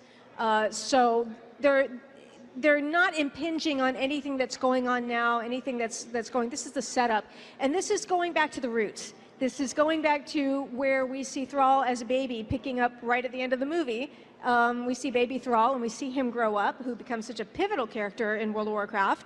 And then we get to see the literal rise of the Horde and how that all began in the game setting as opposed to the movie setting. So we have a chance to go even deeper into it. And I think that people will enjoy revisiting this and kind of brushing up on their roots. Fantastic. All right, now, the story of how you wrote Lord of the Clans is the stuff of Blizzard legend. Tell us what happened there. Oh, this is totally epic. I was just coming off not working with another gaming company who shall remain nameless. It was a very bad experience, and I was a little bruised from it. And an editor over at Pocket Books, with whom I had worked doing my Star Trek novels, contacted me and said, this company, Blizzard, has a game that they never finished, that they chose not to produce, but they want the story turned into a novel. Is that something you'd be interested in? And I'm like, oh, I don't know, gaming companies, I don't know. I had a good friend of mine, though, who was familiar with Blizzard games. And he said, Christy, Blizzard really cares about what they do. They do quality work. They're known for it. They have a great deal of passion. I think you'd like working with them. So I said, well, all right. Well, little did I know that on the other end of this, Chris Metzen was talking to this editor and saying, oh, Star Trek writer. I don't know. I don't think a Star Trek writer could really be able to do justice to orcs, the mighty orc horde. I'm just not sure. And she said, Christy really knows her stuff. She's very passionate about what you do. I think you'll like working with her. So like a matchmaker, almost. And sure enough, in 6 weeks, I worked with Chris and produced Rise of the Lord of the Clans. Really loved it, really loved the world. Chris was excited about it, you know, and the rest is history. And there's a fun footnote that you may not know, which is that that editor is Jen Heddle, who is now licensing over at Star Wars. So it's a very small world. All right, thank you very much, Christy. Now we move to Mickey Nielsen, my old boss and New York Times best-selling author. I've got my eye on you. Taught me everything I know. You're here to talk about comic books, in particular, the upcoming StarCraft II comic, Nova the Keep, which will be released later this month. Yeah. I read it. I loved it. Did you like it? I did. I think you might have edited that I as well. did. The editing was impeccable, especially. But I noticed that. Yeah. It's a great story, and I noticed it has a very strong theme about secrets and what it means to keep them. How did you come up with that? Yeah, so we were sitting around talking, and we were trying to figure out what the next evolution of Nova's character was going to be after all that she's been through. And we talked about the fact that with the Dominion right now, with Valerian, you know, it used to be that if you were a ghost, you had to have your mind wiped after every mission. Well, now with Valerian, it's a choice. And so we really started to focus on that and trying to figure out, okay, if Nova now has the choice to remember some of the things that she's done, and because she's an assassin, sometimes she does things that maybe she wouldn't be so proud of. What if she has a choice to remember those things or not? What kind of a choice is she going to make? And so our story started to revolve around secrets. And then we started thinking about Valerian as well. And Valerian became a kind of mirror for Nova because Valerian has some secrets of his own that we're going to explore in the comic. All right. Now we're going to change gears just a little bit and talk about motion books. A lot of you may know that Blizzard has recently partnered with Madefire to release our comic books with limited sound, light, and movement as motion books. And Mickey, I'm going to show an example from a comic you wrote, Overwatch Torbjorn Destroyer.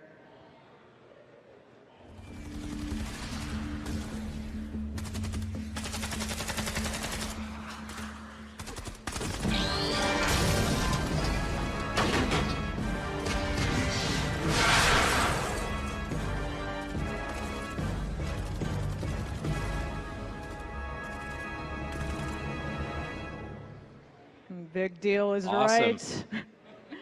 So actually, Nova the Keep will be released as a motion book also. But Mickey, you've written several traditional comics for us in the past. How does writing for motion books affect your process?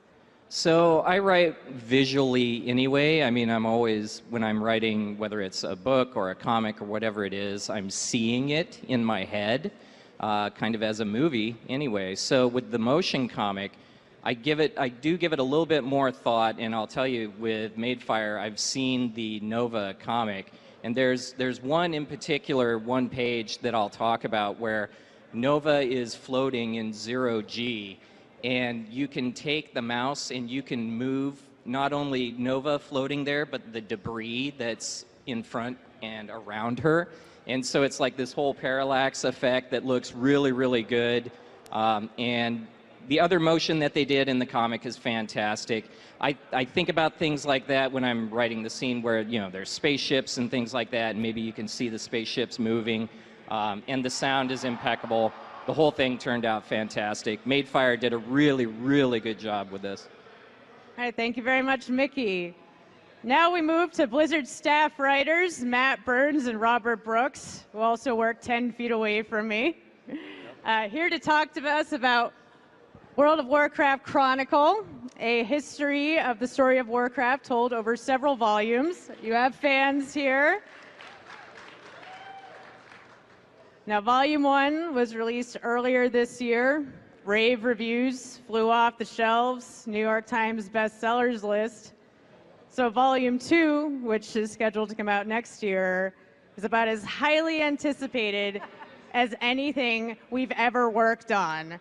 No pressure. No pressure. So Volume 2 will be the definitive history for how the orcs built the Dark Portal to Azeroth, the formation of the Alliance, and the First and Second Wars. How do you decide what makes it into the history and what gets left behind? This is a question for both of you. Oh man, that's tough. We've had to make some really difficult decisions. Just recently, actually, we probably made the hardest choice we've ever made, and we decided to leave out this epic, millennia-spanning backstory of Hogger. So that's very difficult. But you know, no. But honestly, there's so much story to draw on, from the games to the books to the comics, that we really have to take everything on a case-by-case basis and ask ourselves if the characters and events we're talking about, if they have a big enough impact on the overall story to tell them. We really want Chronicle to be something you can go through to get a general overview of the history. You can think of it as a spiritual successor to the old game manuals. So sometimes we use those as a meter to gauge how deep to dive into the subjects that we're writing about. Yeah, and then one of the things that we were really focusing on is finding the events that had major ripple effects across the entire Warcraft mythology. Something like as big as the Titans taking out the old gods. It had both good and bad points to it. Didn't all go according to plan, and those effects, the ripple effects and the consequences, have been felt all across Azeroth for a long, long time, and you get to point out where those things connect. That helped us focus on what was important. All right, good answers. I'm sure no one will be angry at anything you leave out. All right, Matt, let's dig a bit more into what's going to be in Volume 2.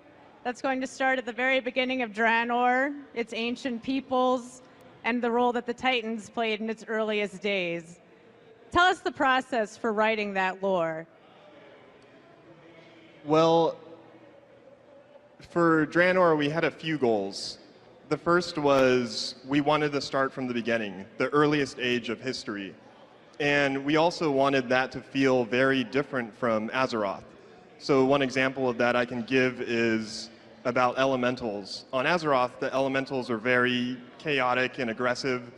On Draenor, we decided to make them very passive and subdued. Another goal was really digging out the unknowns of Draenor's past. Stuff like the Apexis Arakoa, the ancient Orc clans, and the ancient Ogre Empire. These were things that people knew a little bit about, but we hadn't really explored in depth yet, so we wanted to do that. So those goals really informed our writing process, as did all of the lore released with the Warlords of Draenor expansion and a lot of the books we'd previously published. We basically used those sources and we worked backward, filling out the empty areas of history. It was kind of the opposite of how we wrote Volume 1, but I think it worked out really well for Volume 2. We also have some art here today. So this is a piece of art from Chronicle Volume 2, and it's done by the very talented artist Abe Taraki. And if you remember from Warlords of Draenor, there were two factions called the Primals and the Breakers. Well, these two characters are basically the progenitors of those two factions. These guys are huge. They're like as big as mountains.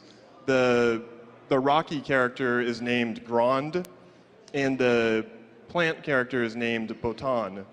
So long, long ago, they waged this war for control of Draenor that would really establish the different races, cultures, and ecosystems that we saw in the game.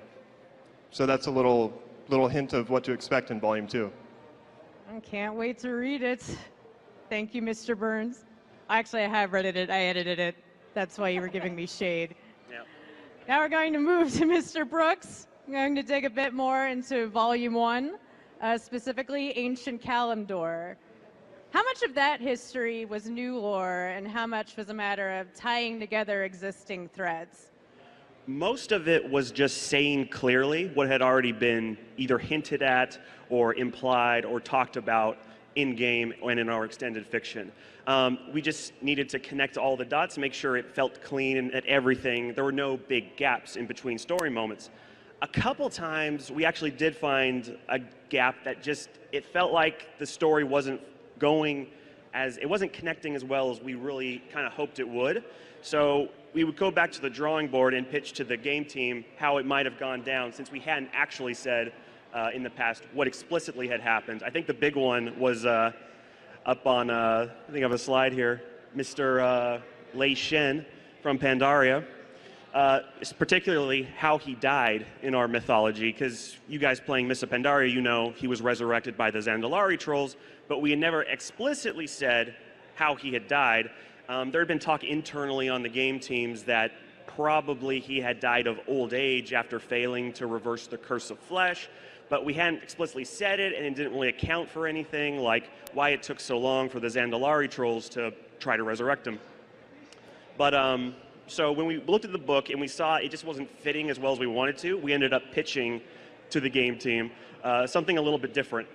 Maybe Lei Shen, being the Thunder King, being the owner of Titan power on Azeroth, decided that all Titan artifacts and creations also belonged to him. So maybe he went to his next door neighbors, the Tol'vir in Uldum, and said, hey guys, I own everything in this place now because, you know, I deserve it. And they told him to go to hell. Not a great thing to tell a Thunder King to go to hell. So he leaves, but he comes back with his giant army of Mogu and his Zandalari buddies to basically do a death march straight in Uldum and take it anyways.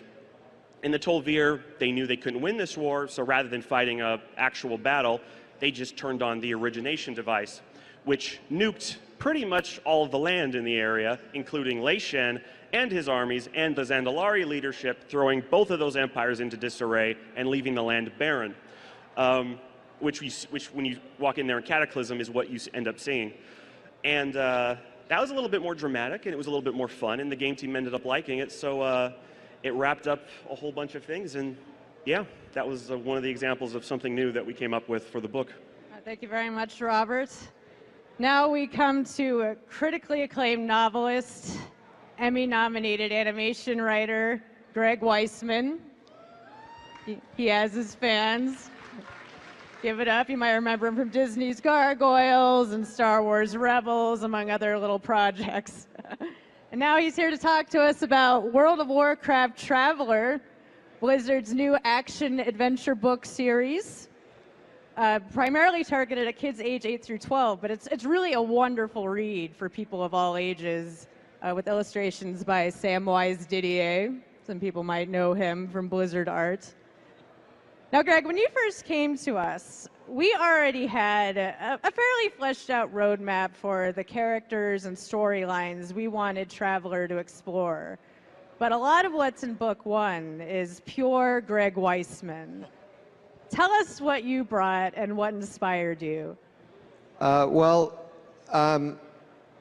was a lot of fun just absorbing all the material, and there was a lot to absorb because there's a lot of lore in World of Warcraft.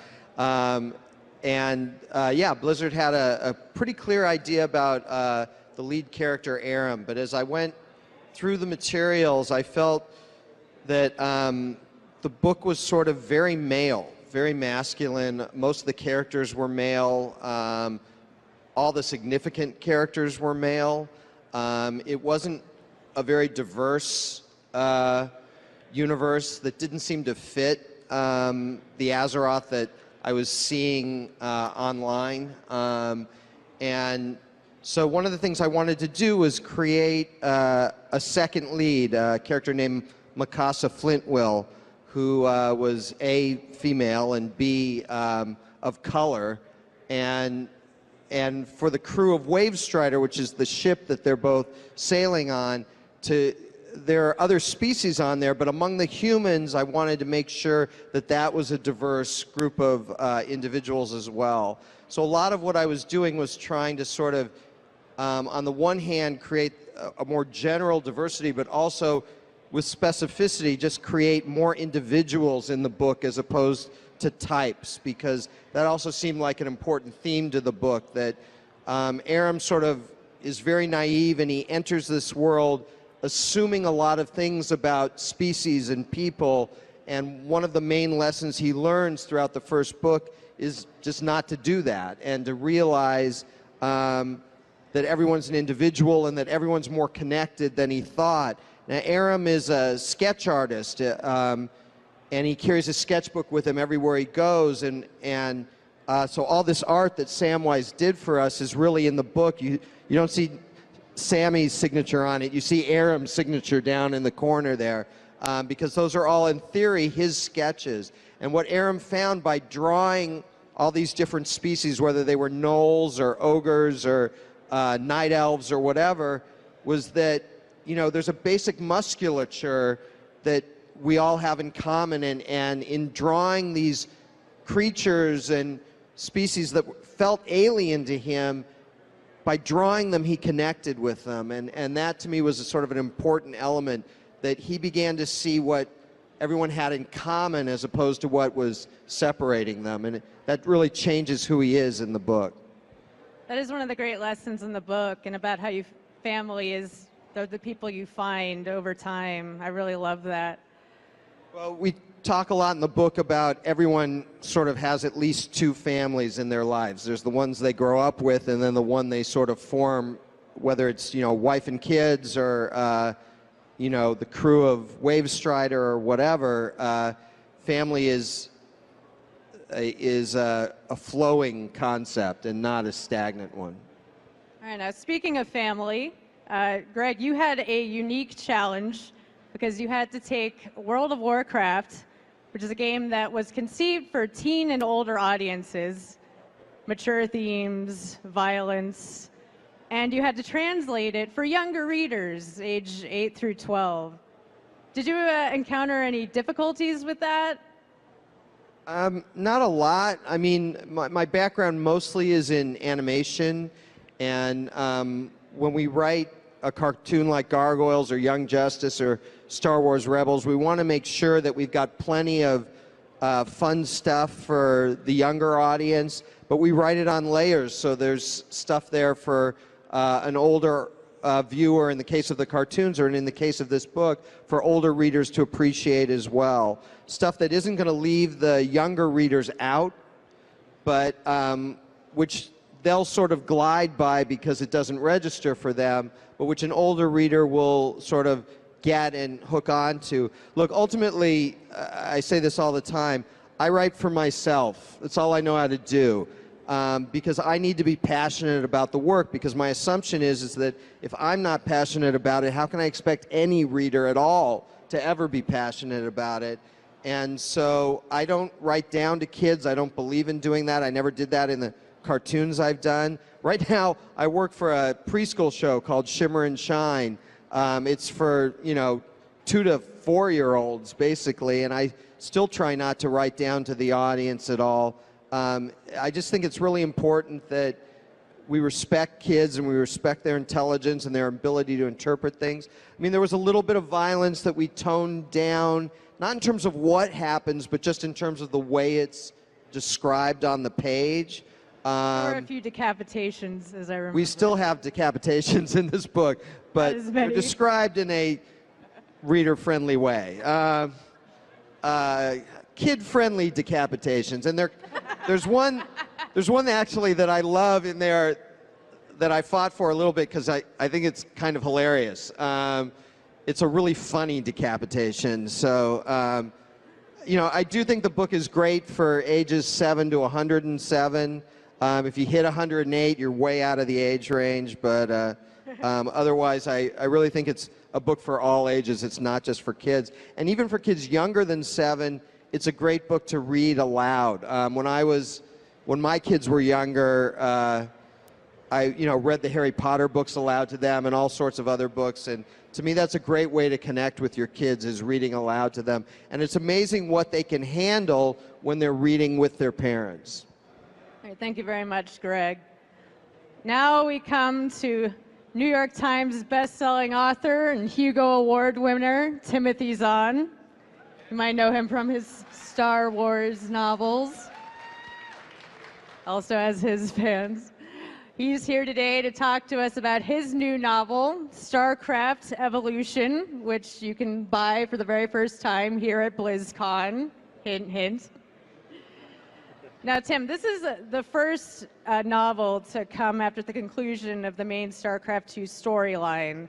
So other than the story in Nova Covert Ops, the world was wide open for you to play around with.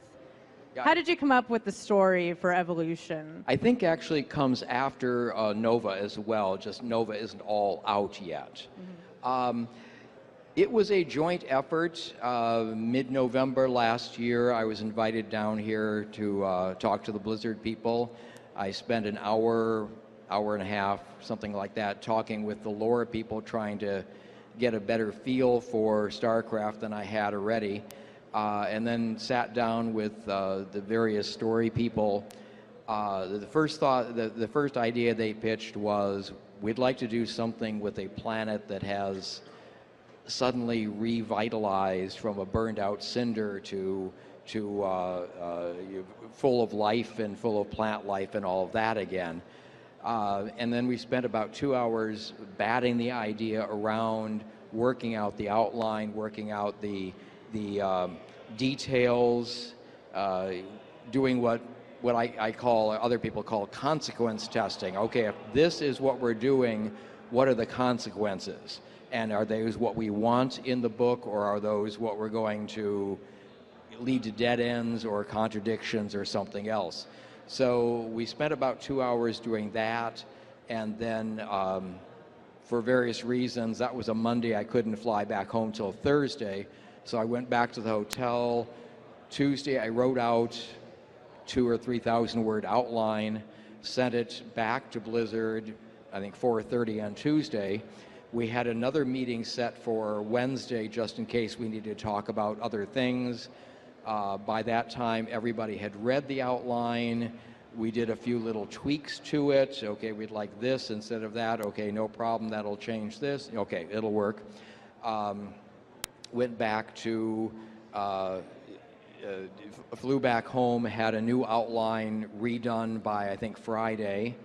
And middle of the following week, we went off on a 3-week signing tour of Brazil.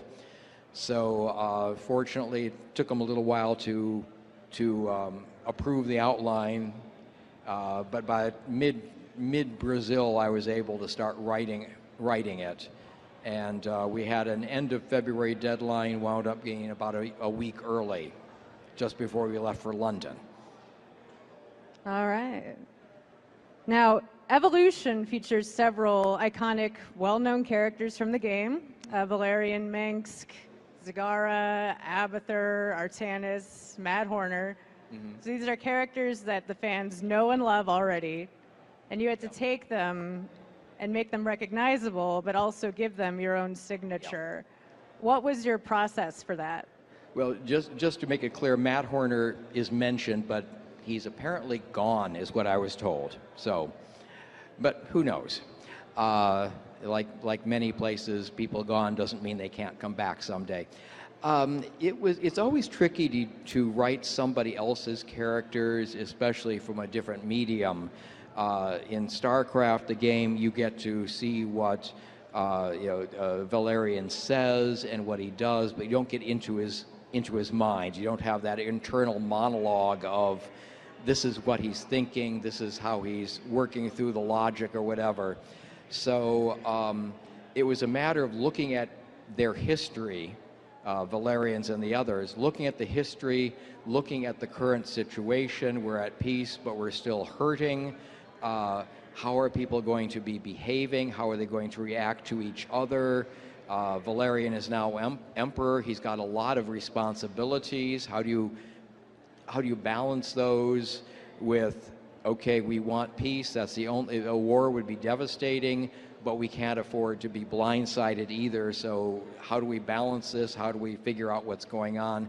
The book is, along with the combat sort of thing from StarCraft, it's also a puzzle story.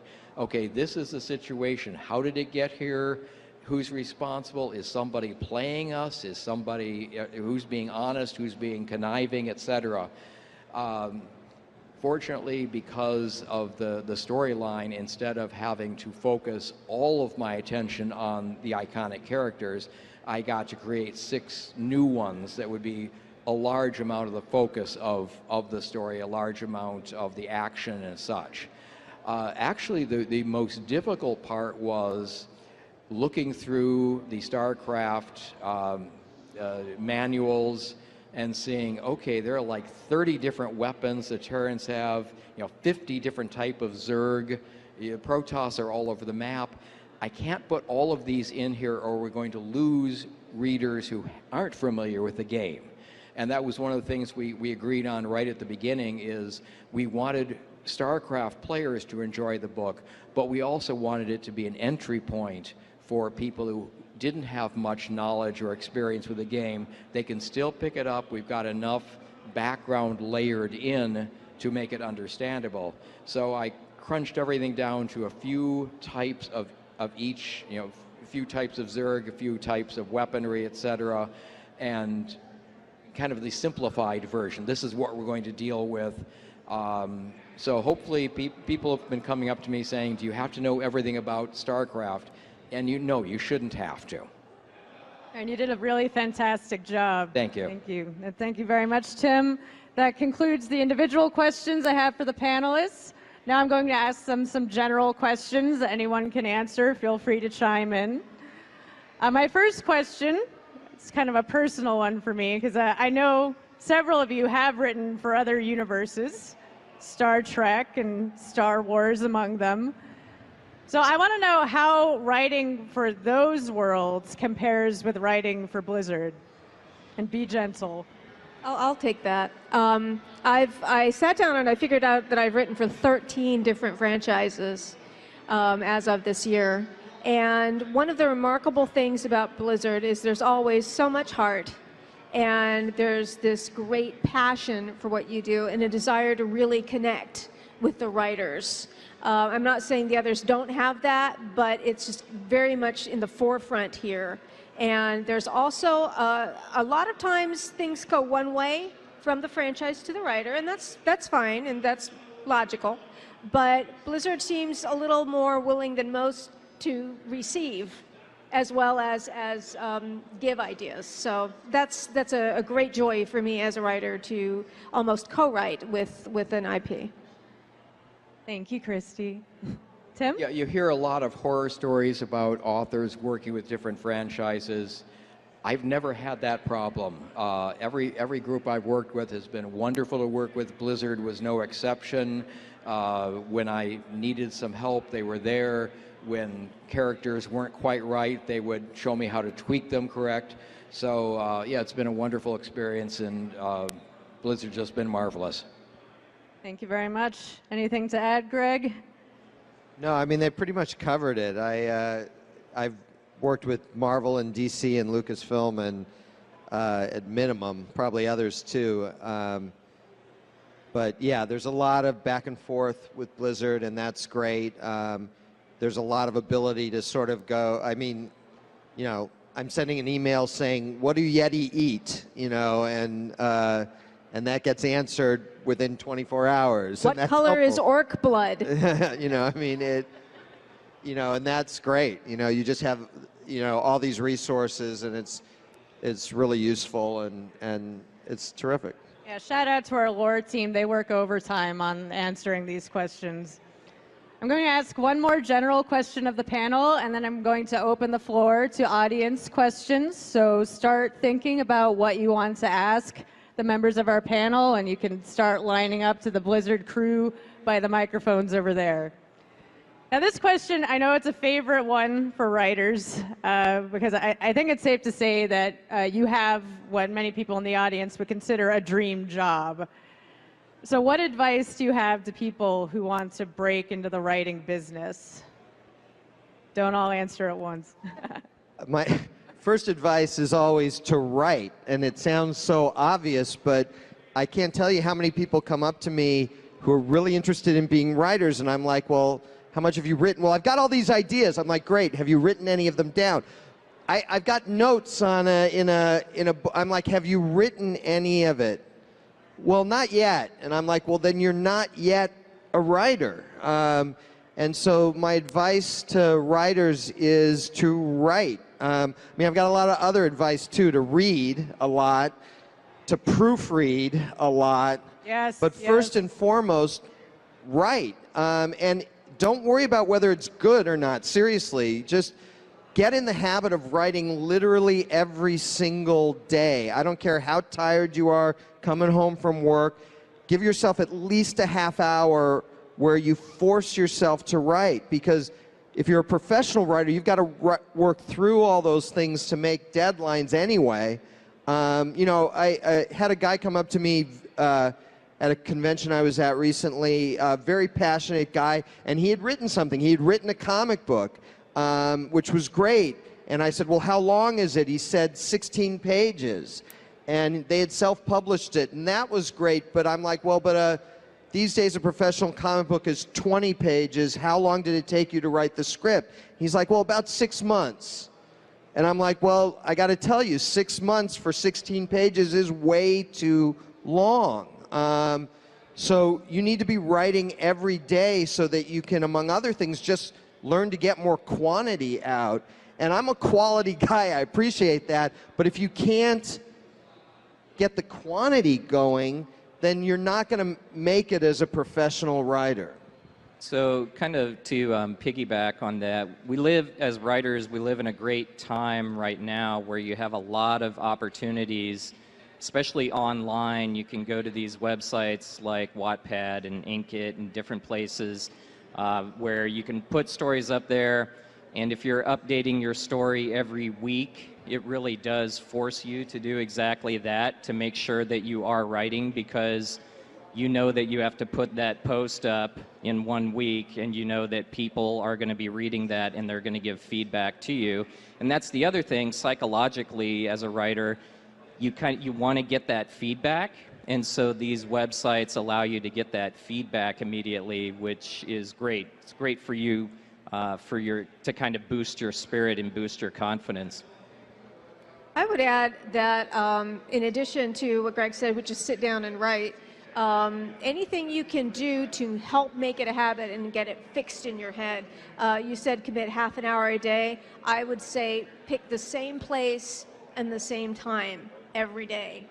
And a little trick that I learned a while ago, it's kind of fun. The sense of smell is processed in the same part of the brain as long-term memory. So if you have a scent that you like a candle or essential oil or whatever it is, and you have that scent going when you write, all of these things that you start doing regularly are going to get your brain into gear faster. Your brain is going to be, oh, I'm sitting here at this time, I'm smelling this, it's time to write. And you're going to drop in a lot faster and make the most of that half hour. Well, that's great practical advice, Christy. Any other tips from our writers on the panel? The only thing I would say is definitely write every day. That's perfect advice. You have to do that, but don't put the pressure on yourself that what you're writing is going to be perfect and it's going to make your career like today. Like, that's not really realistic. I would just put something down and work it out. Like, see how it goes. Just try something. Maybe it works, maybe it doesn't. If it doesn't work, you leave it. No one else has to see it. But when you keep doing that, you just get stronger as a writer. You learn what works and what doesn't just for you, even if no one else, and you will get better over time. People talk to me a lot about writing for cartoons or writing for television. I'm like, write a script, then put it in a drawer. Don't look at it for 3 months. Write a second script, write a third script. After you've written the third script, go back and look at the first one. You're going to look at it, you're going to read it and think it sucks. So rewrite it. You know, make it better. Then put it in a drawer again. Then take out the second script and rewrite that. Start a fourth one. Start a fifth one. The problem that I see a lot of writers, even artists also run into, is they want that first thing to be perfect. And until that first thing is perfect, they can't move on. And it just doesn't work that way. I mean, I suppose it's like theoretically possible that it might, but for most of us who do this professionally, we have to do a lot of rewriting, and it means, particularly when you're starting out, put things aside. Don't immerse yourself in it for 3 or 4 months. Let time pass. Look at it again with fresh eyes, and you may be able to fix things that you couldn't solve before, or notice things that are broken that you didn't realize were broken before. And still, it's about writing. And proofread. Please, God, proofread. All right, are we ready for some audience questions? Oh, we have the lights, camera, action. First question. Hello, my name is Timothy Vasconcelos, and I've been a Blizzard fan since about 6 years old. My dad over there got me playing from a very early age, and I see that Blizzard as a company is moving towards that direction to get people to incorporate their children, make this a multi-generational experience. As writers, you really define what worlds these children and like, families are walking through together. And I wonder what content you produce that creates that same experience as a game for the children, that they can not only be read to with their parents, but also be played with, as I did with my father. And if you see any new platforms, content, different types of games that we don't even see Blizzard have today. Is that a specific question for someone on the panel, or? I came in late, so I don't know very many of your names, but if anybody has it open, I'd be glad to hear what you have.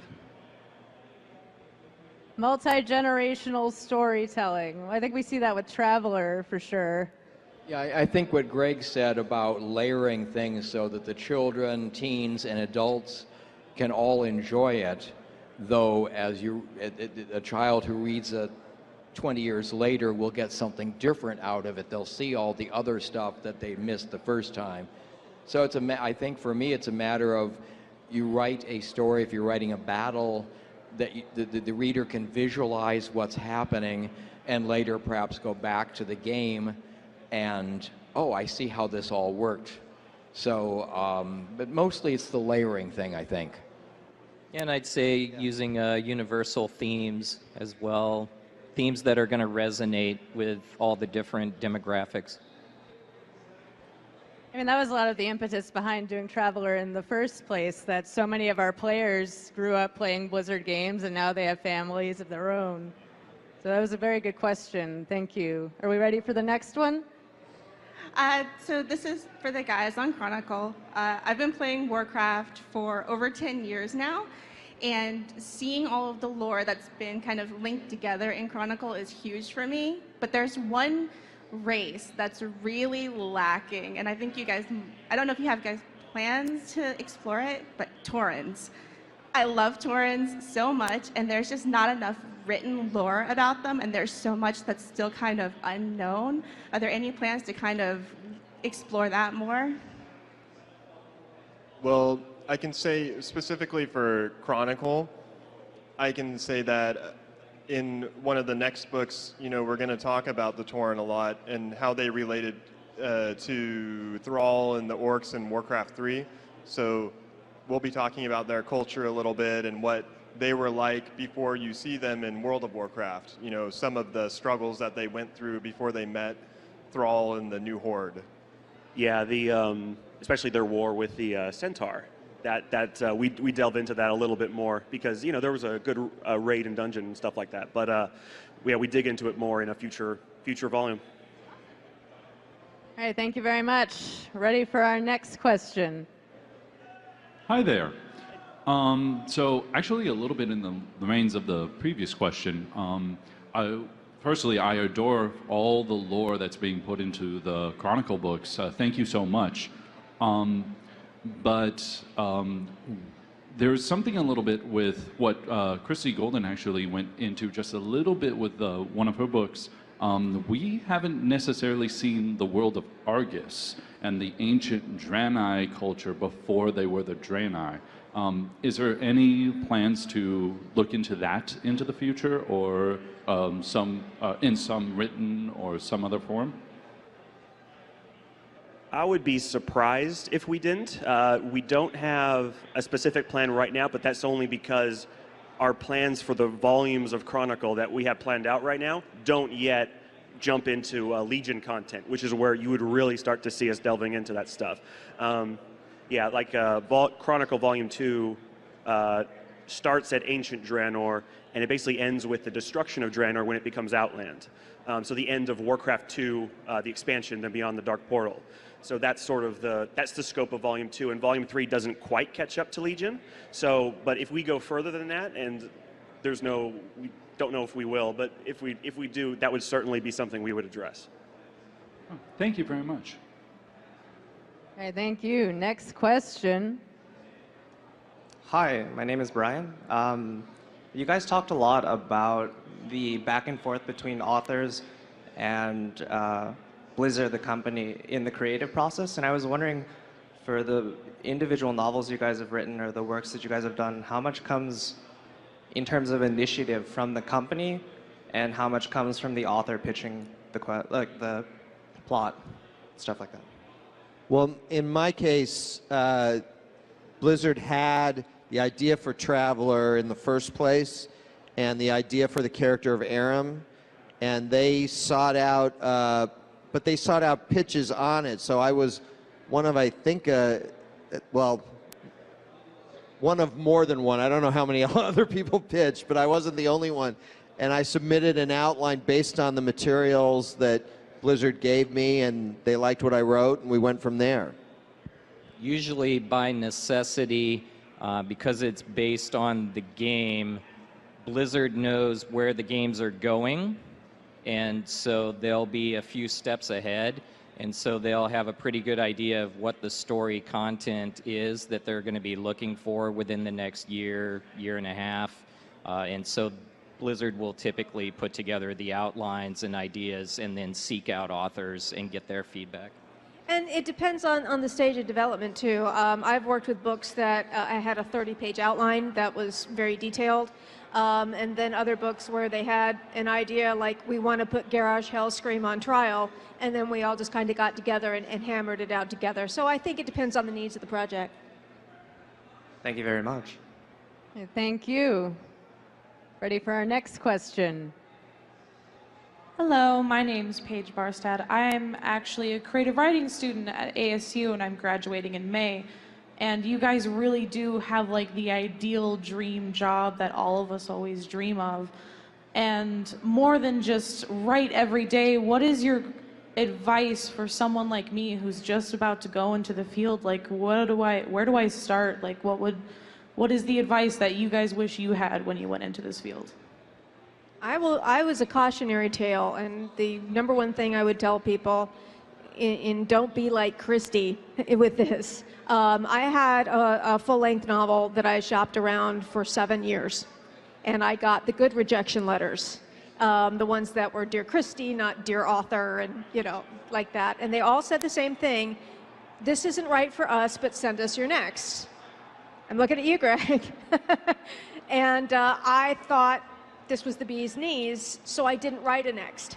And fortunately, I got in through a side door, which is another story, but I really wish I had heeded that advice and kept writing and kept doing other things, because there's a term for it, and it's called a trunk novel. And it's called a trunk novel because that's where you cut your teeth on your work, and it really just needs to stay in a trunk. It shouldn't be published. And I have one, and I think a lot of authors do. So my suggestion to you, the first thing would be, first go to writerbeware.org, which is sponsored by Science Fiction Writers of America. Tons of helpful information there, very practical information. And secondly, just keep going and keep going and keep going, and realize that your first baby may not be the one that gets to see the world. Thank you guys so much. All right, thank you. Next question. Hi, this is mostly for Mr. Weissman and Mr. Zahn. As you've written in both the Star Wars and the Warcraft universe, or Blizzard universes, do you feel constrained by the universe and what's expected of the novels by the companies? We're constrained in the same way a basketball player is constrained by the size of the court, the number of people, the periods, etc. It leaves a lot of room for maneuvering. So there's always, I mean, for me, it might have been a little constraining if I had to deal with characters that were already well established, but I got to do both. I got to do the established characters, Emperor Valerian and such, but also create my own characters that I could weave into the StarCraft universe. So I don't feel any particular constraint except this is the universe, this is the tech, these are the aliens. Find a good story to tell about them. Yeah, I mean, writing Star Wars Rebels, we just really wanted to try and capture the feel that it attracted us to Star Wars when we were kids. You know, when I was 12 years old and the first Star Wars movie came out and I stood in line to see it, I wanted to get that feeling into the books. Not the books, the cartoon show, but, you know, and the difference for me, for Blizzard, for me personally, is that I wasn't immersed in Blizzard ahead of time. I immersed myself when I got the job, not before the fact. Whereas on Star Wars, I was already a huge fan. But the thing is everything's relative. So like, I come into Star Wars Rebels feeling like, well, I'm a huge Star Wars fan, and then I meet some of the people at Lucasfilm that I'm working with, and I know nothing. Nothing. But fortunately, they knew everything. So it's like you were saying. I mean, yeah, there are always going to be borderlines and rules and things like that, but you're just trying to make the best version of whatever franchise you're working in that you possibly can. And since, in general, that's what the franchise holders want too, it tends to work out pretty well. Yeah, the goal is to write a good story, and you can do that in any universe. Thank you very much. All right, thank you. We have time for just a couple more questions. My name is Nick, and I'm from the Moonguard server. My question is for Christy, Matt, and Robert. First of all, I just want to say I'm a big fan of the lore, the Warcraft story. Sometimes gaps in the lore lead to speculation from fans, and oftentimes these gaps are filled in with conjecture from quests, NPC dialogue, comics, game manuals, etc. Sometimes these secondary sources are retconned, contradict each other, or changed for gameplay reasons. Outside of literature such as the Chronicles, what would you say to fans trying to fill in the gaps to these lore and answer some of these questions? That's a good question. I really like that question. Go ahead. Well, I was just going to say, outside of Chronicle, something that we have worked on in the past and, you know, we'll continue working on in the future is just, you know, things on the website. You know, a lot of times there's a bio for a character on the website, or there's a write-up about a zone. Some stuff like that can also fill in some of those gaps sometimes. I recommend index cards. Yeah. It's an in-joke, sorry. Thank you. I think we have time for one more question. All right. So this is to all the writers on the board. You've been working with Blizzard, creating all these different stories, putting more characters in that never existed in the first place. You've created your own original characters that might have their own minor roles, might have really major roles. Like Christy, you actually got one of your characters into the movie, so that's pretty cool. How does it feel knowing you've created all these characters that people might love, might hate to love, might love to hate? How does it feel? It's a real honor. One of the great things about Blizzard when you play in their sandbox is they're very generous. And they'll often take something that you've done and put it in the game or reference it or something like that. Like I said, it goes both ways with Blizzard very often. So I think it's really flattering and it's a real honor, especially when I get emails from people telling me how they like that specific character so much. And I feel very lucky to be in a position where I can do that. Thank you. Keep up the good work, guys. Thanks. Thank you. We do have time to sneak in one more question if it's a quick one. Hi, my name is Matthew Clements. I'm a novelist, screenwriter, game designer. I've worked in the traditional pen and paper RPG industry. And I've worked with franchises that have been around for a long time, and I've started from scratch. And I'm wondering, how important do you think it is to build your own worlds before you can play with someone else's toys in their sandbox? Yeah, I would definitely recommend that. So I remember a young guy who came into Blizzard, and he had his sketches of his D&D characters. His name was Chris Metzen. And he brought in all his sketches and laid them out and started talking about the D&D worlds that he had been building and everything else. And there are plenty of people on the WoW team who got onto that team because of RPG worlds that they had built. And the world building that they had done for that was so impressive that it really helped them to get the job on the team. So absolutely. As far as writing novels for something like Star Wars, they don't accept just general submissions. It's an invitation only. And to be invited, you need to prove you can come up with good ideas, you can write coherent stories, and you can deliver them on time, which is very important. So the more you can create of your own, the more track record you can build up of your own material, the easier it's going to be to come to Blizzard or whoever and say, I'd like to do this for you. All right. All right, thank you very much. That's all we have time for. So let's give it up for our panelists one more time. Christy Golden, Mickey Nielsen, Matt Burns, Robert Brooks, Greg Weissman, and Timothy Zahn. So I invite you all to come up and meet the authors. You can buy copies of their books, Lord of the Clans, Rise of the Horde, StarCraft Evolution, and World of Warcraft Traveler on the 3rd floor. Meet the authors, ask them some more questions, get their signature, starting at 2:15. So that's the 3rd floor, author signing area, 2:15 to 3:30. Thank you very much and have a great BlizzCon. Welcome to the Blizzard 25th Anniversary, a look back panel.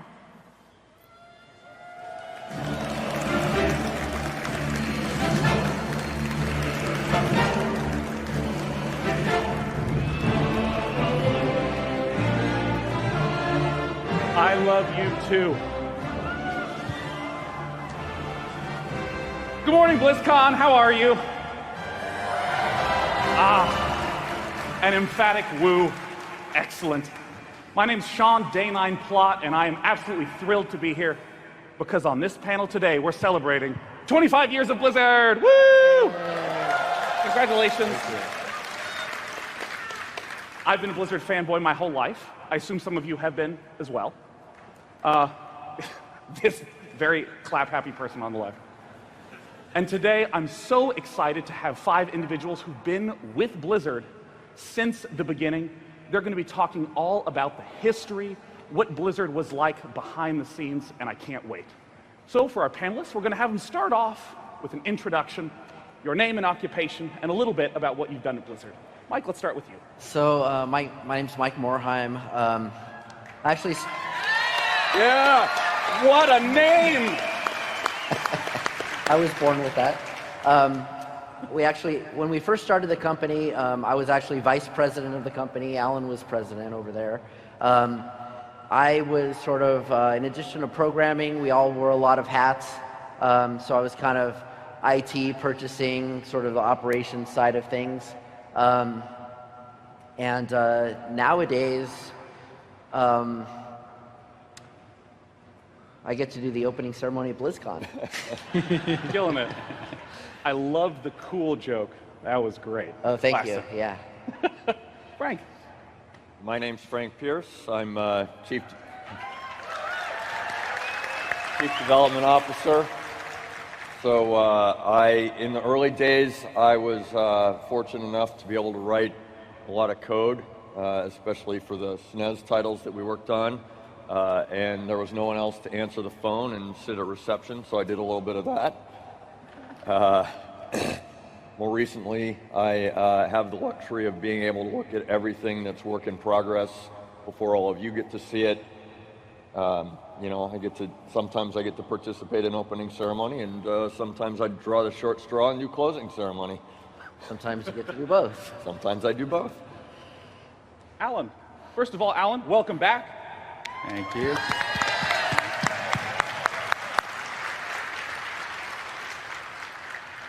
So my name is Alan Adham. As Sean mentioned, I'm recently returned.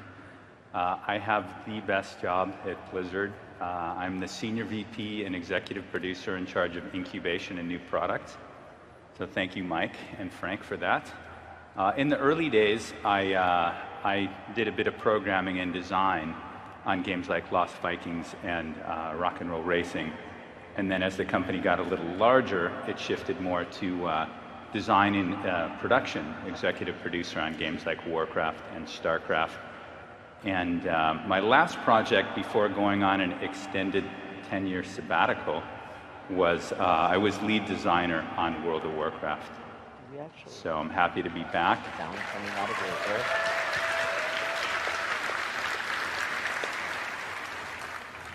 Bob, take it away. Greetings, BlizzCon. I'm Bob Fitch, and I started... Oh.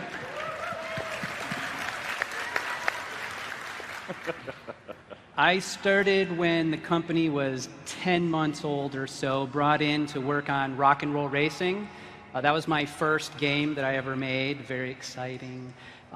Later, I engineered on pretty much everything we've ever made or designed or helped or tested or whatever. So if there's a game, I've worked on it. But a couple of the things that you might know most would be the StarCraft AI, StarCraft Brood War, actually did all the AI programming for Warcraft, Warcraft 2, Warcraft 3, all that. Loved doing AI programming.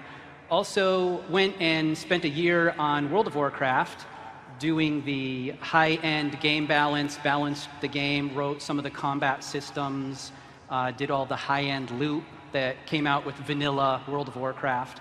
So those are probably two of the things you'd know most. But like they said, lots of stuff, lots of hats. Bob left out most recently. He was tech director on Hearthstone. Oh, yeah. Oh, baby. More recently, tech director on Hearthstone. That's that old card game. Yeah. Yeah. Now the important thing is that Bob is responsible for the Brood War AI 5-pooling sometimes. You have to own up to that now, because the first game I ever played against a computer as a child, I just beat in the single player. I was ready to take on the PC, and I got 5-pooled, and I couldn't believe it. You monster. That's the way I rolled. I figured, you got to really teach them right and give them the hardcore experience right away. And look what I turned into. A host in a purple shirt. Thank you for that. It shaped you. It shaped you. Sam. Hello, BlizzCon.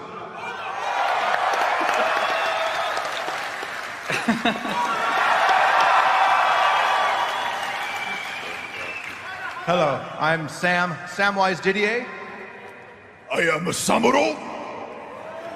I am the Panda King, and the Senior Art Director at Blizzard Entertainment. I've been honored and lucky enough to work on almost every game I think that we've ever done. And it's been quite a privilege because we have so many great games that we've made. Blizzard is about so many different games, so many different communities.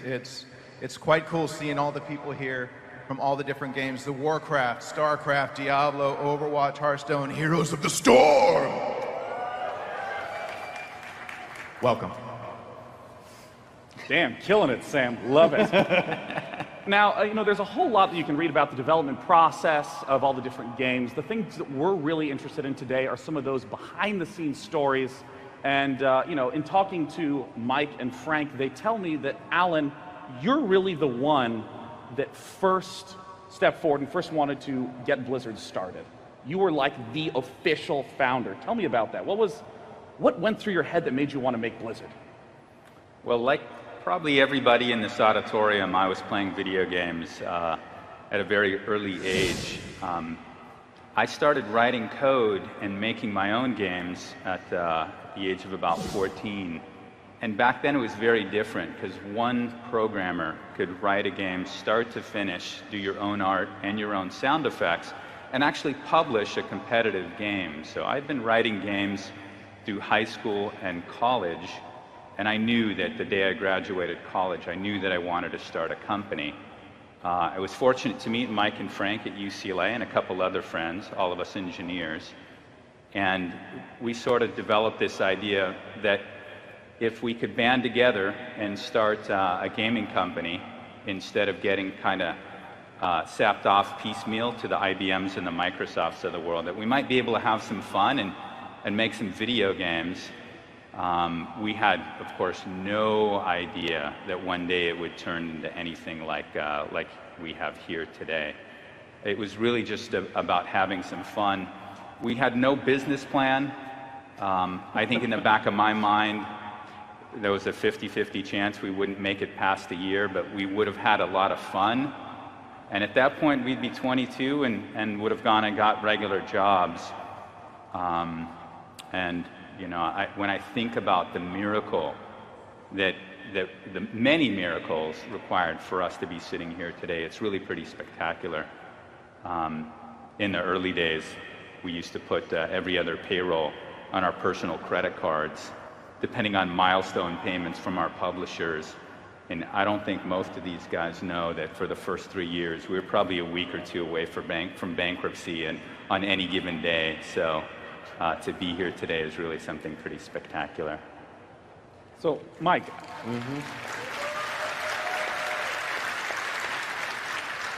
You know, you guys have this huge reputation for being focused on quality, don't release a game until it's done.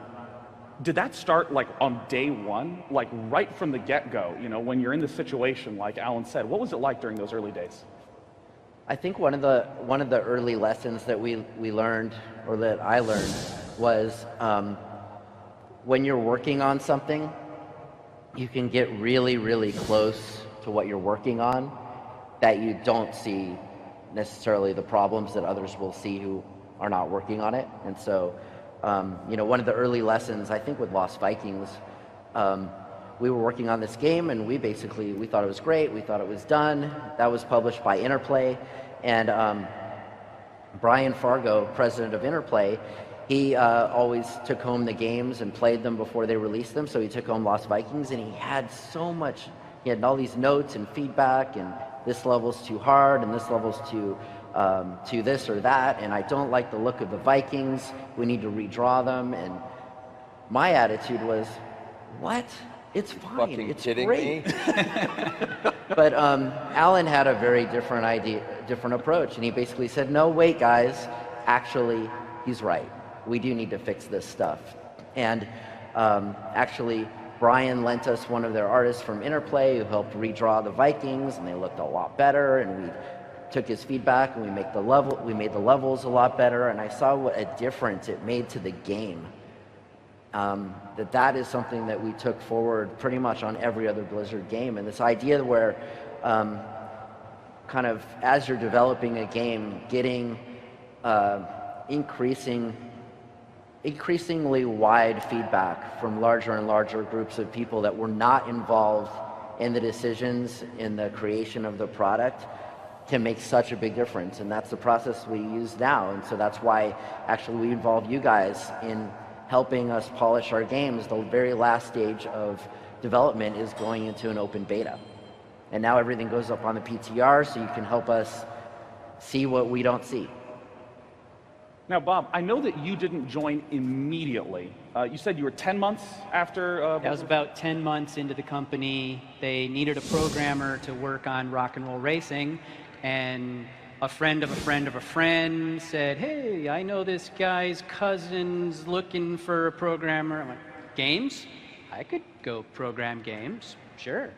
And so I decided to go interview for it, and I walk into this little teeny, the place was about the size of my apartment, really, and there were 10 guys crammed in there. When I was a kid, this is kind of funny, I think it's part of how I got the job. I loved the movie Real Genius. There was a character in there, Chris Knight, who he goes to his first day on his job, and he's wearing this shirt that says, I love toxic waste, and he had a little toy on his head and stuff. And I said, someday I want to go like that to my job interview. I want a job where that's how I walk in.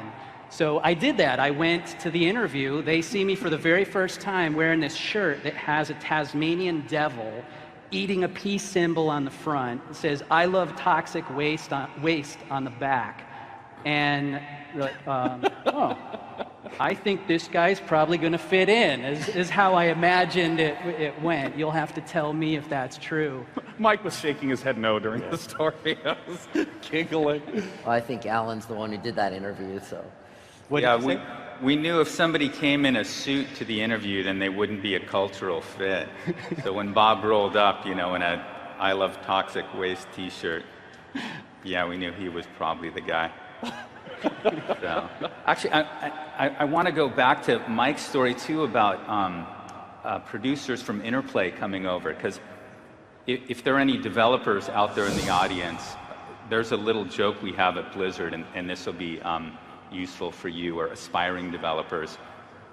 We learned that no matter how well polished our milestones were, producers always had to find something wrong with it to justify their own job. And this was before we were publishing our own work, so when working with outside producers. So we got in the habit of putting a couple things that were obviously terrible in the game. So the producer could come up and go, well, that background looks really good, but the yellow duck in the corner, could you remove the yellow duck? And so it became this joke that we would always hide a yellow duck somewhere in the background so that when having external producers review our work, they had at least one or two things they could critique and they could feel good about themselves without giving us trouble about the stuff that we actually really liked. Sam, what was the culture like at Blizzard then? Well, we had a lot of work with ducks. We got very good at making ducks for the people to point out and say, oh, can you remove that? All right, fine. The culture was just a bunch of all of us hanging out, right? Making games, we were making art, we were playing games on the side. Dungeons and Dragons was a huge, huge game that we played. I mean, I think, Bob, you ran a 3-year one over email when we were working on StarCraft, I think, right, or something? I ran multiple email D&D campaigns that stretched for probably 10 years. One of the longest ones, I think, ran for 5 years. Sammy got a character to raise up to be a demigod level. Ew. Yeah, but so, yeah, even our email games take long to make. But what it was like, we were always just playing games and hanging out, and as we got bigger and as, people had families and got married, had kids, things like that, we didn't see as much of each other, but the culture was still there because we still had these games that tied us all together. And no matter what we were doing outside of work, whatever, we always came back and there was something with a Warcraft or a StarCraft that always kept us together. And we always had that sort of link. Even now, like, everyone here has a link with these games and with us. And it's really cool how these games have held together just a group of people across the world that anyone from different countries can talk about something in Warcraft and the other guy's like, oh yeah, exactly. Even though they've never met and they've just met here at Blizzcon countries apart. So it's pretty cool that things like Dungeons and Dragons brought us together, things like World of Warcraft, StarCraft, all of our games brought everyone here together. So there's power in that. There's power in these games that keep us communicating with each other. And Frank, you've talked a lot about the games that you were playing at the time during those early years, really inspiring the development of those early Blizzard titles. What were some of those? Yeah, I mean, when I think about the games that influenced me, I even go back earlier than the days of the early days of Blizzard. And like, I had an Intellivision when I was in junior high. I had 50 carts for my Intellivision, and I had an Apple II. We were talking about a game on the Apple II called Rescue Raiders that I say, go play if you want to see what the early days of the mobile looked like. The Rescue Raiders was like the... There was one person knows Rescue way Raiders. On this side. It was like, Rescue Raiders, finally! It was a fun game. I think also what was great about the games back then is that the scope of content was so much more contained and smaller, and even the early games that we were working on, Alan mentioned it, just a handful of people, you could make a game. He was making games by himself. Even the SNES titles we worked on, we did it with 8 people, and now our teams are 300 people large, and that was a really unique experience to be able to work on a game with 8 people. You can go out to lunch and everyone can talk about the game together. Yeah. But yeah, I mean, I think all of us have been lifelong gamers. It's just that, the games that we played back in the day are nothing anyone in this room has heard of. And I mean, I know that community is such a huge, part of Blizzard Entertainment. For instance, hi Haldi, hello, lovely to have you here. When we think of community, we think so much about, live events or YouTube or Twitch, a lot of the new social media, but during those early days, I know that you still had really interesting interactions with rabid fans. Mike, I was wondering if you could talk about Operation Seawall. Any of you know what Operation Seawall was? Few people. So while we were working on StarCraft, the game was announced, everybody knew we were working on it, and there was this group of people that basically got tired of waiting. So they formed this sort of fictional group. Seawall stands for Can't Wait Any Longer. And they started scoping out our office and counting the number of cars that were in the parking lot late at night and extrapolating stories about where that meant that the StarCraft was in development. And they started putting up fictional stories about what was actually going on inside, and they had this conspiracy theory that Alan and I were just sitting, basically holding on to the Gold Master discs that were really actually complete, but we wouldn't, for some evil corporate reason, wouldn't let them out of the building. So it was all in good fun. So we ended up making that a cheat code in StarCraft, Operation Seawall. I went to my storage unit to try to find a wardrobe for this panel, like old school, like Blizzard stuff. Yeah. None of it fits anymore. But I actually found an Operation Seawall t-shirt in my bin with my other legacy clothes. Unbelievably. Pretty cool. And I mean, Alan, you were talking at the start of this panel about how for those first 3 years, it was like 1 week away from closing down, but you guys just kept pushing it and kept pushing it. What was the first of those early titles that you really feel like cemented a sense of stability there? Well, I knew we'd arrived for certain with Lost Vikings and Rock and Roll Racing, and they both came out pretty close to each other. And those two titles, Lost Vikings won Puzzle Game of the Year, and Rock and Roll Racing won Racing Game of the Year. And I think it was in the same year. And that was out of 7 awards, and the companies we were up against were companies like Konami and Capcom and Sega and Nintendo. And our tiny little company with around 20 employees took down 2 of the awards. And I knew we hadn't arrived yet financially because we, of course, had horrible royalty deals, and those titles, we didn't own them, we didn't publish them ourselves. But we knew that, or I knew anyway, that fundamentally things would change after that, because we were on the map at that point and the phone started ringing off the hook. And shortly thereafter, we were able to start developing and publishing our own titles, and that led to Warcraft and Warcraft 2. I think our big breakthrough financial success was probably Warcraft 2. Warcraft 1 came out and it sold fairly well, but kind of steady, slow growth. But when Warcraft 2 came out, it was apparent that Warcraft 1 had finally kind of broken through and built an audience over time that was just ready for Warcraft 2 when it came out. So I'd probably say Warcraft 2 was the financial kind of breakthrough, and Lost Vikings and Rock and Roll Racing were really the 2 of those were the ones when I knew that we had sort of arrived.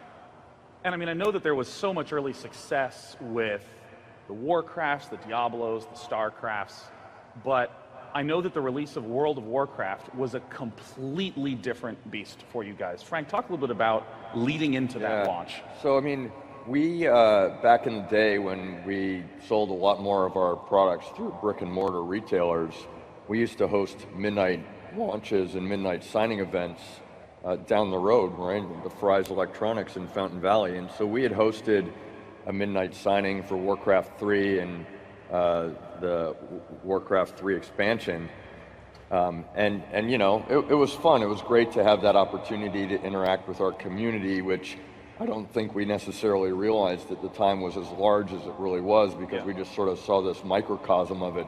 So we might have had 500 people that came out for the midnight signing for the Warcraft 3 releases.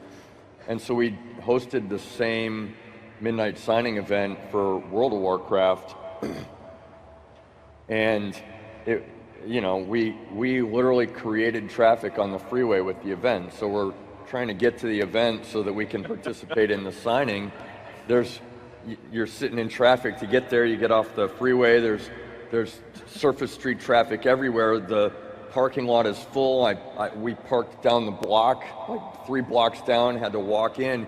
You're walking in, and there's this line that's going down the street and down the block. Like, what is going on here? Like, why is the line off the property?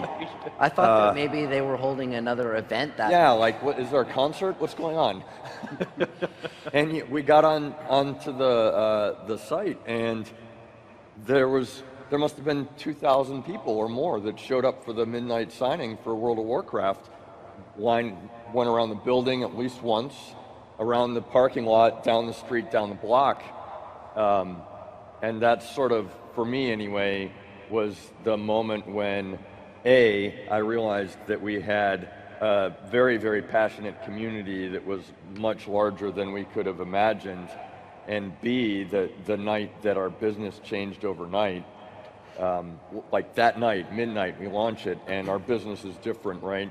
We're not just putting product in a box, delivering it, and because we love the product, making patches, all of a sudden, we felt a tremendous sense of obligation to all these people that love what love what we've done, and are living in this virtual space that we've created, and we need to continue to maintain it.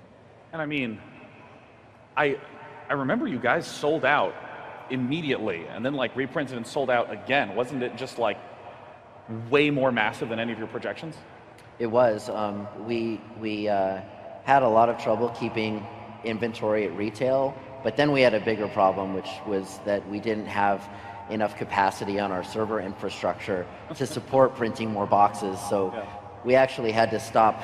We had to stop replenishing the inventory several times during that first year as we added more hardware. How long did it take for World of Warcraft to be like stable? For you're like, okay, good, all right, Is it stable now? Is it stable? Is it stable yet? Did I set you up? I'm sorry, I didn't mean to do that. No, I think my we're bad. actually, I'll take responsibility. I think we're doing pretty good now. It really took a year for us we had to actually redo the entire infrastructure until we sort of finally were able to get our heads in a good space. Yeah. So, but it was, as you know, after a year, we still had some issues, and it took a long time to get to where we are now. I mean, I can only imagine you're kind of like, yay, it's really successful. Oh God, it's really successful. I mean, like Alan, from a business side, in terms of like projections, EverQuest was the big MMO at that point in time. Were you like, hoping to get a fraction of that, hoping to exceed it? Like, how were you thinking of the product before you hit this incredible launch? So, one of our strengths at Blizzard in the early days, and it's ironic actually, because we were so idealistic about making games, and really still are, that we didn't really ever think much about the business side of things. We just wanted to make World of Warcraft because we loved that genre of game, and really had no idea how successful it would eventually become. I remember Mike and I were up in Marina del Rey at a meeting with some executives from Electronic Arts, and we had mentioned to them in this meeting that we thought maybe we would get to 1 million users. That was our optimistic scenario. Even for us, that was a ridiculously optimistic scenario. And I remember them literally laughing at us and saying, where in the world are you getting those numbers from? And we didn't have a great answer. We really had no idea. And so, to imagine that World of Warcraft would go on to become what it did is pretty neat. But sometimes, once a decade or so, these new genres of games open up and a technology enables something that didn't exist before, and there's really just no way to know. And it's at times like that that, you know, games like World of Warcraft, a company that is just willing, made up of gamers that love games, a company that's willing to take a risk like that is able to do something different, do something new, like something really huge, without really understanding or knowing what its potential is. And so there's some opportunities like that today, which we're looking at. Did World of Warcraft have the notepad in it? What was that? Did they have the notepad? World of Warcraft? Oh, yeah. in the box? Did it? I don't know. I can't remember. I don't know if it did. Do you remember if it We had weren't doing notepads. We used to have Yeah, that. go ahead. Yeah, tell the notepad Warcraft story. 3 had a note. I thought we did that even notepad. You guys remember the Blizzard notepad in the old games? Yeah. They love notepads. Yeah. We used to, well, you know, remember the games back in the day would come in a giant box and it'd have like one disc. It's like clack, clack, clack, clack, clack. Well, we put that notepad in there and it went thump, thump, thump, thump. And everyone's like, value buy. And it came with free drawing paper, right? I've seen so many people have cool doodles or notes on it, but yeah, we used to have the notepad in our boxes. We haven't done that. Yeah. Was it War 3 maybe the last one? I don't recall. No one remembers. All these old guys upstage. Huh? I don't know. I remember on Let me StarCraft. check my notes. I think I wrote it down on a pad. On StarCraft, we joked about filling the box with sand and calling it dilithium crystals or something like that. Like, it'd be so heavy, rocks. you know. We're gonna have real crystals. And Yeah, you think it'd be worth $100. It was so heavy, it'd be a box full of sand and they'd a be floppy the disk. crystals for the pylons. Darren Crystal Dust. I mean, during this period where there's this massive growth of the company, I mean, Bob, from your point of view, how did things shift and change during those years after the release of World of Warcraft? Did you just say Bob? Yeah, he said Bob. How did it change? Really, for me, it was a surreal thing going from the I Love Toxic Waste t-shirt in a tiny place, moving through 5 different buildings. I think there's been 6, but I've been in 5 different buildings and watching each one of them grow and get more and more people. And now, you know, at the very beginning, the company was practically this big, and now the company is that big. I had a sword rule, I called it, where I knew everybody, but then we exploded. People were coming in, there were so many people, and I couldn't keep up with how many there were. And we give away these things. At 2 years, you get a Stein. At 5 years, you get a sword. At 10, you get a shield. I made the sword rule that was, if anybody's getting their sword, by then I know who you are, but there's so many people now, it's just exploded. It's crazy how big it's gotten. It's just surreal. And, you know, once Warcraft had been out, or World of Warcraft had been out for a while, this is when we started to see a whole explosion of new titles in the sort of modern Blizzard era, with Hearthstone and Heroes of the Storm, and then Overwatch. I mean, Mike, what was that like transitioning to creating a whole bunch of additional products, or were they still just in development alongside World of Warcraft? Well, certainly World of Warcraft took the entire focus of the company, like the entire company.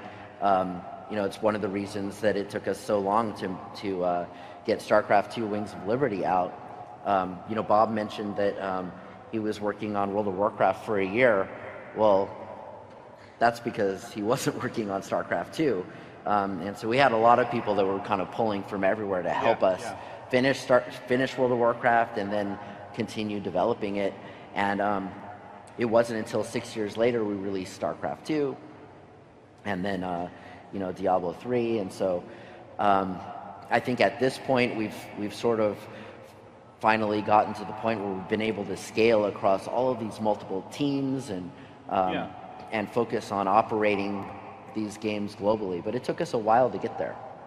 Yeah, I mean, Frank, what was that like? Because I've heard people say that you shouldn't think of Blizzard as one company. You should think of them as like the 5 teams all working. I mean, certainly so. For a long time, it felt like we were the World of Warcraft company almost exclusively. And it took a long time for us to scale and segment so that we could actually do more than one thing at a time. And so now, yeah, with all the different games that we're operating, each of these teams and the leadership of those games has a tremendous amount of autonomy in determining not only the content they create, but how we're going to deliver it, how we're going to support it as we go forward. And so, yeah, we have a leadership structure for each of these game teams, and we rely on them very heavily to make sure that they are shepherding their products appropriately and thinking about all aspects of it, making sure that it's a successful, sustainable business in the way we want it to be. Yeah. And I mean, I have to ask about the most recent Overwatch, which I know is really good. It's like amazing. But it was, it was a bumpy and difficult process to get there. Mike, talk to me about the development of Overwatch and what that experience was like. Well, this was sort of coming out of the cancellation of Titan, where we were thinking about, look, what do we really want to work on? And they came up with this idea for Overwatch, and the entire team was just so excited about making it. They just went to town and really brought this vision to life with these amazing characters, and yeah, it's really a great story of triumph for that team. Yeah, yeah. And I can tell you, one of my favorite, people ask me, what are your favorite BlizzCon moments? And definitely one of my top favorite moments is the announcement of Overwatch, because we had all been playing the game and loving it, and we had all fallen in love with that opening, the announcement cinematic. Yeah. And usually when you have something that big, there's this big risk that something will leak, an image will leak, and we didn't have any leaks or speculation leading up to the announcement. So we're all backstage going, oh my God, this is perfect, nobody knows, nobody's expecting anything. I think it's the only time I've ever seen Chris Metzen actually look nervous on stage.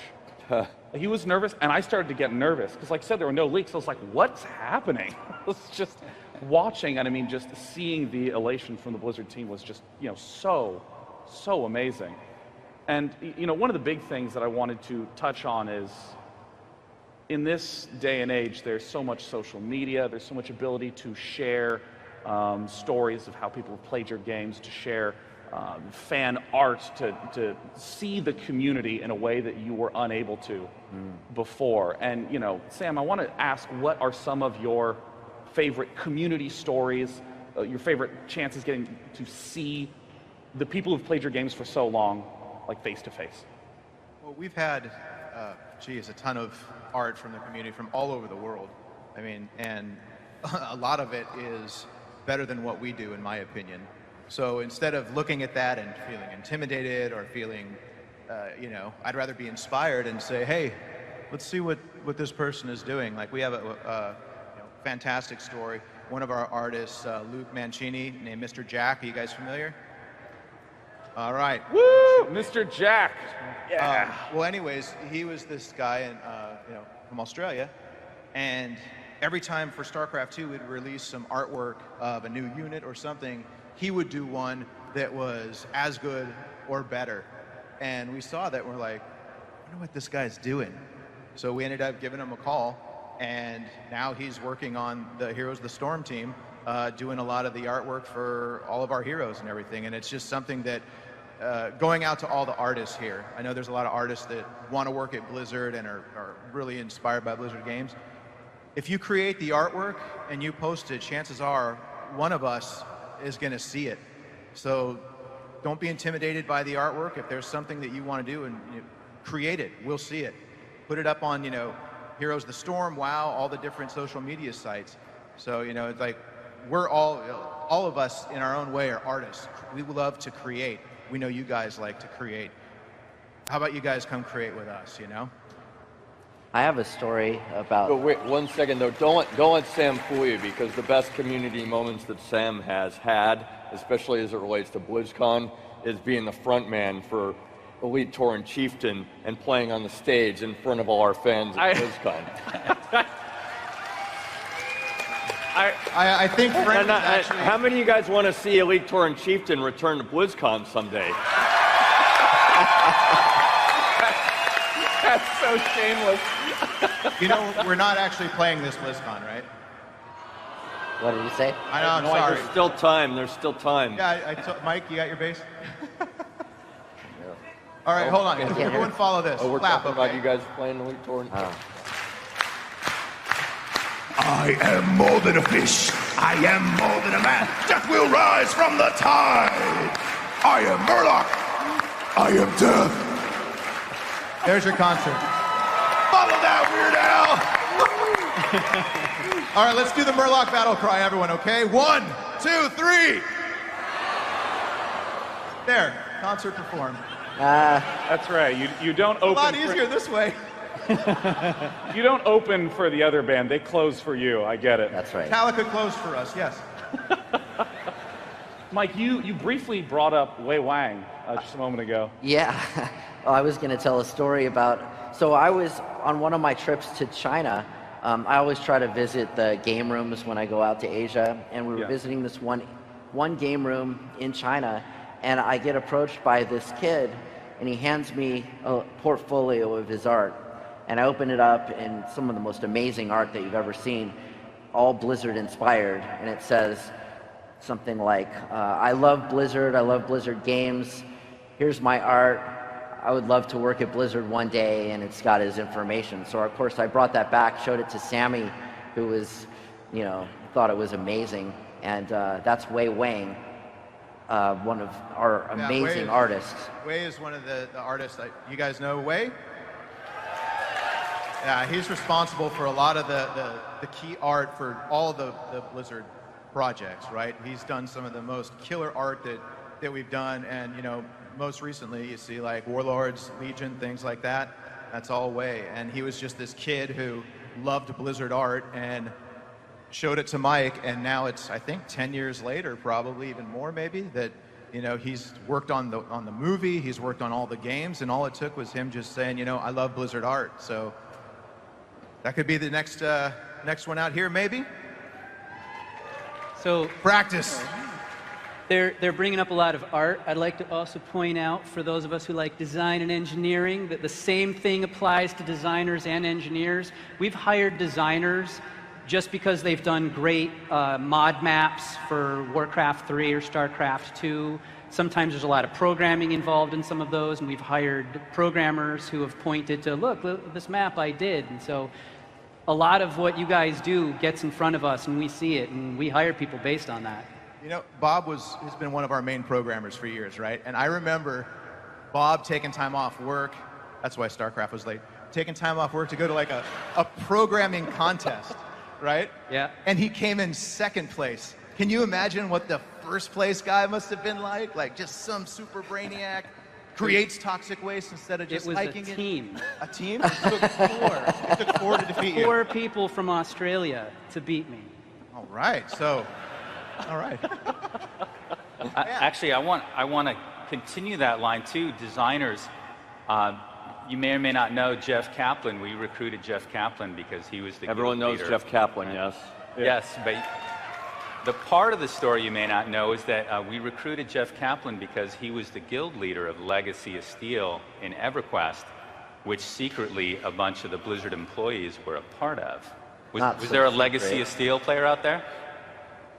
Oh, I thought I heard a clap. Alex Afrasiabi, also, he was the guild leader of Fires of Heaven, and we reached out to him because we played with him and knew him from the game.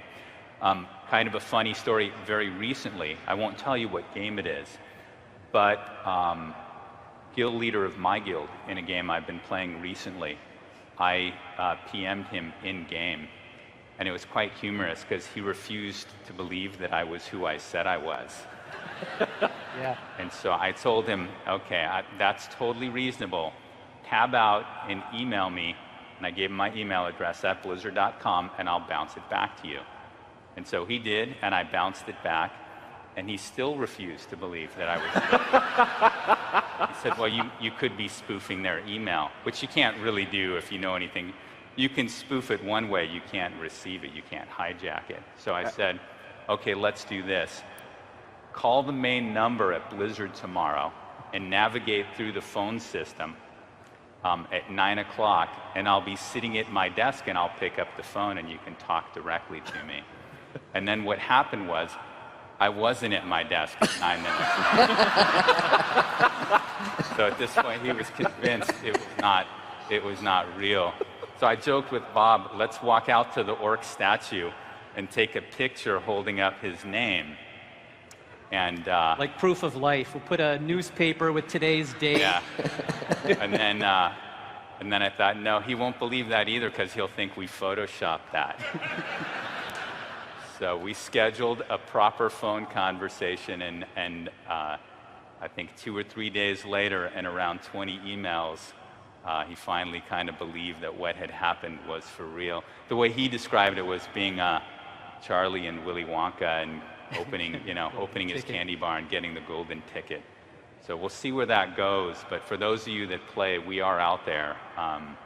And if you're good and playing a game of a genre that we're interested in, it's not uncommon for us to look for gamers as a source of designers. Yeah, through all kinds of games. There may be some people out there that know me from another game even. So yeah, we're in lots of games. We're everywhere.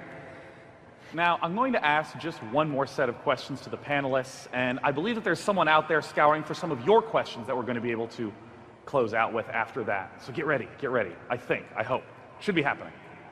The last thing I wanted to talk a little bit about is the explosion of esports and Blizzard, having so many titles throughout the years, and then, the Overwatch League coming forward. I mean, Mike, I want to ask what it was like to see StarCraft become such a phenomenon in Korea, and then to see the rest of Blizzard games sort of fill in throughout the rest of the years.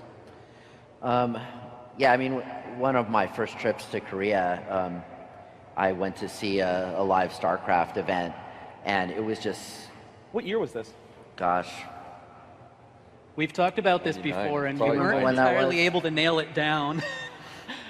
It was somewhere from must have been like 2000, 2001, something like that. 99 or 2000. I thought it was the 5-year, but then you thought it was the 10-year, and we never. I think we were celebrating 2 million copies of StarCraft sold in Korea. Yeah. So I don't know when that was, 2000, 2001, something like that. But we had this big event, and you never know how many people are going to show up to these things or whether anybody even knows about it. And we were driving up, and there were just people everywhere, and the whole arena was packed of people, and the intensity during the match was just amazing. This game that we worked on, but the crowd seemed to understand what was happening way more than we did. I mean, every little thing that was happening, they were just on the edge of their seats and cheering, and it was just so amazing. It took many years for that really to start expanding outside of Korea. I think Warcraft 3 had some success globally. It started to become very popular in China, and then they changed the laws. They used to broadcast those things on TV in China, and then they made it so games couldn't be on China, which really set esports back in China several years. Wow, I had no idea. But we dreamed of the day when esports would become a global phenomenon. We could take the passion that existed in Korea and sort of exposed competitive gaming to the rest of the world. And now it's really about finding the best way to identify, showcase, and celebrate the top players. Oh, yeah.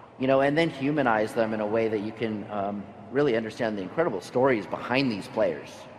Yeah, and I mean, I love the way that you guys are supporting esports right now. I don't know if you guys have seen the stages. They're insane. The rafters are built into the Overwatch logo. You didn't need to do that. That's awesome. And so, since we only have a few minutes left, I understand that is that a line forming? I think there's questions from somewhere, but honestly, it's very bright on the stage. And what I'm hoping is that I will just hear someone's voice come in soon. Hello, Sean. Hi guys, my name is Stephanie. Stephanie, I would like to. Can you just tell me where guys. you are? I have right no here. idea. Right here. In the center. Hi, Stephanie. Yes. Hello. Welcome. Sorry. Go on. Thank you guys. First off, for all this game, especially for me, is amazing. This is my first Blizzcon, and I've been a fan of you guys since I was 5 years old. I'm 27, so. I would like to ask you guys, especially for Alan, but all of you, how does it feel to first create Warcraft back 10 years ago, have that baby, and then now come back 10 years later and see it grow? Do you feel accomplished? Do you feel proud? How do you feel? Yeah, was that for me? Yeah. I think I heard, yeah. So I've been asked generally how it feels coming back now. And the way I would describe it is overwhelmingly awesome. So when I left, we had World of Warcraft and StarCraft 2. And now coming back, we have 6 mainline teams, and the company's quite large. And it's a lot to wrap your head around. Of course, during the intervening 10 years, I've continued to play all of Blizzard's games and been a huge fan and remain a great friend with all the senior guys at Blizzard. So I've been away from the public eye, but still very engaged with Blizzard's products. I'll tell a story real quick. I bet the World of Warcraft team, just by way of giving an example of how much I've continued to play, I stood in front of them and I bet the entire team that I had more achievement points than anybody on the team. Which is one of those things, like, as the words were coming out of my mouth, I realized it was too late to stop, but it was going to be horribly stupid, but I said it anyway. And I bet the room that I'd buy everybody in the room a drink if any single person in the room had more points than me. You guys want that bet here today with Alan? Oh. You told the story. All right. Hey, tell you what, I'm not going to make that bet, but I am curious. So I told the room, anybody who has more, and the number of points I have is 20,400. I said, stand up. And only one guy on the team stood up. And so that guy won the entire team drinks. I'm curious here, anybody have over 20,400 achievement points in WoW? Stand up. Alan will buy you a drink later if All you right. can find him. All right, outstanding. And so I've kind of behind the scenes continue to stay engaged. I'm super excited to be back. And in some ways, you know, never really left. Thank you. And our next guest is... My name is Jeremy Tuck, and more than 10 years ago, I met my wife in Fairless, and we celebrated our 2nd anniversary by coming to Blizzcon in 2008. Woo! All right. And we had a kid a year later. We named her Jaina, and she's 7 now. And we're here on the 10th BlizzCon celebrating our 10-year anniversary and the 25th year of your company. And I wanted to thank you all. And do you guys have any statistics on how often this kind of thing happens? I've met people that have met in the games. I've met people that have met at BlizzCon. There's actually a couple that met while talking to me at the BlizzCon charity dinner, and and they come back every year, and it's sort of like their anniversary as well. It's just amazing. We've had proposals at BlizzCon. It's pretty crazy. I don't have any statistics on it though. Have we had an actual wedding here before? I don't know. Somebody should do a wedding next time. I just want to say thank you for that. Thank you. Really, thank you. Sorry. Hello, my name is Jack. This is my 4th BlizzCon in a row. And I just want to say thank you for creating 25 years of games and supporting our addictions. And any chance you guys could create like a remastered version of Warcraft 1 and 2? What was the question? For DLC? Sorry, can you ask it one more time? People were too excited. Create the remix Warcraft 1 and 2 like as a DLC on the Blizzard store. I don't understand. I gotta be honest with you. We're having a hard time. We're having a hard time hearing. Maybe if everyone yelled it at the same time. All right. I think he's asking if you're going to make a remastered version of Warcraft 1 remaster of Warcraft 1 and 2. Oh, guys, please answer that,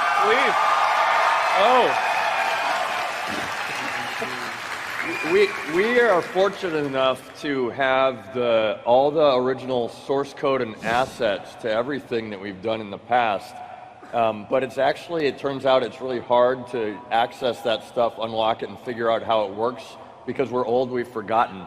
But we had some dedicated folks that were passionate about the idea, dig up the Warcraft 1, Warcraft Orcs and Humans assets and code, and they got it working and they got it running in a window. And I played it, and Warcraft Orcs and Humans was awesome for its time. And I promise you, in today's world, by today's standards, it's just not that fun anymore. And so, like, we have limited resources with everything that we choose to do. We would much rather work on amazing content for World of Warcraft for you guys, or for Overwatch, or evaluating what future product pipeline might be, and devote our time to that rather than going back and digging up those fossils. At this time. At this time. At this time. At this time. At this time. But it's totally appreciate your enthusiasm for those old games. We love them too. Thank you for the question. Yeah.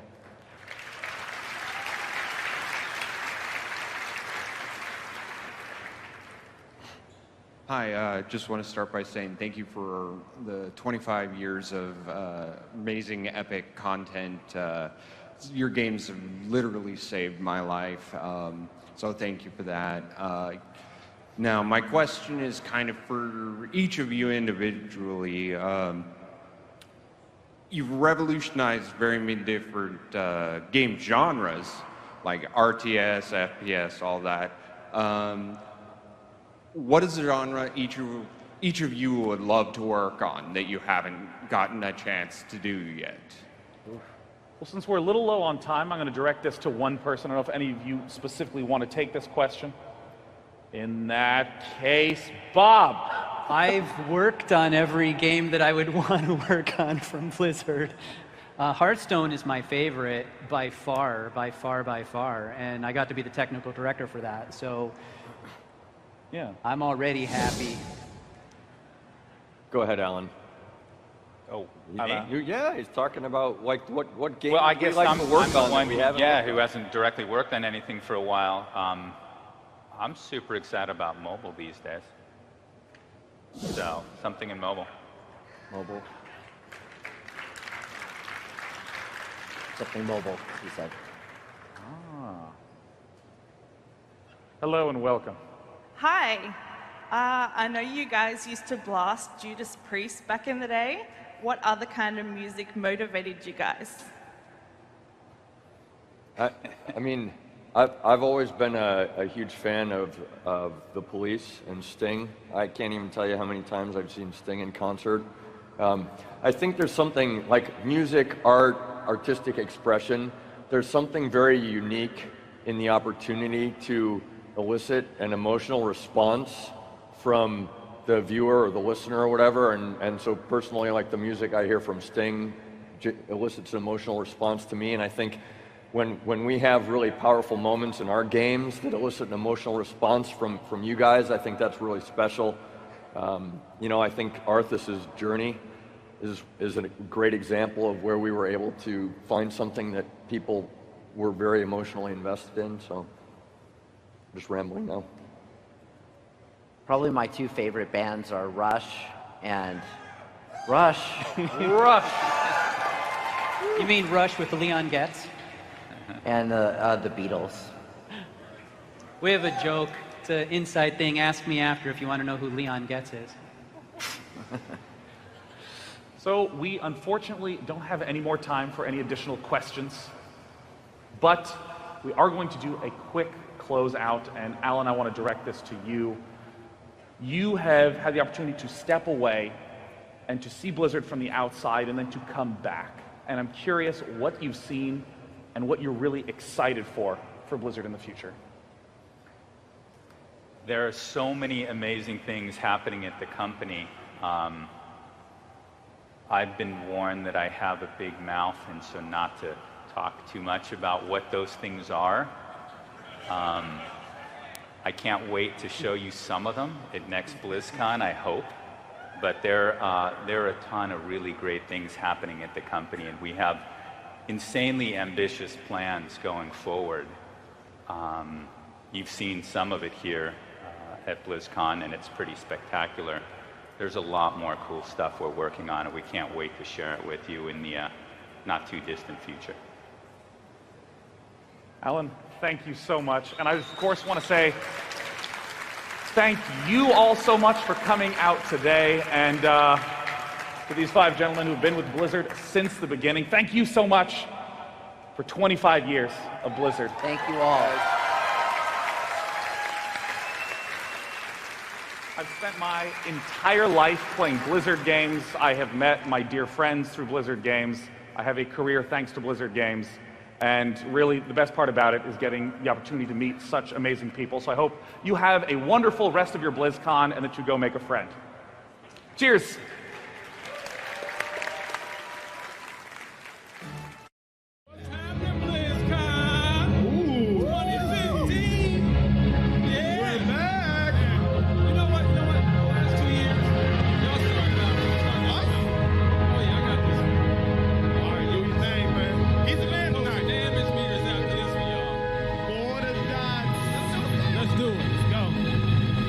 Dots. Reflection, and I really care about cast bars. Play style to the world's off. Going on in my inbox. Fire shots, close to my.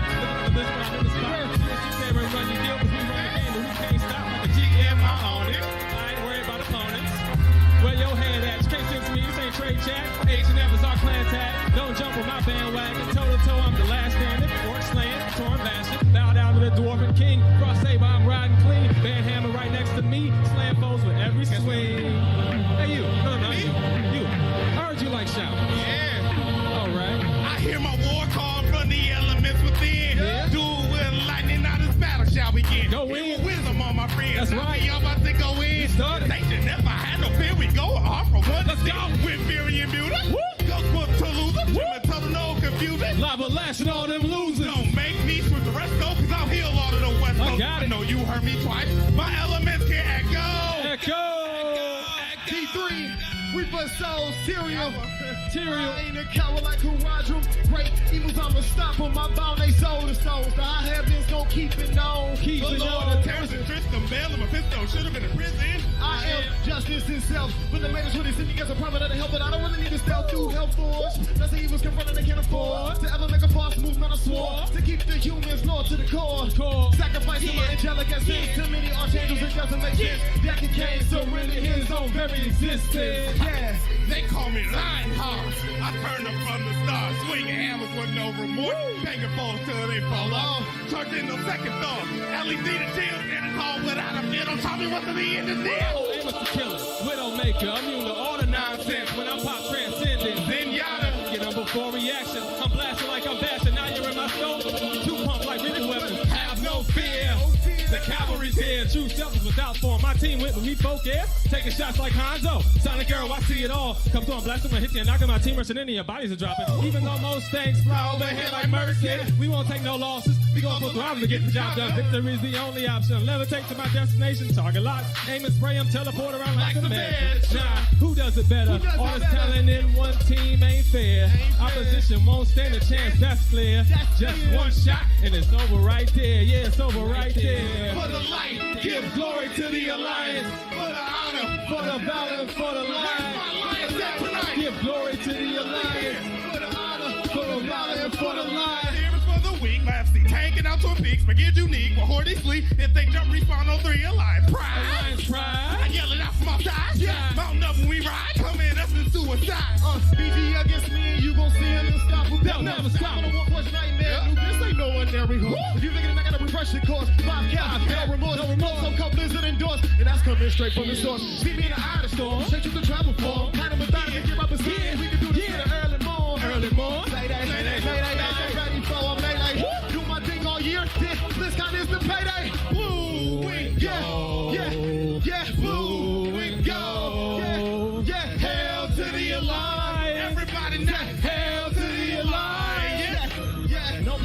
inspecting. That's just a waste of talent. Just one inspection and you'll decline the challenge. I'm itching for a battle, screaming run as I go shadow. I push a ton of damage and my crit hit you with malice, man. We on the top now, big like an expansion.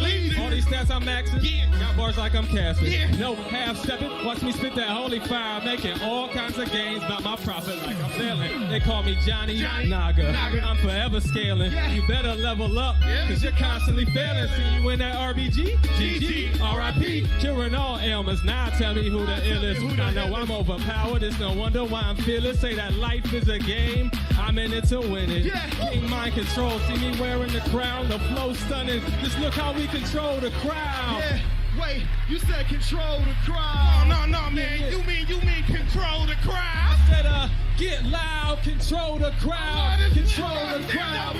Yo, 9, yo. I'm in defense stance, that's gripping that I slip. Side stepping your life split. Get him shouting command. Keep minded to advance, no heroic can with I'ma just sit here and spam. Pull them all, they don't stand a chance. It takes a raid team to get the job done. It takes a raid team to get the job done. I got my tool tape. Calling all my healers. DPS in the club. Man, the boss is finished. It takes a raid team to get the job done. It takes a raid team to get the job done. I got my tool tape. Calling all my healers. DPS in the club. And we all winners. Hey, kind of ghosty. All right, get with that wrath form. I got the twin hellfire shot. All right. The Reaper boy. Don't make me have to catch a body. Close range kill eliminate just for hobby. 6 feet 1. That ain't enough to stop me. That ain't enough to stop me. That's possible. You survive the devil. Only get you like shadow rap on my come through. I'm looking at my point of view. Personally, I'm about that loot. If Overwatch target, I'll shoot. I ain't scared of no hero. Black Bow won't fear no. You think you better than me? I take the lead. My plan set you free. All evil now will flee. Even my shots right there. Destroying tyranny. I'm coming to a sea. The other one is me. He's down, guys. Out of there. Need a campfire right here. A fireside gathering. All right. Okay, I played Bomber, Hearthstone, okay? All right, Leeward for game. Oh. Yeah. Thank you, Blizzy. Let's do it. Thank you.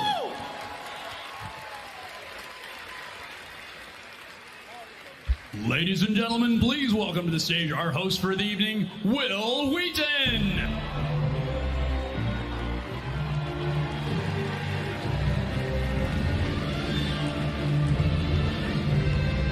Hello. Hello and welcome to Blizzcon. There's a lot of you here. I am so excited to be here tonight. I have been a Blizzard fanboy since 1996, I think, when Diablo first came out. I played Diablo to death when it was first released and played StarCraft until I realized that I suck out loud at real-time strategy games. I'm so bad at them. Yes, my friends, my brothers and sisters who also suck at real-time strategy games. That's right, this is a safe place. I'm so excited to be here, mostly because it allowed me for the last several months to tell my wife, honey, I can't go do that tonight. I have to stay home and play Diablo because I'm preparing for BlizzCon. And because my wife isn't a gamer, I was really able to use this to perfect effect for the longest time. It never, well, I mean, I guess she knows now because she's in the audience. I was basically just playing games and kind of halfway thinking about some jokes that I might tell about playing these games when I got here. And I spent all kinds of time putting things together and working out what I was going to do when I got here tonight. And I honestly feel like I've rolled a hardcore character and I've gotten all the way up to like level 65. And tonight is going to be like that one battle where I just get killed and I lose everything. And I basically have like set armor and it's amazing. And I am terrified to be up here. Excited, but terrified. Thank you. I wanted to tell you, this stage is huge, by the way. I don't know if they told me in preparation, you're not going to know how big the stage is until you're actually on it, and it is gigantic. Hello, people on this side of the house. Thank you. See, if you'd done that, I would stand over there, which is weird, but hi, hello. Thank you. This is the easiest. I can't believe I didn't think what a great pander this is. So Blizzard asked me a few months ago if I would come and host this, and my first question to them was, oh my God, what happened to Chris Hardwick? Is he okay? And they said that I was actually the first choice, which that's not something I'm used to hearing. And I called up Chris, and I was like, you know, he and I have been friends. We were roommates in college, so I called him up, and I was like, how do you know? Are you okay? And he said, oh, dude, you're gonna have such a good time. It's such a great audience. Don't worry about it. They were really great to me. So if you guys make me cry, you've made a liar out of Chris Hardwick, and I know you don't want to do that because I know how much you loved him last year. Oh man, I got booed already. That was so fast. 5 minutes to booing. That's amazing. That's like when someone gets unfortunately matched with me in Heroes of the Storm. I really suck at Heroes of the Storm. I played a lot of it while I was trying to get ready to come here tonight because I know like it's a game that people care about. I was walking through the hall when there were some people up on the stage and they were doing something in Heroes of the Storm very competently, which is not something I'm used to seeing when I play. And the audience went bananas. And it was one of those times where I was standing with my wife and we were looking at it, and it was great because neither one of us had any idea what was going on in a game, and usually it's just her. And I was looking at it, and anyway, if over the last few months you have gotten online and got into a game of Heroes of the Storm, and you have played with someone who basically had all of the competence of a cat that died and fell on a keyboard, you were probably playing with me. Thank you. It was great. I loved it. I have a perfect 0 and like 34 record in that game. I'm very proud of it. I have retired because I wanted to retire with a perfect record. I think that's an important thing to do. I also retired with a perfect record in Hearthstone, 1-0. It's amazing. Very proud of myself. I really wanted to spend time in Blizzard's games as I was getting ready to come up here this year because, like I said, I've been a huge fan for my wife and I are celebrating our 16th wedding anniversary tomorrow, and the only thing, thank you, right? You can fool anyone into thinking you don't suck for 16 years, Will Wheaton. That's my takeaway from this entire experience. I know that, so I can judge by how long I've been playing Diablo because Diablo came out the same year that I met my wife. So I've been playing Diablo for almost 20 years now, which is the weirdest thing in the world to me, and I can't believe that it's been around for that long. And I had not played in a really long time because I raised kids and I became a writer, and the world got good at Diablo and I stayed in the same place, and it kind of stopped being fun for me, but I started playing again. And I started a brand new character probably like 6 or 8 weeks ago. I started a wizard, and thank you, and she's amazing. I invented a class in my head called the Barrelmancer. And basically what she does is go in, ignore all of the monsters, and just destroy the barrels everywhere. And when I got access to the defensive aura, the frost defensive aura that just breaks stuff, it was the greatest day of my life. Because all I had to do was just run around and I was breaking things everywhere. And it was terrific. They don't let me into the hardware store anymore in Glendale because I just see a barrel and I immediately go just to destroy it. And I was leveling my way through, and my kids, who my kids are adult kids. Ryan's 26 and Nolan's 24. But they were really super experienced Diablo players. And they said, hey, you know, Dad, we'll play with you. And I was like, no, I got to do it myself. I've got to get through this game on my own. So I started on Master because I think that everything worth doing is hard. I did not realize exactly how hard it was going to be until I got up to fighting Urzael in Diablo, and I have basically walked through everything up to this point.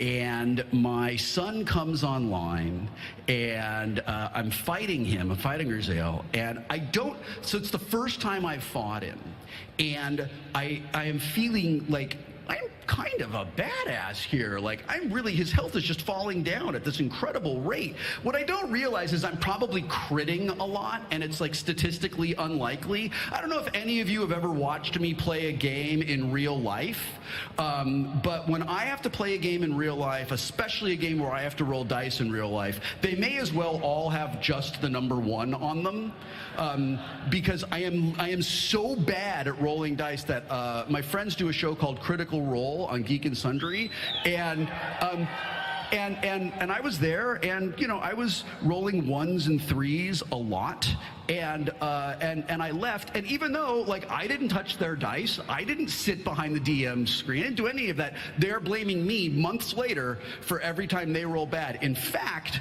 my friend Laura Bailey said that I was the Jar Jar Binks of dice rolling today. I know, right? That is not cool. And I'm her DM in Titan's Grave, and it's like she forgot that. So I've decided that all of her roles next season just got a lot harder to do because I'm a vindictive dungeon master. Anyhow, so I'm fighting Urzael, and I'm getting him down, and I've got him down to like probably 20% life or something like that, and I cannot believe that this is happening. I'm running around, and I'm like, you know, ray of frosting him, and I've got those 4 little dudes that like pop out of me, and they're like, look, we can do what you can do, but almost as good as you can. And he's like all mad, and he's dying and everything. My son comes in. My enchantress is like, oh, somebody's here. Well, I'm gonna leave now. Bye. And Urzael's like, oh, this is what I've been waiting for. And my son starts talking in chat. Hey, what's going on? What are you doing? Fighting Urzael? Yes, that is what I'm doing. I don't have time to stop and type to him, right? Because one of the things I'm really good at doing in Diablo is getting to the point where I'm about to die and reaching up to hit Q to drink the healing potion and actually just tabbing up the map. Blizzard, could we maybe make that a toggle?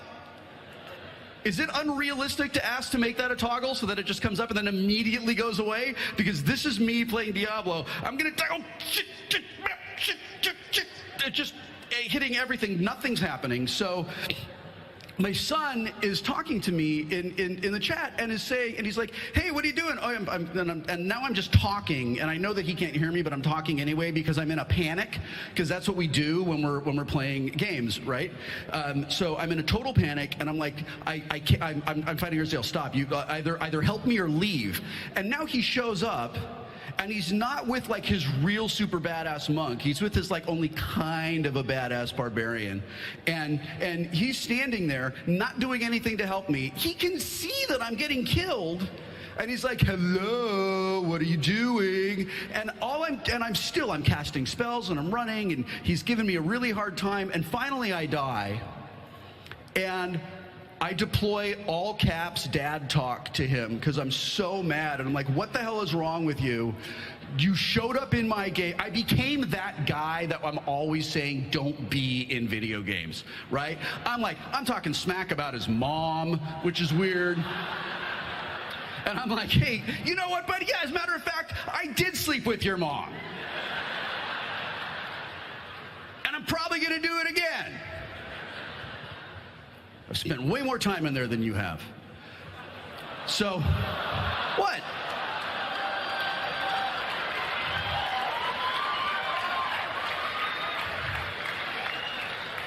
I don't know why you're skeeved out. I'm talking about our bedroom.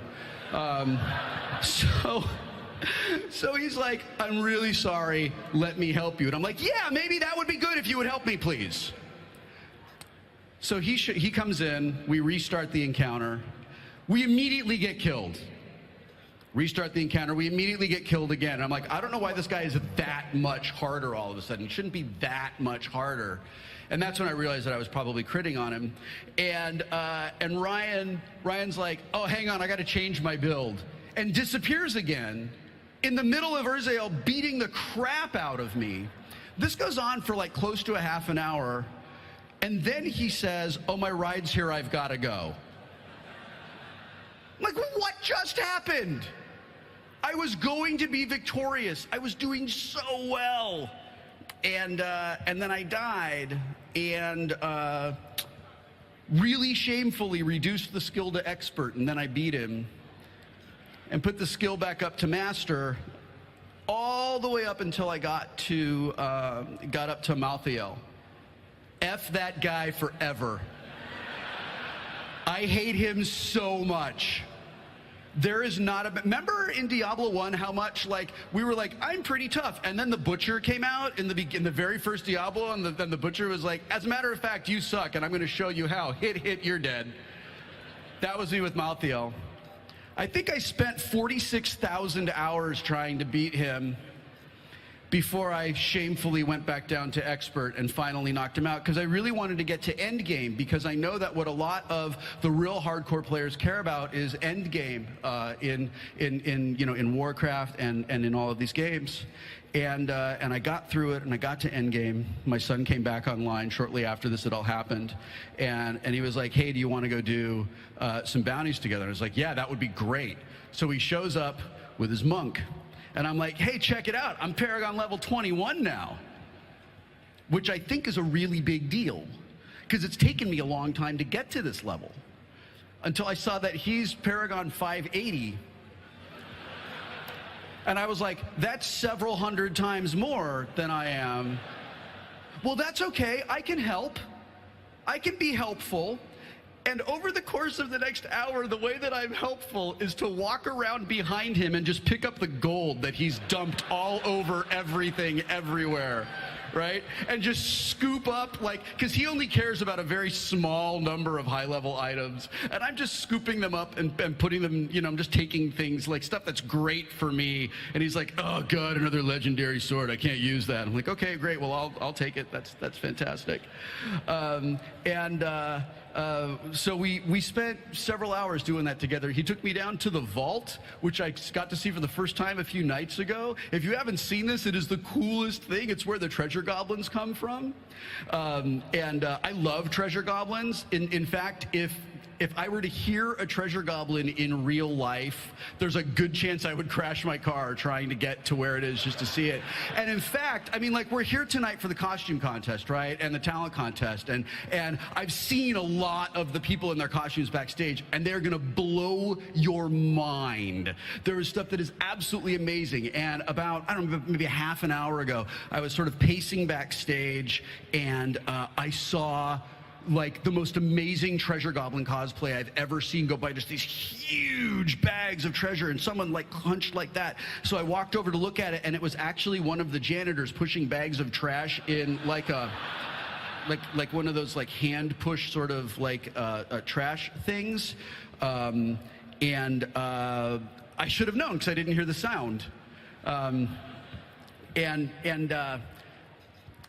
So he took me into the vault. It was really fun. It was really cool. And his brother and he and I decided that we are all, the three of us, we're going to spend a weekend. I'm about to go on location to work on a show, but when I come back, we're going to spend a weekend starting season together, and we're going to take characters from level 1, characters that we don't normally roll, and we're going to play them as long as we can and play them up as high as we can. And I'm really excited to do that.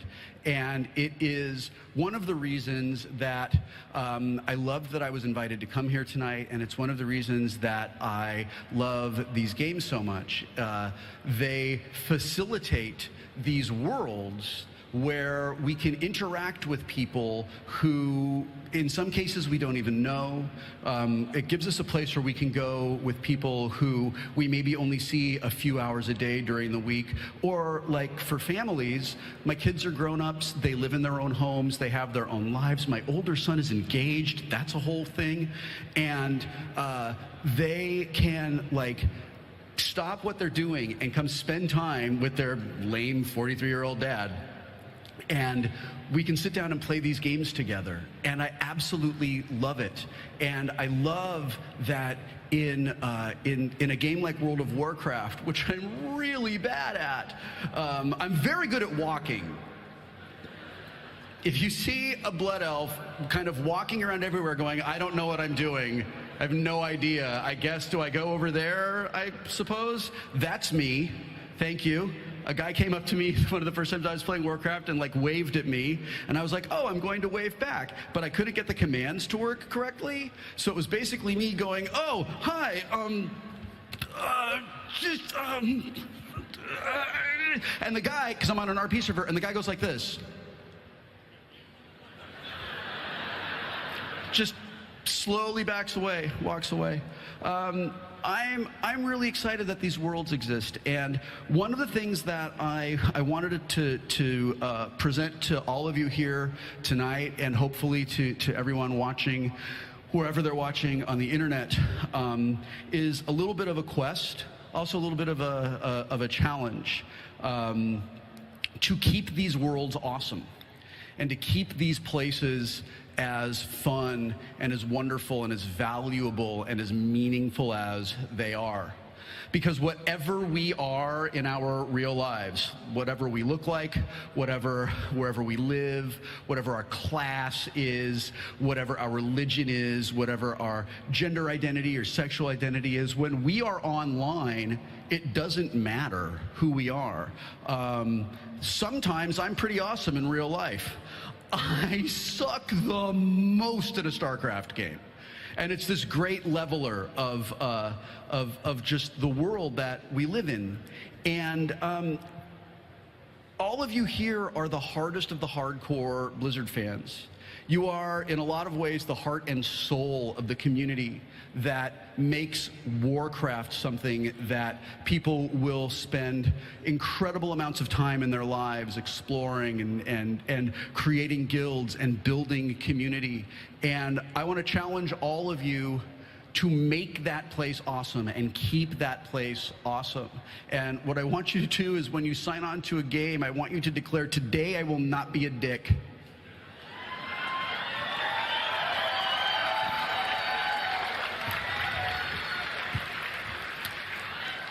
I want you to tell gatekeepers to shut up and to let everybody come in and make these worlds places where all are welcome, because every single one of us started out as a casual gamer, and every single one of us had some person who was like, let me help you, let me take you through this, I will be cool to you, I will be a friend to you. And for some people, like for me, like the big monster that we had to slay was like crippling anxiety and shyness and terror that we were going to suck at a thing. And there was someone who helped get us through that. So the one kind of like semi-serious thing that I really hope to impart to all of you tonight is to please take that attitude into these games, whatever they are, and make this a world that a year from now people are saying, oh yeah, you've got to get into these games, man, because the community is amazing. And that is what I hope you will do.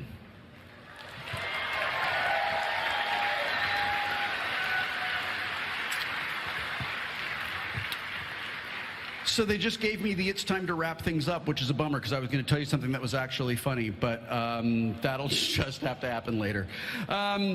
So we are about to get started with our costume contest and our talent contest tonight. I am so excited for this. I know you're excited for this. Tonight we have our talent contest performances.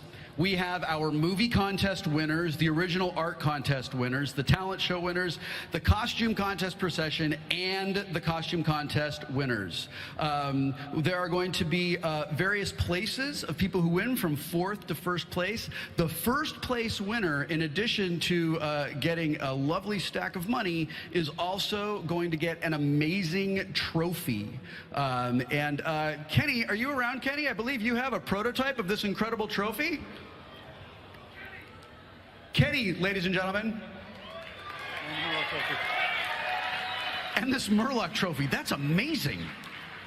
Is there a host category that I could enter and lose? Because I would love to have a chance to. That's beautiful. So this is what our first place winners in all of our categories tonight are going to get to take home one of these incredible trophies. Thanks, Kenny. Yeah, that's right. Kenny, everybody. So I would like to welcome to the stage our first talent show participant tonight. She is one of our finalists. This is Unleasha. She is going to perform an aerial act. Oh, you guys, this is one of the coolest things you're ever going to see in your life. She is going to perform an aerial act featuring Ysera. Everybody, please welcome Unleasha to the stage.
was amazing. Thank you. So here, come up here with me, please. How are you? Good. Little out of breath? Dry mouth? I understand, but do you want some water? Yes, please. Can we get some water? Maybe I can do that. I don't know how far my host powers go. I can do magic, it's just really lame. That was incredible. Thank you so much. Now, I understand that you wrote the music that you just performed to. Yeah, I write and choreograph at the same time so that I can make the best piece possible, you know? And how did you choose this particular character for your performance? Well, as you guys can tell, I'm a Hearthstone girl all the way. Yeah. And when I was trying to pick a card to do, I saw that card for the first time, and it was so beautiful and interesting, and so I chose to do her. Yeah. So when you are performing on Silks, thank you, look at this, like, now I command that water appears. There's nothing preventing you from falling to the ground in a terrible, disastrous heap besides just your skill and those scarves. Yeah, that's 100% true. Does that go through your head the entire time? Because it's all I could think about while I was watching you. No, it can't be the thing going through your head. That's when you get hurt. So you have to just forget about it. Do you perform anywhere here in Southern California where people can come and watch you? Yeah, I'm the gypsy at Pirates Dinner Adventure. You can come see me there. Right on. Well, congratulations. This was absolutely amazing. Good luck tonight. Thank you so much for coming. Yes, you can say one more thing. This performance was for the pirate ninja, John Latimer. I love you to death. I miss you so much. He's my aerial partner, and he's out of commission right now, so this was dedicated to him. Thank you. That's awesome. Thank you very much.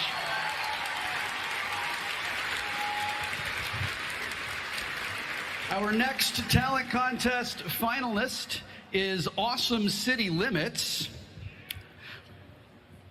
Awesome City Limits is going to be performing a rock cover of Heroes of the Storm. And now, while all of these gentlemen walk around, I actually have a second to tell you the story I was going to tell you. So, I am the only nerd in my family.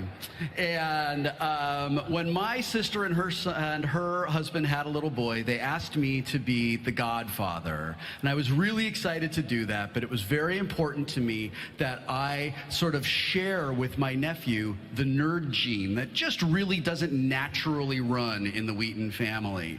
And this is really difficult because my brother-in-law is a giant football fan. And he's not just a giant football fan, he's a giant Dallas Cowboys football fan. See, now I imagine that sort of like half cheering, half booing is similar to what I would expect to hear if I told you that I roll for the Horde. I chose Horde because when I was trying to decide which faction to play with, I asked Felicia Day, which faction should I play with? And she was like, oh, you've got to play Alliance. And I was like, well, then I know what the answer to that question is. So I'm teaching my nephew how to be a nerd, and he is like little Anakin Skywalker, and he's caught between me, Obi-Wan Kenobi, and like my brother-in-law, just the terrible, evil Emperor, whatever the heck his name is. I really hate the prequels, I'm sorry. So we are, there is this sort of back and forth chess game with my nephew on the middle of the chessboard. So like my brother-in-law will get him a football to play with, and I get him oversized foam polyhedral dice. And my brother-in-law got him a football helmet, and I got him a Luke Skywalker X-Wing pilot helmet and a Stormtrooper mask, right? It's a good idea. But the big one was when my brother-in-law got him a Dallas Cowboys jersey with his name on the back. And I went to Etsy and I commissioned someone to hand knit my godson a Wesley Crusher rainbow striped sweater. Checkmate, Andrew. Ladies and gentlemen, Awesome City Limits.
Awesome City Limits, everyone.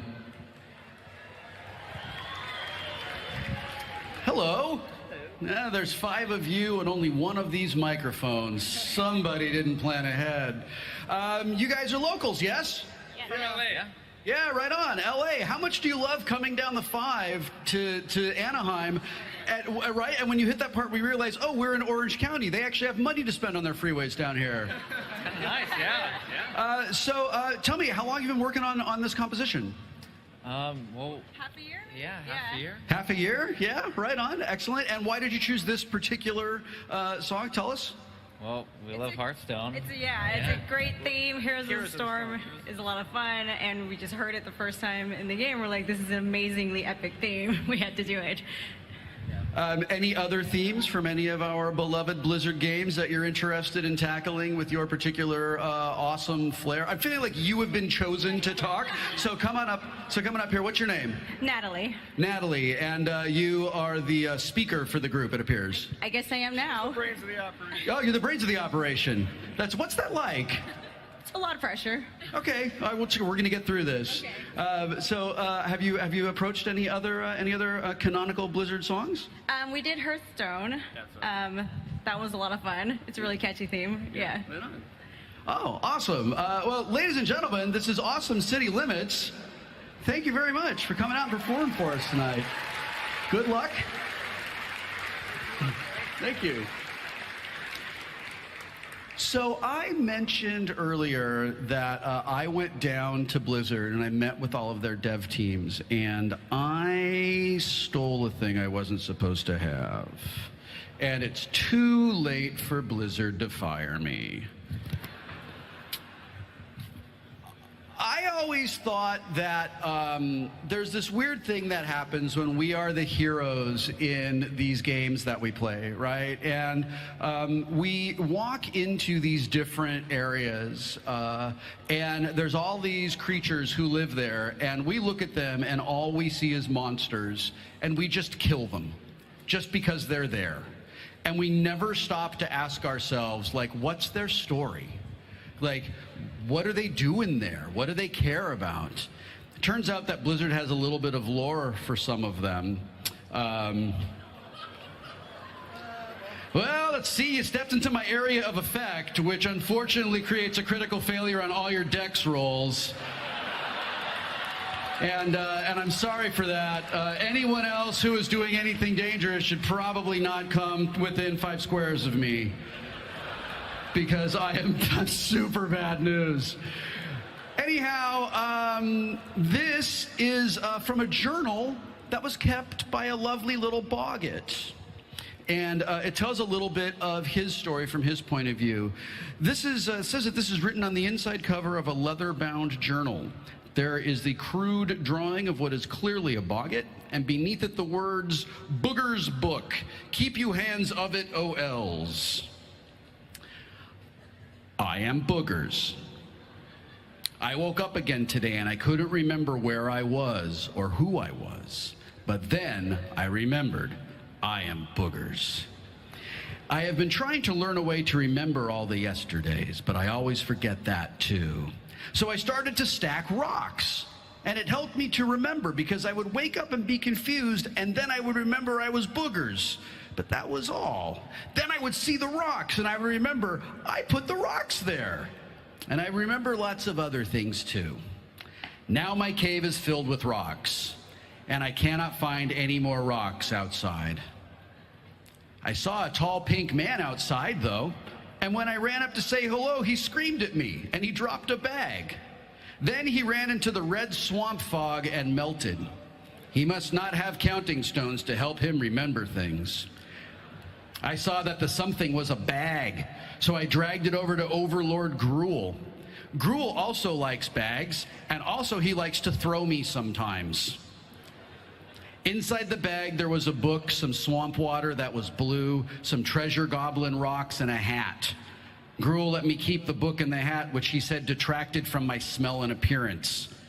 I like how pointy it is. Also, Gruul taught me how to read and write. Then he said, don't go pissing and moaning to the admins when the next patch comes out and you spawn half-clipped to a fallen lunatic. The next page is just a partial entry. I was throwing frogs at a horn charger today. I was having lots of fun until it hit me into the West Trapper Tower. That old thing fell down on top of me. I almost got away, but Allmash saw the wood wraith branch that I think was a ladder rung poked into my back. I tried to swim away, but Allmash said he saw the stick running on the water. He also said that I have to rebuild it and help stinky old Whats pass out the earplugs for the Terror Bat's birthing cycle later this month.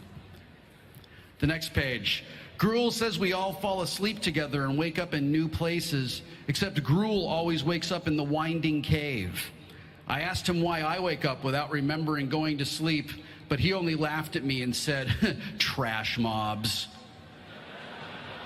There's a little frowny face drawn on the paper next to that. Now, the rest of this page is just hearts and flowers and rainbows, and it says, Boogers loves Wicker Man, and what looks like signatures. This one says, Boogers Man, Boogers T Wicker Man, B Wicker Man, Boogers Man's Earth Band. It goes on like this for a page. There's a drawing here of boogers, and, well, I can't tell you what that looks like because there's kids in the room. And then it says this is page 3 of 49, so we'll just skip ahead a little bit. I saw a barbarian today, but before I could say, hi, I'm Boogers, she started hitting me. It really hurt. But then a treasure goblin came into the cave. The barbarian shouted, Gob, on me, and ran away. Then the barbarian lady hit it a lot and it smushed into treasures. But then she said, Compass Rose again? I'm so glad I spent my lunch break doing this instead of dailies. Then a blue light ate her.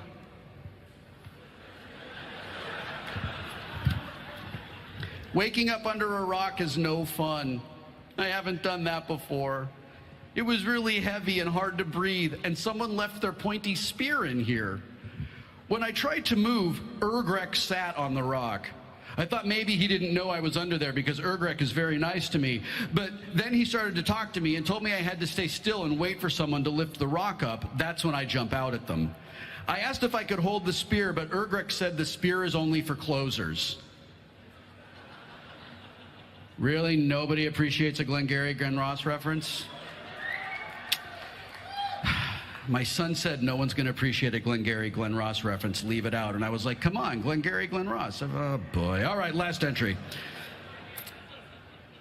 It was a special day today. I got picked to be in something called a bounty. There are lots of us, and Bossman Ashmal was even there, too. He's still mad at me for breaking his tower. Gosmal came in and told each one of us what we were going to do and gave us numbers. I got number 71. Number 71 is going to hide in a pile of leaves and bones and then jump out right after number 70 falls out of a tree, but before number 72 explodes by the crumbly stairs. I asked Gosmal if I could say surprise when it was my turn, and he said it was okay. Nobody else seemed very excited, maybe because they don't like their numbers. I just know tomorrow's going to be the best day ever. I'm excited to be important. The final entry just says, being in a bounty wasn't as good as I thought it would be. That is from the Journal of Boogers, the Boggett.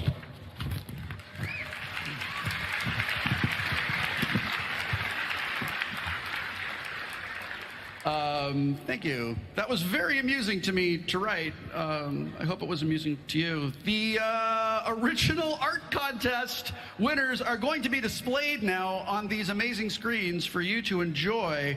Ladies and gentlemen, please feast your eyes on... Now, listen, here's the thing. I don't speak more than one language, and I don't speak it very well. So I'm going to mangle this person's name, and I apologize, and I hope I do not create an international incident when I introduce third place, Goblin Raid by Shumu Yang.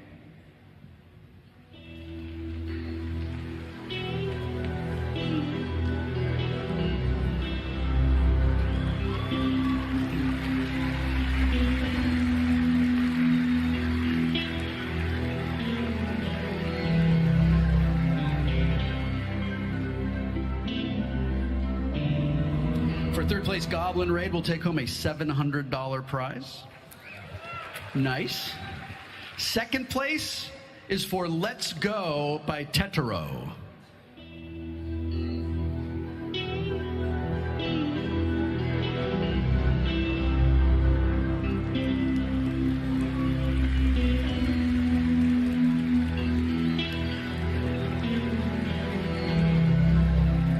Those little dogs are so cute. They couldn't possibly bring murder death to everyone that crosses their path. And first place is Cairn Bloodhoof by Birdman, taking home a $1,500 prize.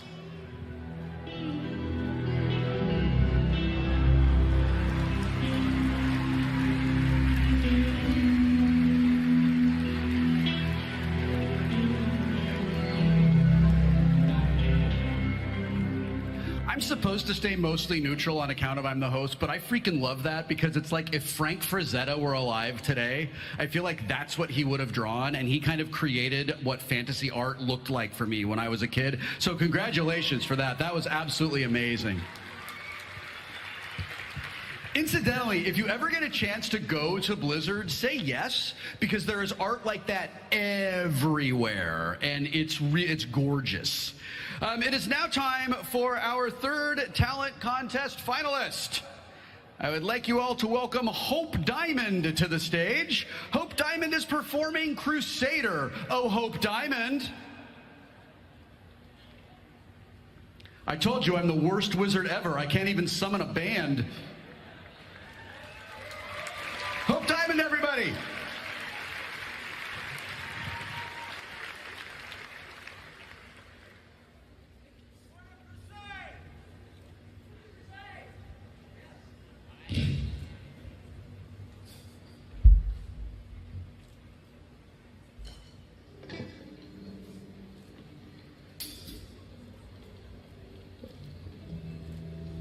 And I'm not talking Argent Crusade.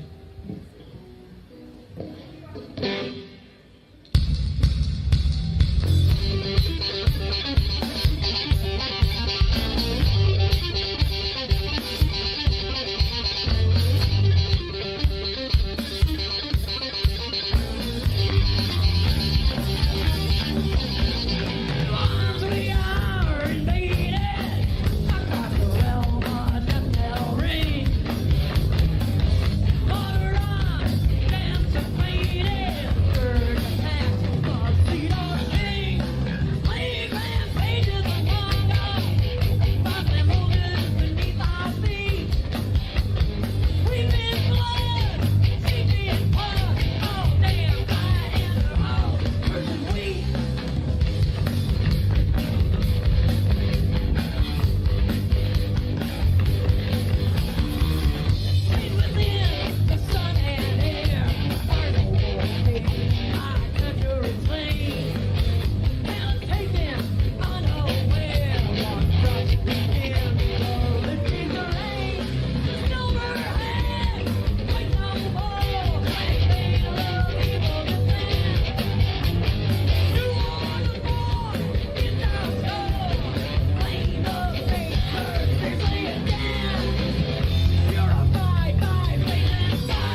Diamond, everybody. Please come.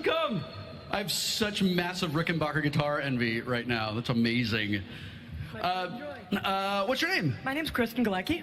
And everybody, this is Kristen. Kristen, with that amazing rock voice and this incredible rock style, I imagine it would surprise the folks gathered here to know that you work in a craft store. Yes, I do. I work at Michael's, where creativity happens. This is not a paid endorsement from Michael's. I'm supposed to read on this. You guys are all from Detroit, yeah? Yes. Yeah, right. Now, are you? Are you in red because you're Red Wings fans? No, for the Crusade. All right. Well, I was just trying to relate to you. Hi, General. How long have you been playing together? Oh gosh, 15 years. And why did you choose Crusader? Well, I wanted to sing a song that was like real to me, and I thought about it, and the Alliance is all right, the Horde's terrible. What I really wanted to sing about was the much maligned Scarlet Crusade. Oh, right on. Well, welcome to Southern California, and congratulations. Thank you so much for performing tonight, and have a great rest of your BlizzCon. Yeah, right on. Thank you. Oh, look, I'm throwing things on the ground.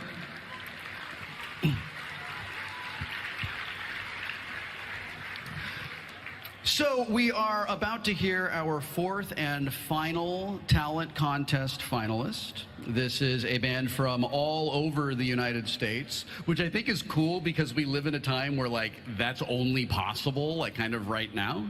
They are from all over the country. They are called the Pan-Galactic Blizzard Jazz Orchestra. And here they come. Look at these guys. I heard them warming up backstage. The head of that stand-up bass is the best head of a stand-up bass I've ever seen. That's incredible. So they are about to perform a song for us that is called Cow King Swing, which is odd because in all of my preparations for tonight and all of my meetings with Blizzard, they insist that there is no such thing as a cow level, which is odd even more to me because I'm fairly confident I've been there. They insist that it is a lie, but I have indeed seen it. And these wonderful folks are here tonight to take us there, I guess, in spirit. And I had a thing to tell you, and I'm sorry, I just forgot what it is because that voice in my head was like, you know what's great? The silence of 12,500 people. That is a thing that you enjoy hearing when you are hosting a show. Everybody, this is the Pan-Galactic Blizzard Jazz Orchestra. They will be performing Cow King Swing for us in just a moment, and enjoy their musical stylings.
The Pan-Galactic Blizzard Jazz Orchestra and Cow King Swing. I did not think the cow level could get cooler than it already was, and you guys managed to do that. Please come over and talk to me. Welcome. What's your name? Where are you from? I'm Denson from Utah. And what's your name? Where are you from? Austin from Florida. Devin from Seattle. Tom from New York. Scott from San Francisco. Now, have you elected from among you a spokesperson for the group? Yeah, all right, it's going to be you. How long have you guys been playing together? You're so tight. Thank you very much. Since Wednesday. Is that the truth? Really? Since Wednesday? It's true, it's true. Okay, I'm sorry, explain how. I'm doing the math in my head and it just does not make sense. We submitted our video via Brady Bunch style vignette. We recorded each one individually to a click track, mixed it together, made a video. So the first time we got together was sound check on Wednesday. That's absolutely phenomenal. That is incredible. So, like, you know, we all love the cow level. It is one of the greatest Easter eggs in the history of gaming. And but I never thought setting the cow level to swing music. Tell me about the inspiration for this. Well, we're all jazz musicians and we're all gamers, so we thought, what the hell? Let's do it. Well, I'm glad that you made this choice, and good luck in the competition tonight. We're going to get to our winners in just a little bit. So, a round of applause for the Pan-Galactic Blizzard Jazz Orchestra and the Cow King Swing. Some of the most amazing mooing I've ever heard. Yeah, moo for them. Go, do it, moo. You know you want to, yeah.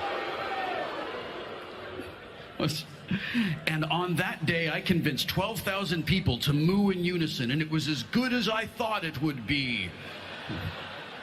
Writing letters to future me. We are about to start the movie contest. This is so cool. So the movie contest is sponsored by DirecTV, and we have our three third, second, and first place finishers in the movie contest. You're going to get to see all of the movies that won tonight, and we're going to begin with the third place entry. Its title is Level 3 Raider, and it is by Nixium.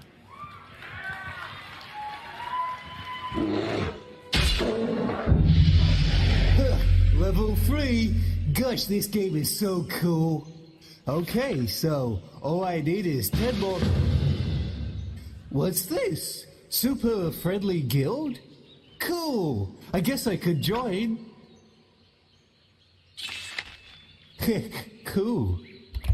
Well, hey there, fellas. How's it going?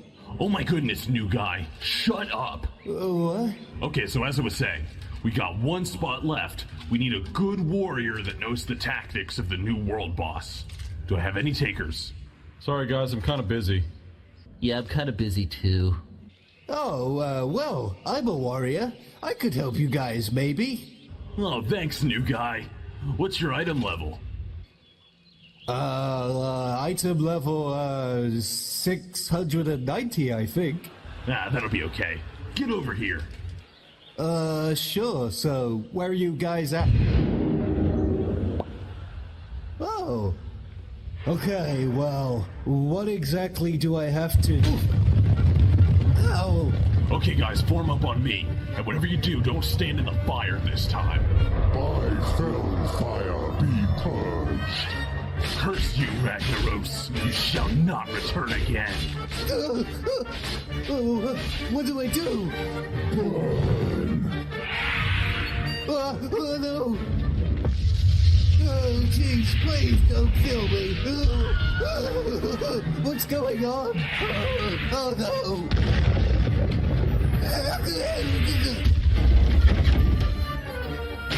Oh my goodness, this guy is really good. Insect. No, not like this. Huh? Uh-oh. Don't worry, new guy. He's only at 1%. You can do it. I don't even know what that means. Oh, please don't hurt me. Taste the flames of Belfuros.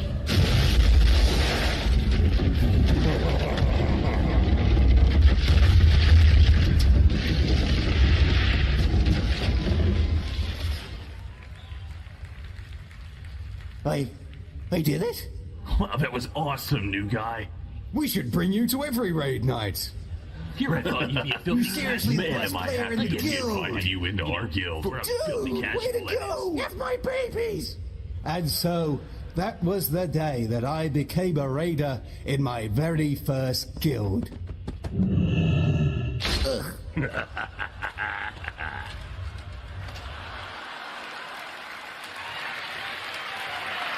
Level 3 Raider by Nixium wins $850. And also my undying love because I felt like I was watching myself in that. The second place finisher is called Garrison. And Garrison was created by Jeffrey Kuiper and Jesse O'Connor. This is Garrison.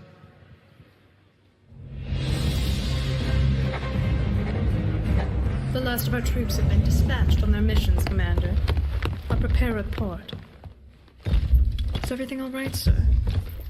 To be honest, Lieutenant, I fear for our troops. Lantresser's group is going up against Gul'dan and his Shadow Council. Who knows what foul, corrupt game this warlock's playing at? Drink, Lantresser. Claim your destiny. Drink, drink, drink, drink, drink.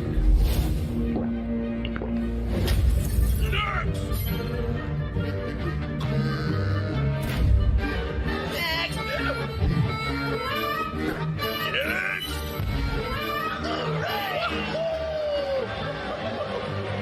We lost? How did we lose? You have 2 heads, Cho'Gall. 2 heads! We have 2 heads. 2! But only one God!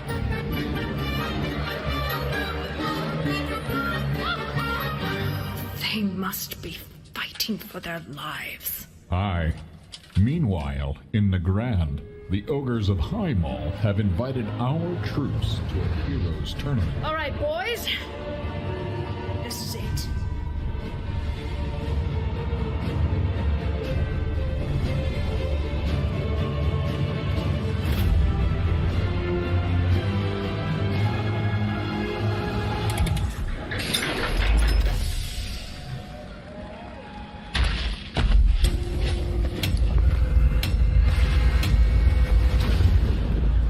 Focus near Zool.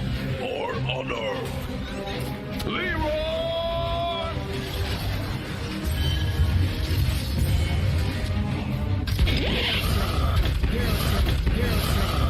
What the foul, Nazor?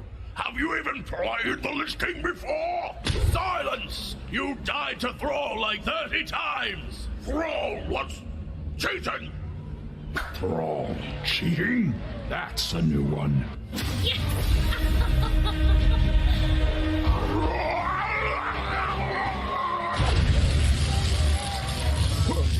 Pow! Pow! Pew! Commander! What? Hellscream is at our gates and seeks to challenge you personally. If our heroes can face the Iron Horde, then by the light, so shall I. Get us in, Commander. This is Gromash Hailscream. For the Alliance! The Iron Horde is never beaten! That is Garrison by Jeffrey Kuiper and Jesse O'Connor. It takes home a $1,300 prize and second place. Our first place winner, who will take home $2,000 and that amazing Murloc trophy that we showed you earlier, is called Heroes of the Store, and it is by Chris Kellett. This is Heroes of the Store.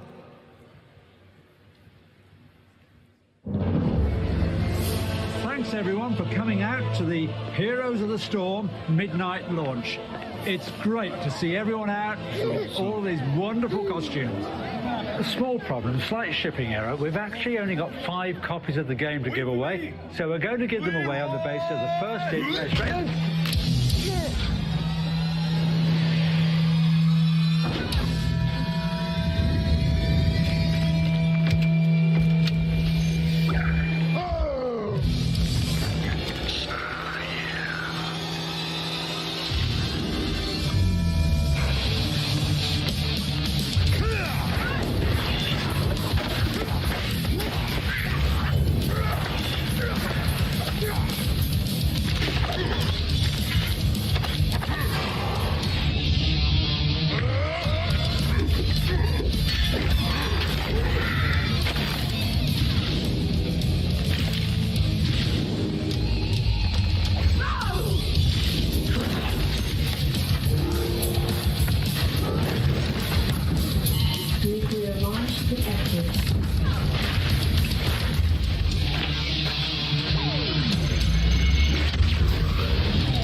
Your soul shall suffer!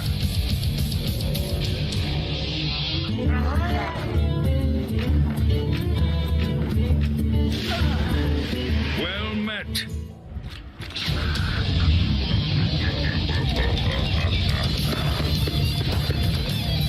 Stay a while and listen.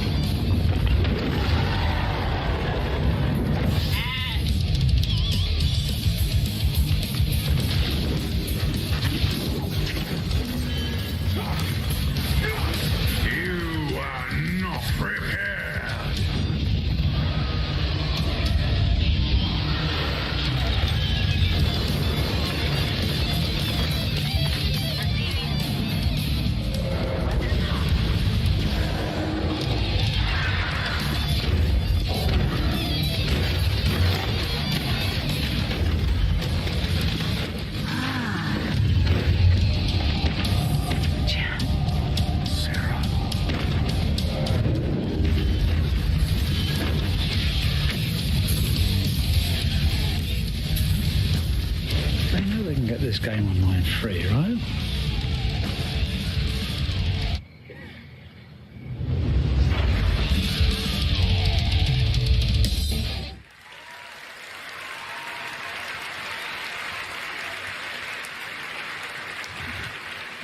That escalated very quickly.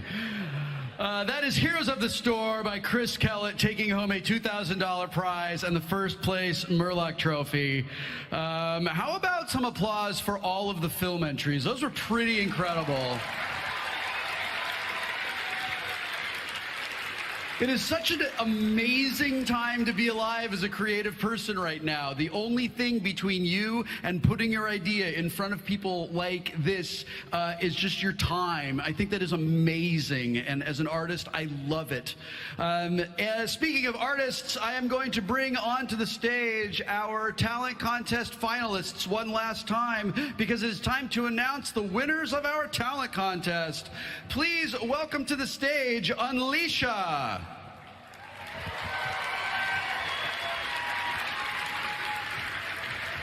Awesome City Limits.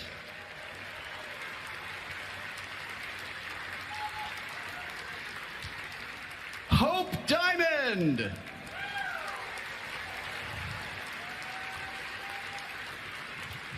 And the Pan-Galactic Blizzard Jazz Orchestra.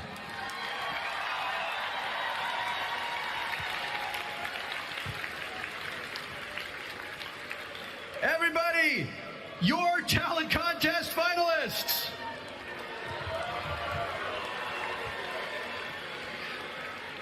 Is anyone out here saying boo earns? You are, very good. Okay, good, just checking. Let's take a picture, you guys. Everybody come together, gather around, and let's take a photograph or still something or other. Who's got, there you are, go!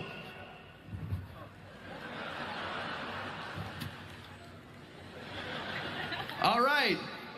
You guys were amazing. It is time for me now to announce our winners. In 4th place, Unleasha.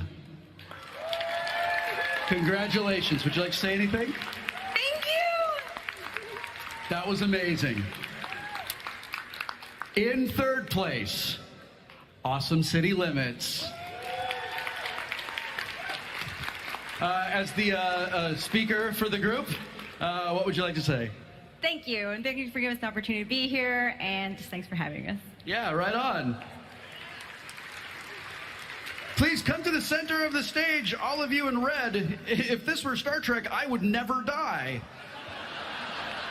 I'm basically invincible tonight. This is great. Let's go on an away mission together, you guys. It'll be fun.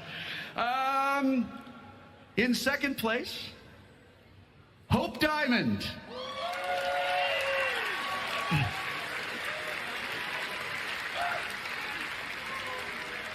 Hi there, thank you very much. We had a wonderful time. Blizzard's top notch all the way. Well, it's amazing. You guys were fantastic, and I loved your music, and you were great. And this brings us to the winners of the 2015 Blizzcon Talent Contest. Ladies and gentlemen, put your hooves together for the Pan-Galactic Blizzard Jazz Orchestra.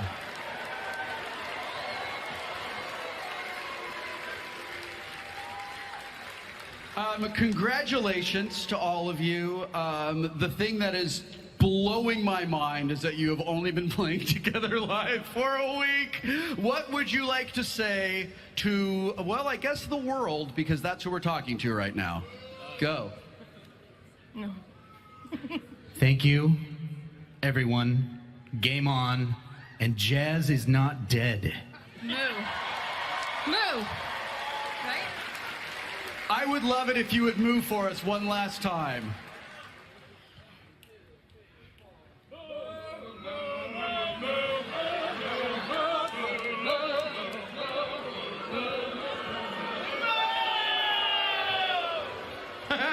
Amazing! Congratulations, thank you so much.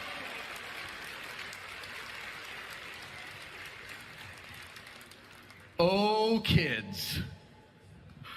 It's time for the costume contest.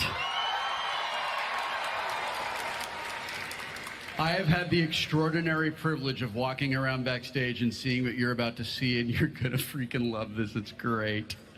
Our costume contest this year is sponsored by NVIDIA. Thank you, NVIDIA, for sponsoring the costume contest. Are we ready to begin the costume contest? It sounds like these people are ready. All right, ladies and gentlemen, please welcome to the stage your BlizzCon 2016 Costume Contest finalists, starting now.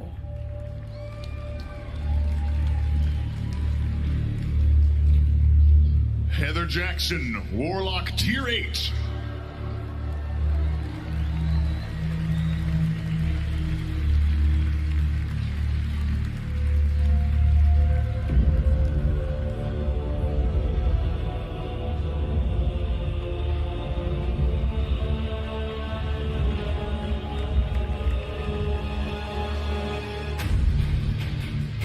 Kelton, the King of Blades.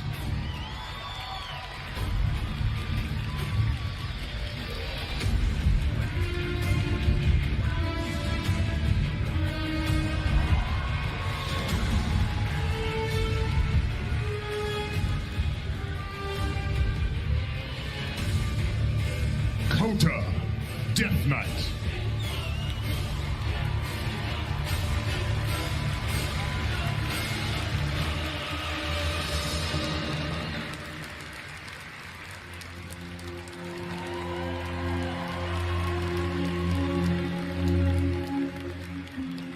Isla Fegon, Blood Elf Demon Hunter.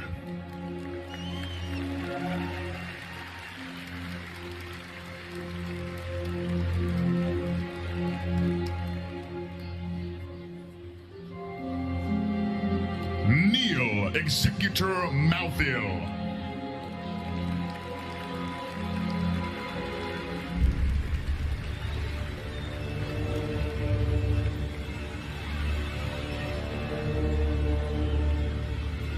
Shry, Conqueror's Siegebreaker Plate.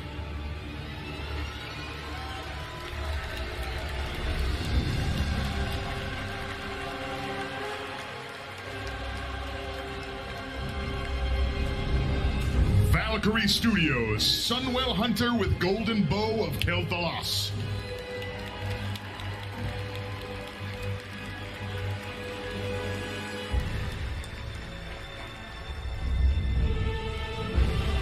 April Bayer, Prince Anduin Rin.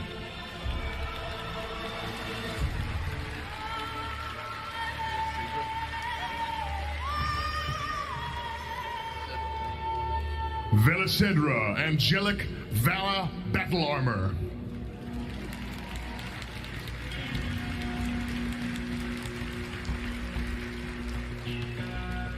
Sarah McMunn, Heroes of the Storm, Blood Elf Tyrande.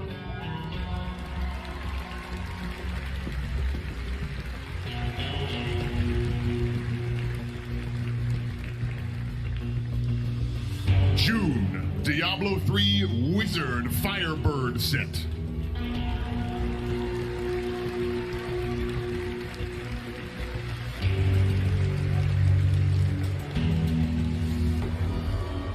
Jubai, Sylvanas Windrunner.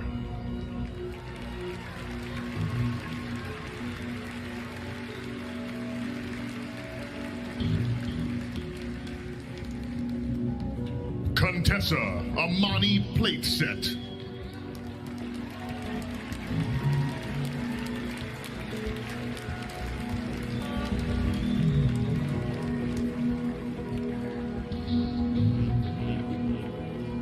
Jordan Hansen, Ariel.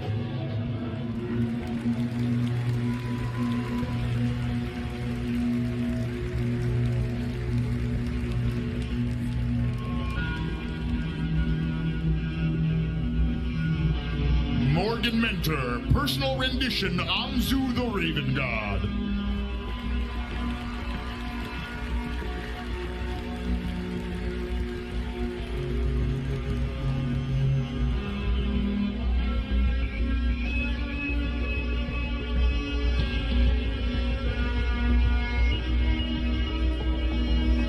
Avery Faith, Shadow Huntress Vol'jin, speaker for the Horde.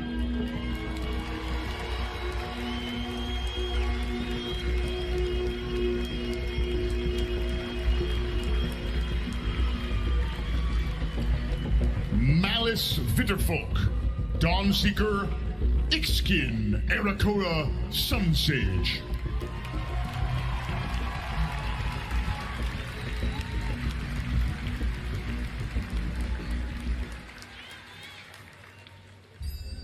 Swansoul, Ranger General Sylvanas.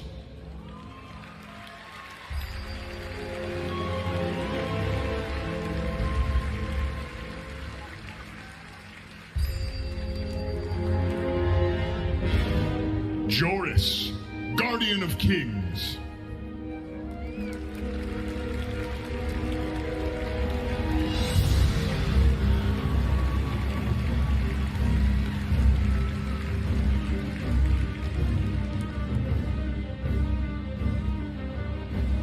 Male Alos, Black Knight.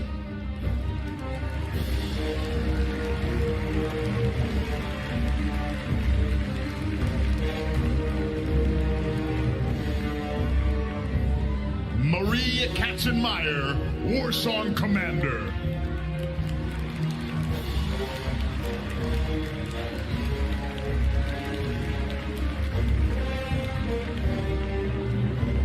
Nick Neidenbach, Reaper.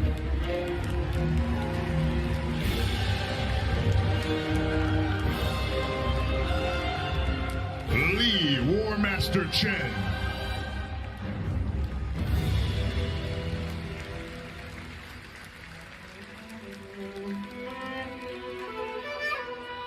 Kaya, Irel.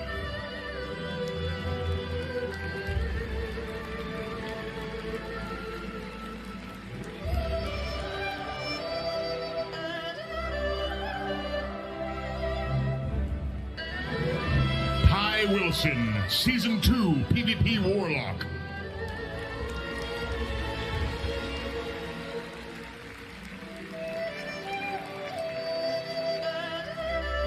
Nixie the Nightmare, Lich Queen.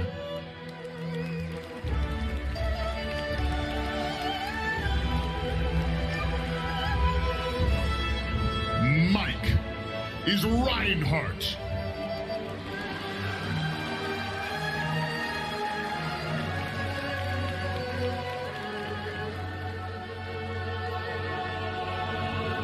Jindrax, Rogue Tier 5, Death Mantle Armor.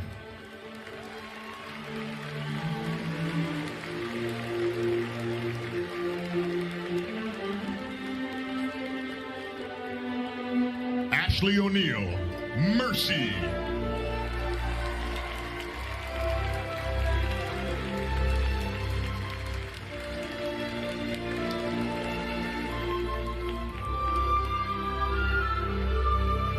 Christy, Tyrael.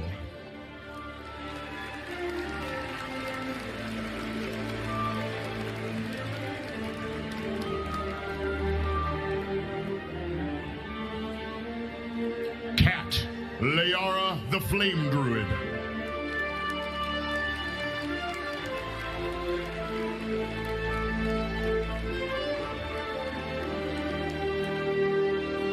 Jinx, Lady Reaper.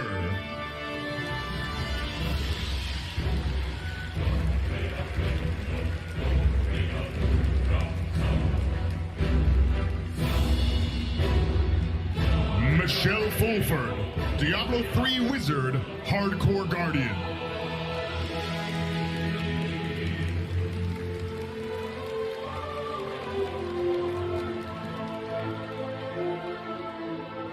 Kyla, Blessed Regalia of Undead Cleansing.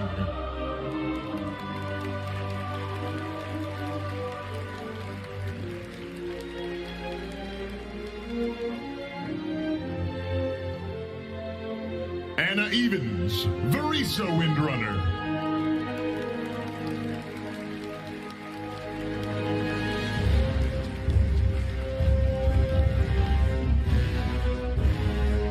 David Evans, Ronin.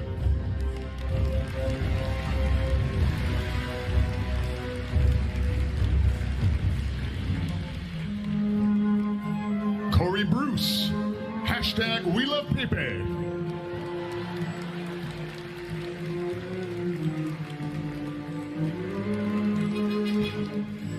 Opheliac, Ranger General Sylvanas from Heroes of the Storm.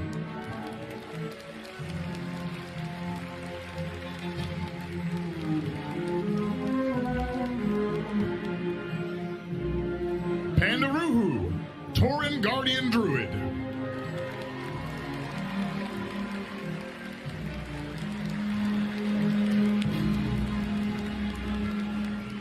Allison Trin, Winston.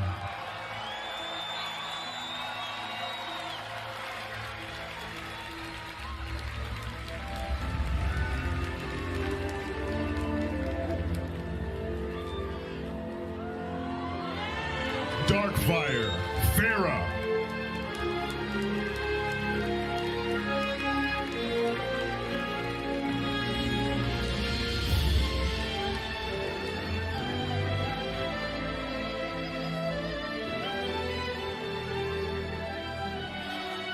Michael Kel'Thuzad.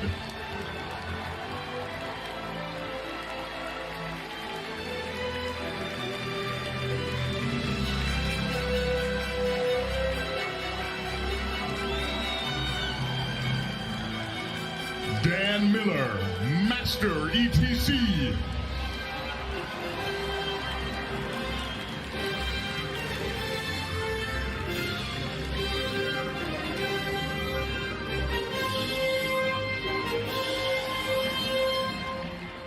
Barina, Tier 17 Balanced Druid in Astral form.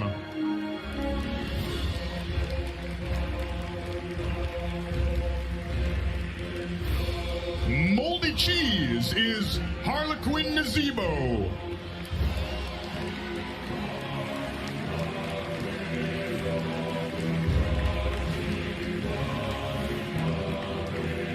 Chubb, Diablo 3 Demon Hunter.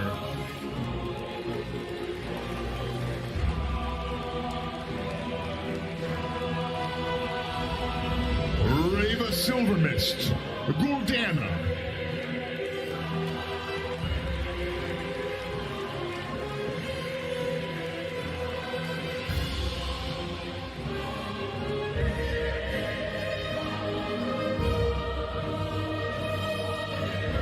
Kafir, Warlord Blackhand.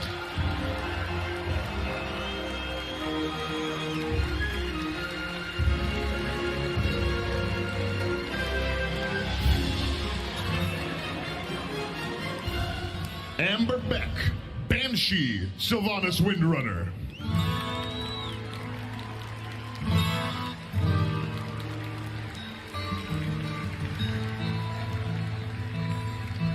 Narumata, Warlords of Draenor Hunter PvP set.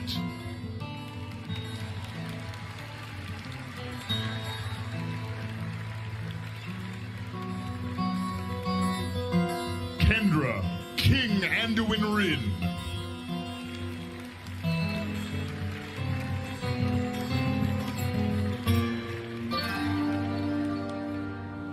Sparrow cosplay, unexpectedly of Ghost Force with the Black Hand.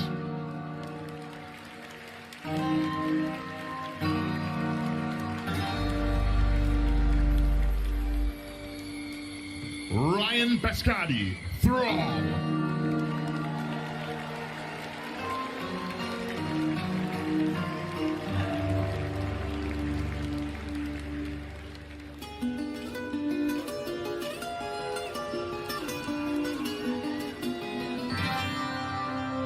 Charlotte, Wintervale Jaina.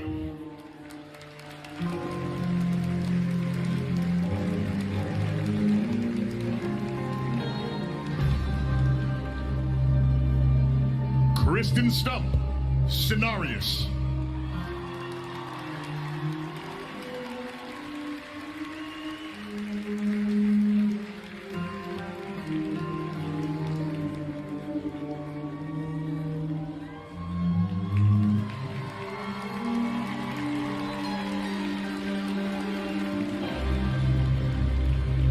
Noir, Undead Rogue, and Cataclysmic Gladiator Vestments.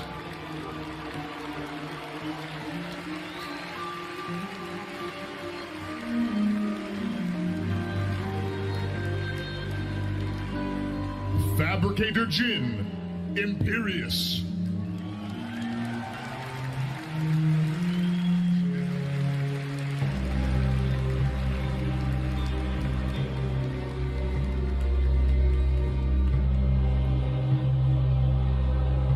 Spiffzaya, Doom Armor Crusader.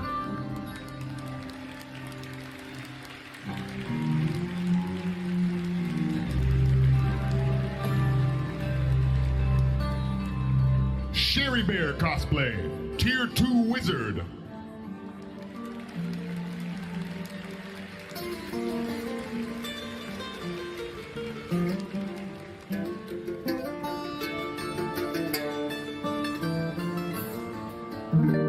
Michelle, Warlords of Draenor Season 1 Paladin Elite Set.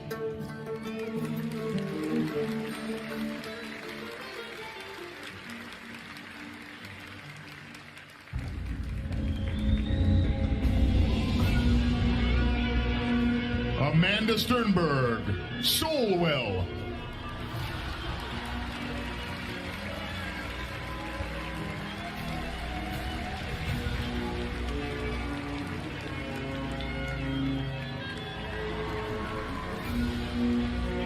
Aaron Ray, Sonia from Heroes of the Storm.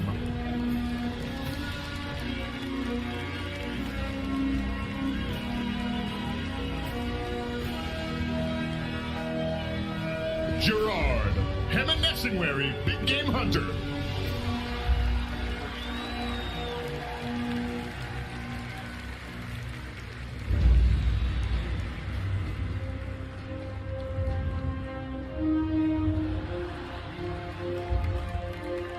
Alistair, Sarah Kerrigan.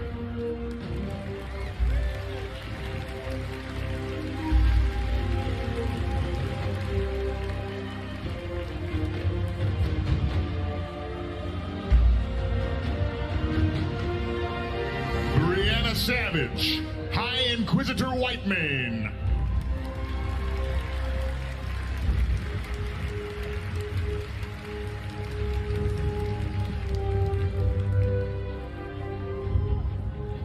Angela Swindle, Guldana.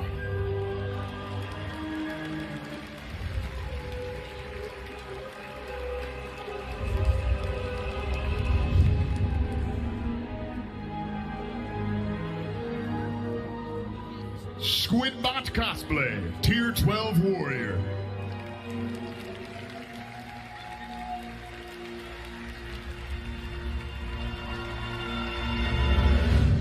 Squidbot Cosplay, Season 12 Death Knight.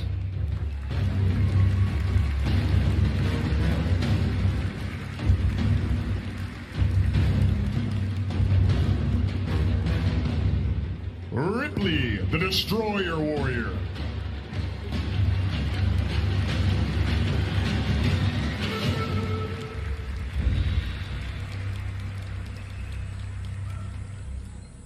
April, Pirate Cat Blackwell, Night Elf Druid Tier 5.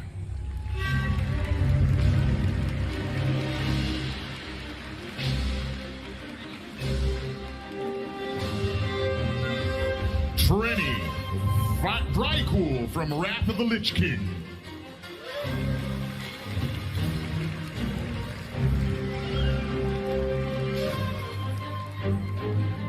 Katie, Luxandriel, Blood Elf Paladin.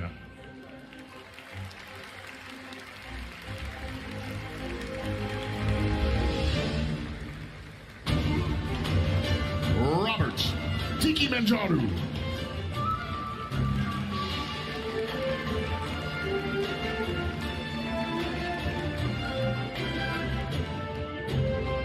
Optimus Chew, Witch Doctor and Gargantuan.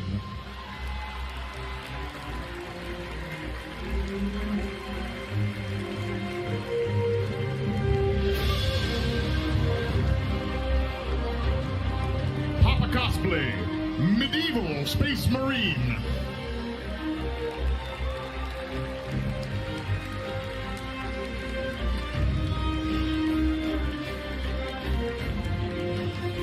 Shymoon, level 90 questing gear, Anchorite Regalia.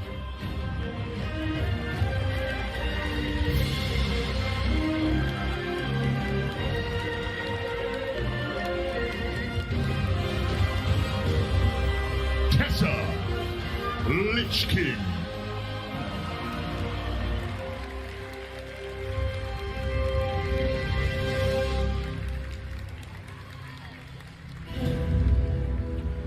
Dark Shukka, Rookmar's Sacred Memory.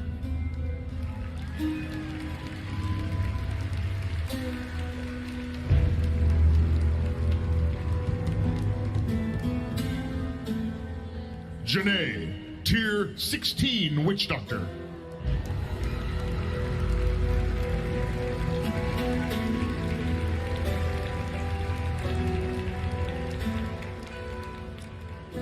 Sohail as Hanzo.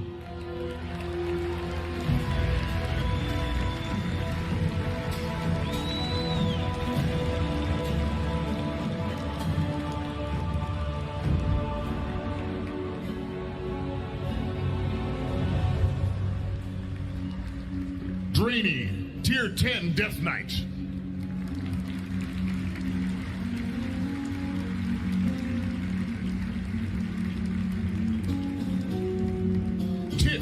In ETC's Master Skin.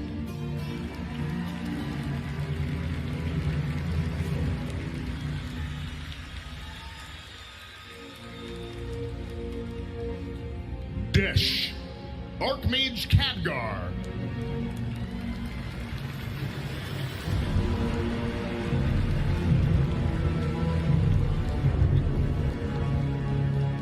Sugar Ray, Magical Girl, Sailor Nova.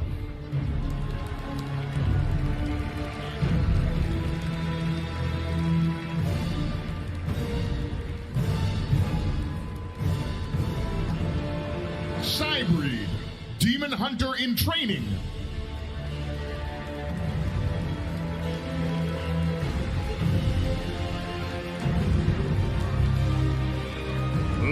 Mercer, human female in Gorin garb.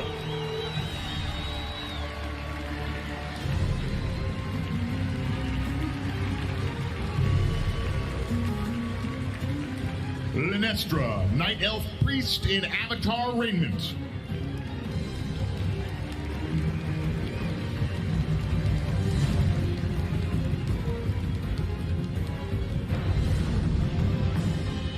Lena, Varian Rin.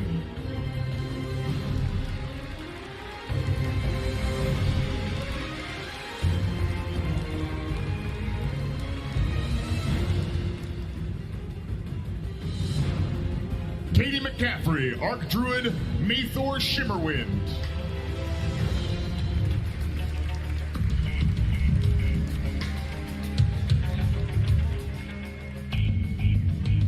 Selena, former Kelderai mage, now Scourge Necromancer.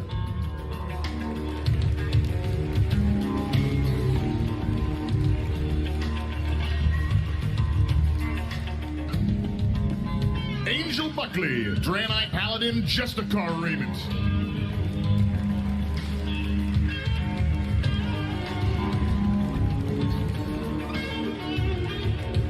Kel Fabulous, as Muppet, Kale Fabulous.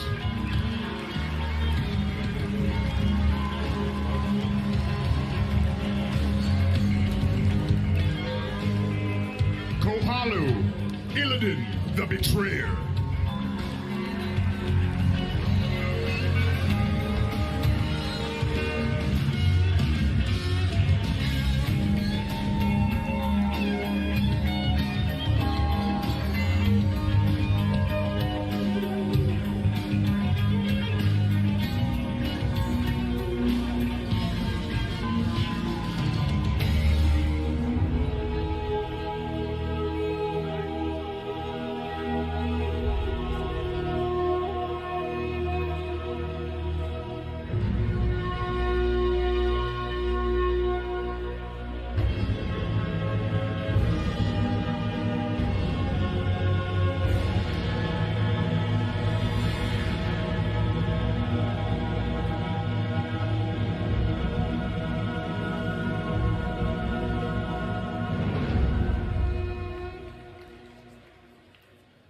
That long pause was brought to you by me having a mouthful of tomato salad. Thank you very much. It's a delightful salad. I'm looking forward to getting back to it. What the hell, you guys? Am I right? You just saw everyone who is officially competing in the costume contest this year, and now you are about to see another group of incredible creative people who are presenting. They are not competing. So these people, in a way, are all winners in sort of the way that Barney wins going to outer space. Ladies and gentlemen, the costume contestants who are not contestants are now coming to the stage for your enjoyment. Thank you.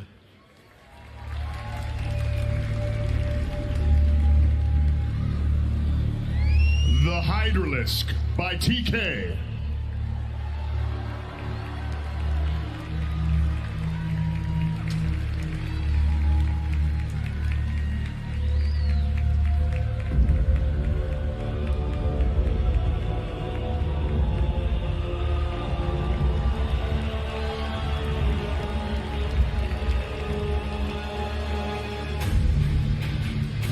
Aphelion Cosplay, Winter Veil Jaina.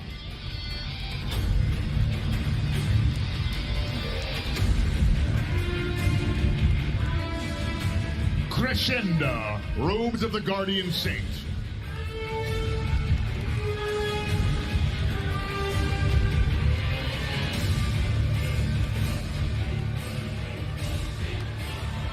Artsami, Tracer.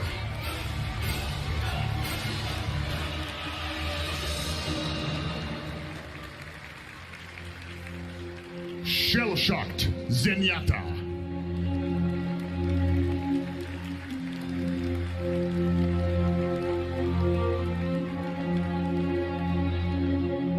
Susan Van Dyke, Lady Katrana Prestor, definitely not Onyxia.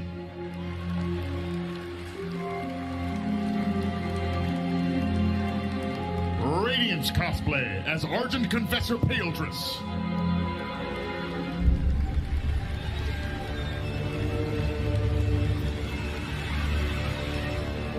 Kistra, Priestess of Elune.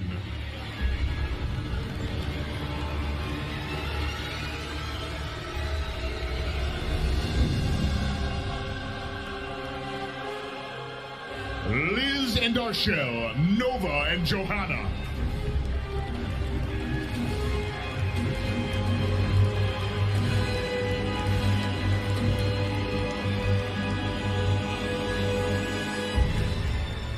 Tommy White, Shadowpan Monk.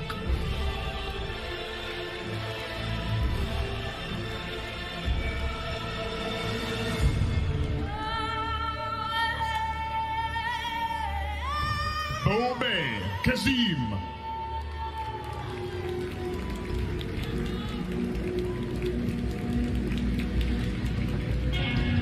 Melissa Ashley, Succubus.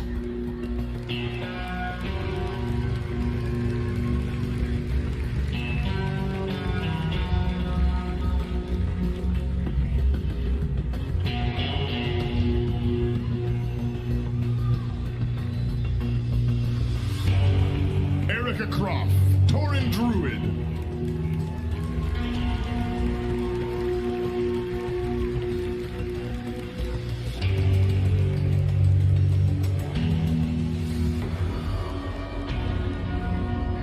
Jessica, Lieutenant Thorn.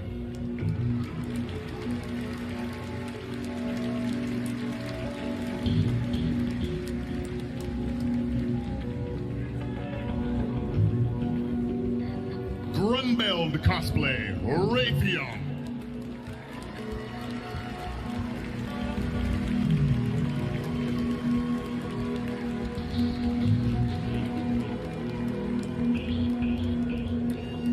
Stephen Wheeler as Custom Mage.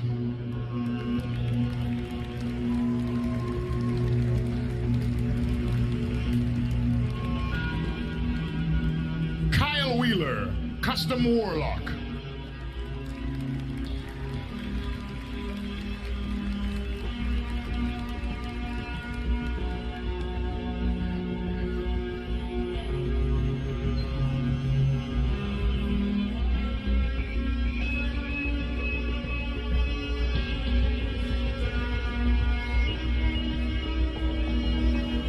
Neha Novocaine, Master Tyrande from Heroes of the Storm.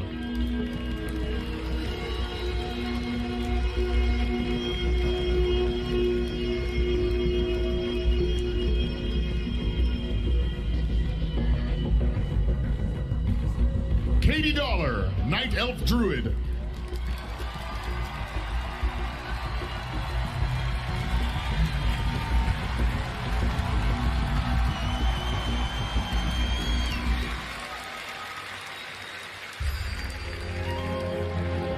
E.J. Casey, Battle Gear of the Guiding Light.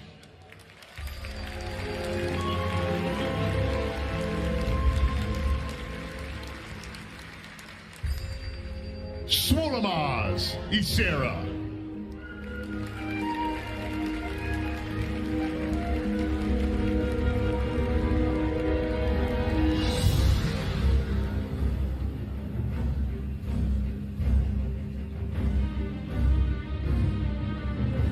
Sarah Lewis, Soridormi.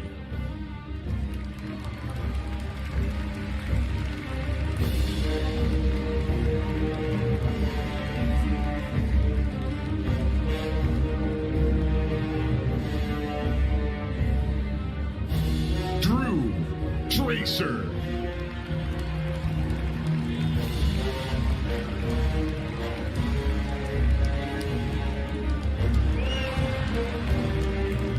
Karen Stenberg, Succubus.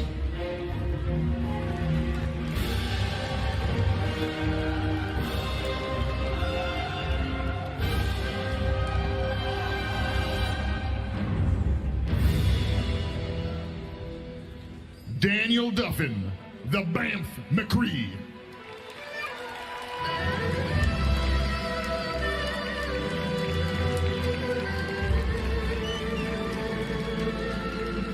Lindsay Havoc as Vanessa Van Cleef.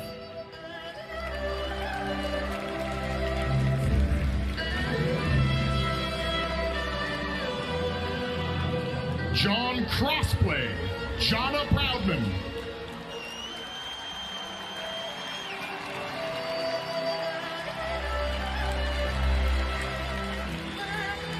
Cynthia Hall, Priest, Tier 3 Vestments of Faith.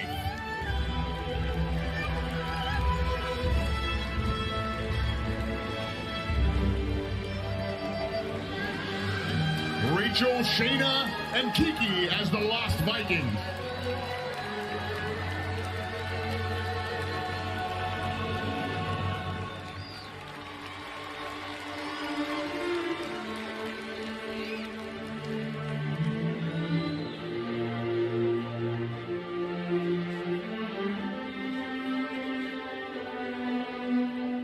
Those are your 2016 costume contest participants and non-participants. Please give them a round of applause.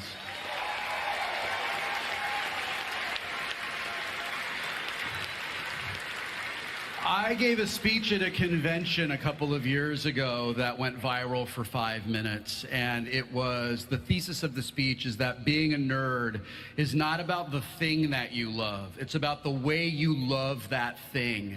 And one of the reasons that I love cosplay so much is I feel that cosplay is quite possibly the purest expression of love for a thing, whether it's Warcraft or Hearthstone or even non-Blizzard things. And this is the reason I said yes to coming up tonight. This is why I decided, yes, I will stand in front of 12,000 people and risk them hating me, because I want to see this firsthand. It was amazing, and I'm so grateful to have been part of it.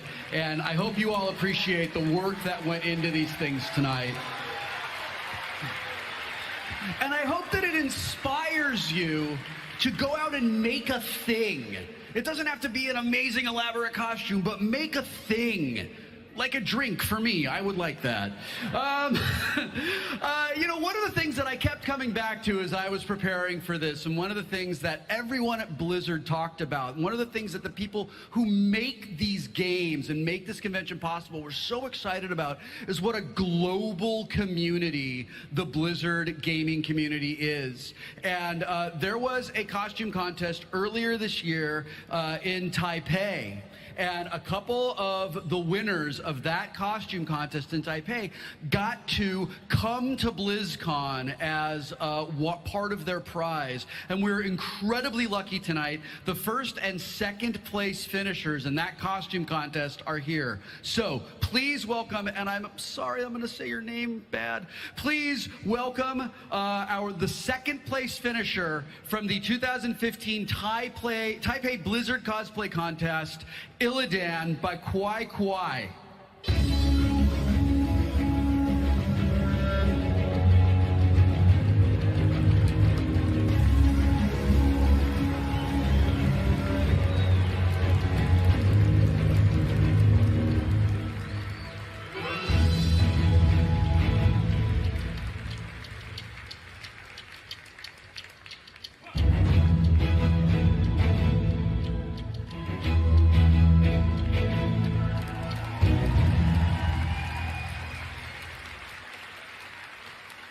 And please welcome the first place and popularity award winner. Oh my God, you guys, I saw this backstage. Kerrigan by Moku.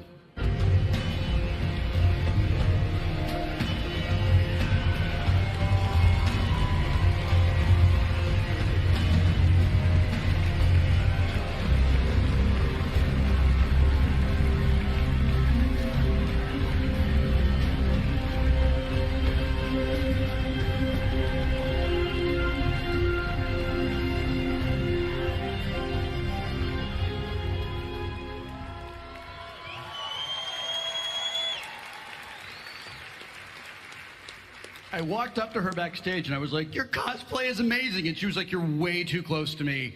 This thing is gonna make me fall down. Please back up. It is time to announce our 8 honorable mentions. The 8 honorable mentions from tonight's costume contest are the following amazing people. Please welcome Allison Trin as Winston.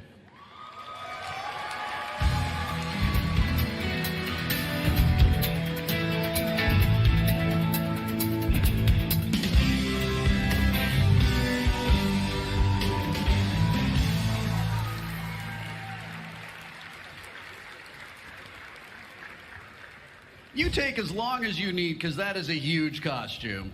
Please come here for a second. I have a question to ask you. How long have you been in this costume? Since about 9:30 this morning. That's a really long time, and I think it's amazing that you did that. Thank you so much.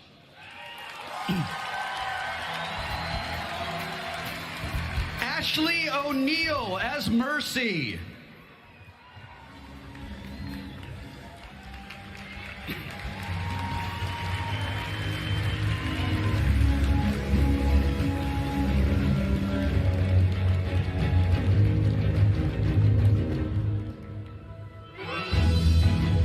Congratulations. Thank you so much. Please welcome to the stage Kristen Stump as Cenarius.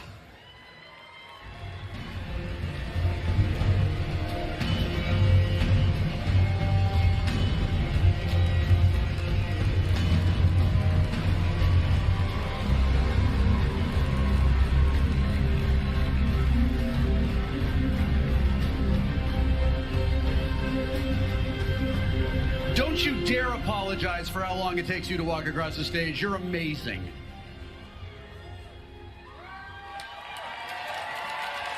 Kristen Stump. Laura Mercer as Goran.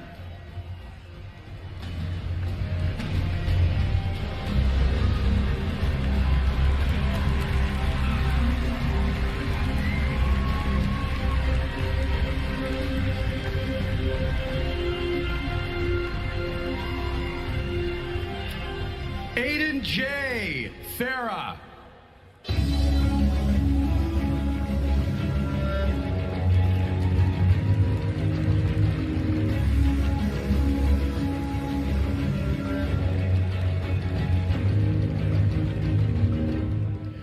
Moldy Cheese, Nazebo in a Harlequin skin.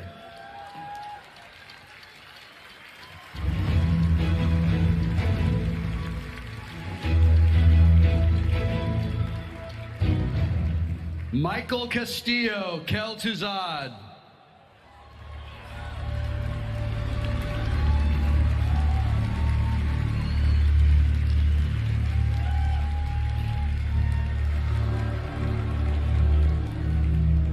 And our 8th honorable mention, Dan Miller, etc.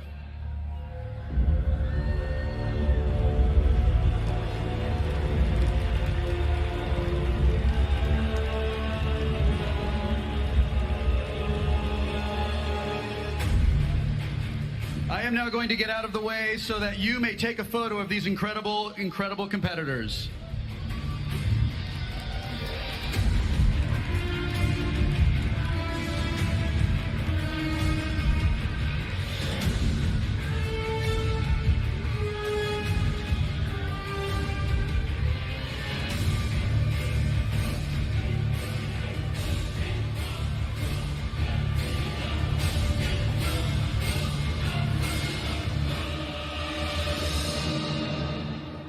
One more round of applause for the honorable mentions, everybody.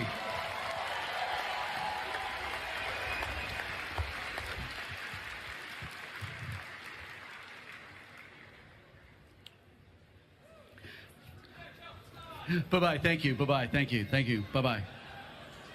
Bye-bye, thank you, thank you, thank you, bye-bye, bye. Yes, you may shake my hand, yes, thanks, bye-bye. Thank you very much. You're incredible, thank you, thank you. Oh, I love you too. It is time for the 4th through 1st place awards to be awarded. Get your screaming holes ready because there's going to be some screaming. Our 4th place finisher Winning $1,000, Kelton Chang, King of Blades.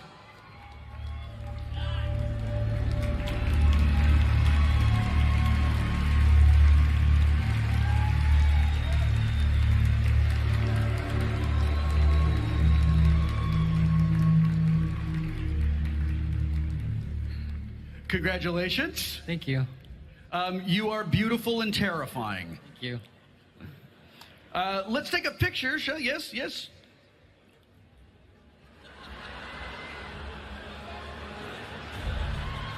Thank you very much. Congratulations. Our third place finisher, taking home $1,500, Fabricator Jin Imperious.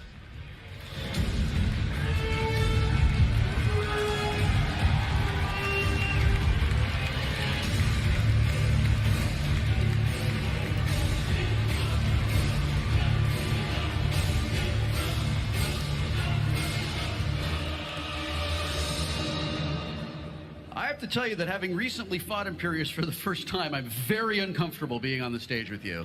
Boo. Yeah, okay, no, that's great. Thank you. That was terrific. Congratulations. Where did you tell me about the process of assembling your armor? This I made out of PVC, expanded foam. It's like a rigid plastic. And I just sat in my garage and made it work. It's amazing. I can't make anything work in my garage. That's why I'm a writer. Congratulations.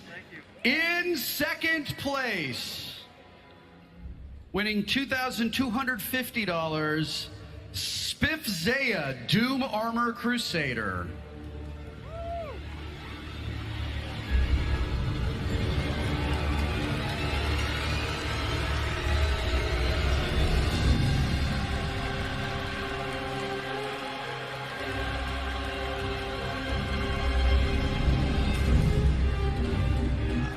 I'll just come to this side. This armor is amazing and very wide. Yes, I'm sorry. How many hours did you put into this? Oh gosh, I don't keep track. Well, then that was a dumb question for me to ask. Was it more than an hour? Many. It was probably, if condensed, maybe 2 or 3 months. Condensed. That's a long time. Well, it's absolutely beautiful, and congratulations on second place.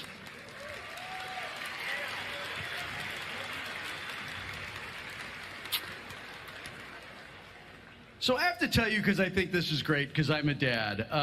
Imperious just leaned over and said, "Yes, I told you you were awesome." I love that. I love that sense of community and that sense of positivity. It's amazing. Yeah, cheer that. Yes. Reward that. It makes me feel good to be part of a community like that. Ladies and gentlemen, your first place winner in the 2016 Blizzcon costume contest, winning $2,500 and a tribute in an upcoming Blizzard game. It's Papa Cosplay, Medieval Space Marine.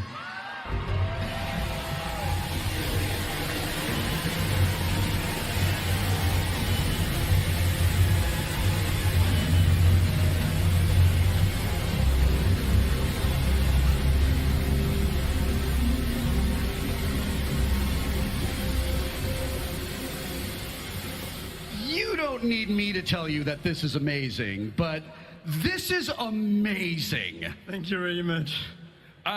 Tell us the story of your armor. It's all made in leather, and well, since I saw the movie of Tychus Finlay getting suited up in the StarCraft movies, like in the Space Marine, I wanted to do this armor, but like it's already been made a lot of time, even by professionals. So I wanted to add the personal touch, and also by playing it's easier to fit in luggage in leather. So I did it in leather. This is made of leather. I mean, come on. That's absolutely incredible. Congratulations. I look very forward to a sprite that looks like you killing me in a future Blizzard game. It's going to be amazing. I would love to get all of our finalists, all of our top 4 finishers together. Ladies and gentlemen, here they are, your top 4 finishers in the Blizzard 2016 Costume Contest.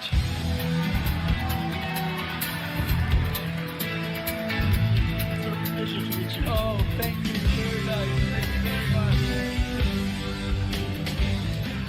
I want to say thank you to everybody who participated tonight. I want to say thank you to everybody at BlizzCon for giving me the opportunity to be part of this, to share this evening with you. Thank you all for being nice to me.